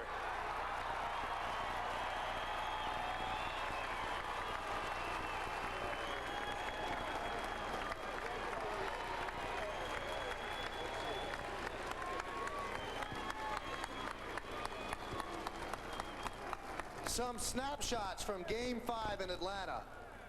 Mark Lemke lays down a bunt. This gentleman picks it up barehanded, gets a force at third. Then he turns a double play on a ball hit back to the box. He's arguably the 1996 American League Cy Young Award winner. He was the winner of that 1-0 game in Game 5 that brought the Yankees back to New York with a 3-2 lead. A born and bred Yankee from the system, here is Andy Pettitte.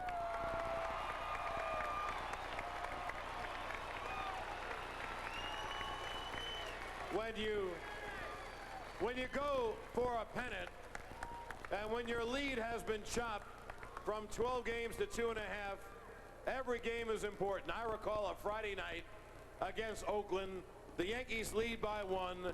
This fella comes in the game and gets it out, and then with the bases loaded, the game on the line, strikes out the final bat of the game, and the Yankees beat the A's in a great pitching moment for this Yankee, Dave Pavlis.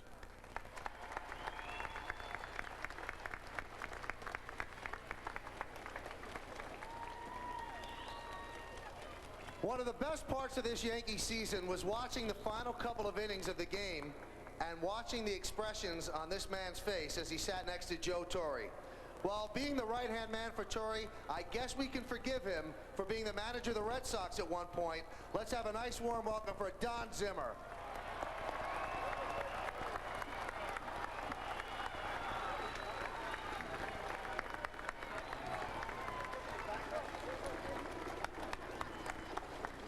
Here's another Yankee coach who, of course, when you hear his name, it evokes great memories to any Yankee fan. A really good player for the Yanks and the Atlanta Braves, as a matter of fact.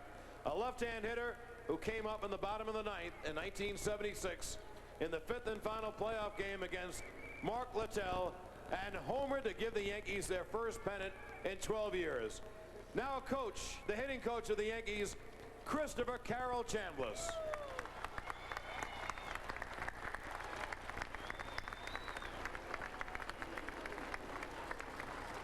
We all knew that this next Yankee was a star, but this season he turned himself into a superstar. He had one of the greatest American League Championship Series ever.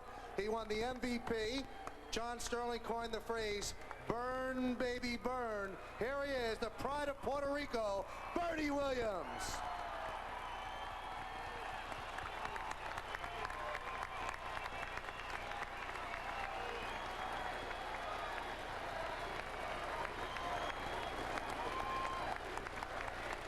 Well, any Yankee fan knows that the year wasn't easy, and it wasn't easy for this next guy. He came to the Yankees in a deal from Florida, and he didn't pitch well, and he'd be the first guy to say that. And after 3 or 4 bad outings, he went back to the minor leagues, to Columbus. There, they corrected a flaw or two. He came back and became one of the most valuable Yankees in the bullpen. Time and time again, he was called in to pitch. Time and time again, he responded with shutout ball. One of the reasons why the Yankees won, right-hand reliever David Weathers.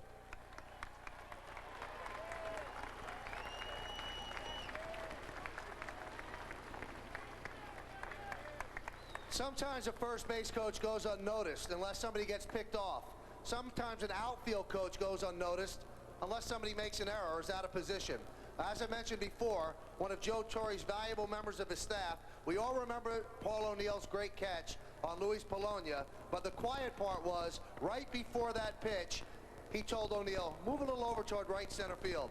That made the difference. Let's have a nice hand for Jose Cardinal.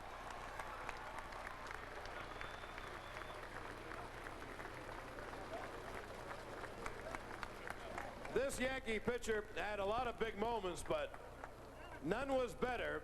Yankees are fighting for first place on the last day of April in Baltimore. The Orioles have the bases loaded and no one out, and a 3-0 count on Brady Anderson. You had to figure the ball game was over. Well, this guy didn't. He went and struck out Brady Anderson, struck out the next guy, got out of the inning. Tino Martinez hit a grand slam in the 15th, and the Yankees came home in first place by a game and a half. Give a nice big hand to Jim Messier.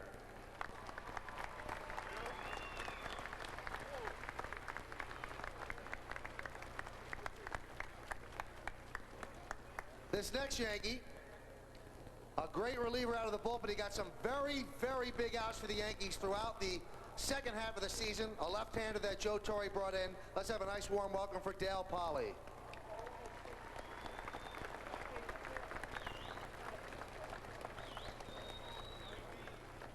Here's one of the Yankee starters of the future.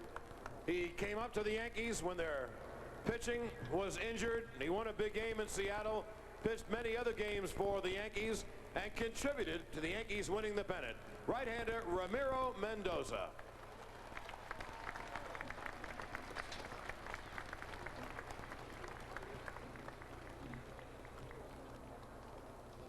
Here is one of the architects of the Yankees. He made some great deals for the Yankees down the stretch. He picked up Fielder. I mean, I can name him over and over and over again. He picked up Graham Lloyd. And he is really one of the reasons the Yankees are champions. The general manager of the team, Bob Watson.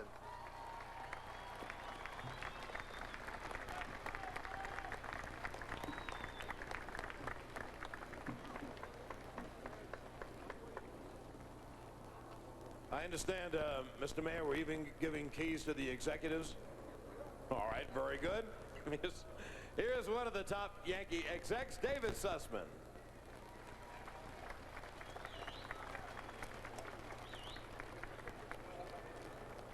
And another architect of the Yankee hierarchy, Steve Swindell. Mr. Joe Malloy.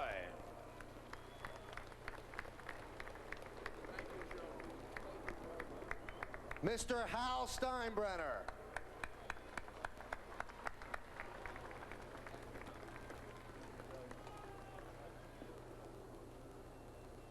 And a fairly important person, Mr. George Steinbrenner.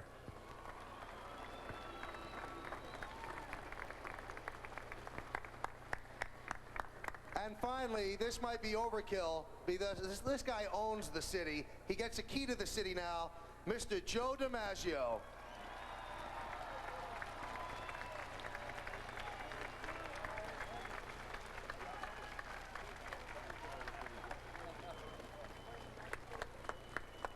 One more time, ladies and gentlemen, have a nice warm welcome for the 1996 champions of the baseball world, the New York Yankees.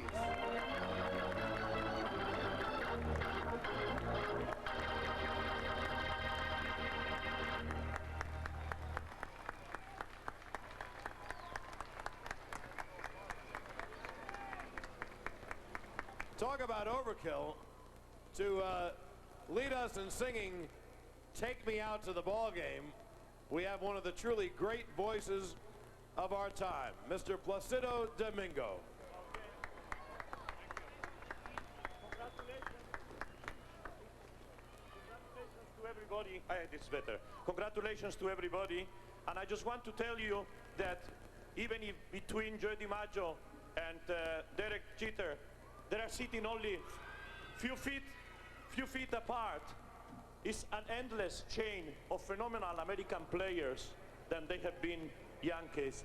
But among them, there have been a lot of Hispanics. And I have Mayor Giuliani has asked me to make a special version in Spanish. So before we sing what you are going to sing next April all together, I want to sing my version in Spanish. It goes like this, it says, Llévenme al Yankee Stadium, es la serie mundial. Por los Yankees yo voy a apostar, aunque en el Bronx pierdan al empezar.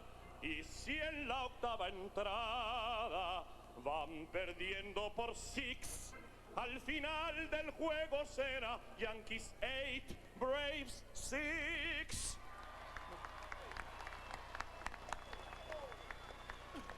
Okay, now please, Bob and everybody, let's really sing the version that you all know. And I hope that next April we start the season for another World Series and we will be champions of the world again. Okay? Take me out to the ball game. Take me out to the crowd. Buy me something as a cracker jacks. I don't care if I never get back, for it's true. Room for the Yankees. If they don't win, it's a shame. What is 1, 2, 3 stagioni at the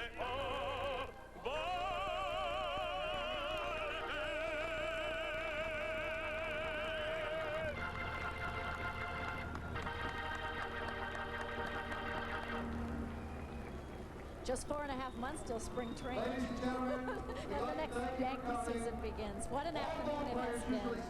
The City Hall ceremony for the New York Yankees championship celebration just wrapping up here. A lot of talk about family. It's been a wonderful day. I can feel the chill going up. The sun is going down. And you know, my Spanish isn't great, but I think what he was singing that first There's a message there, wasn't had something to do about the stadium staying in the Bronx. I'm sure George Steinbrenner got that message loud and clear from Governor Pataki and various and sundry speakers today.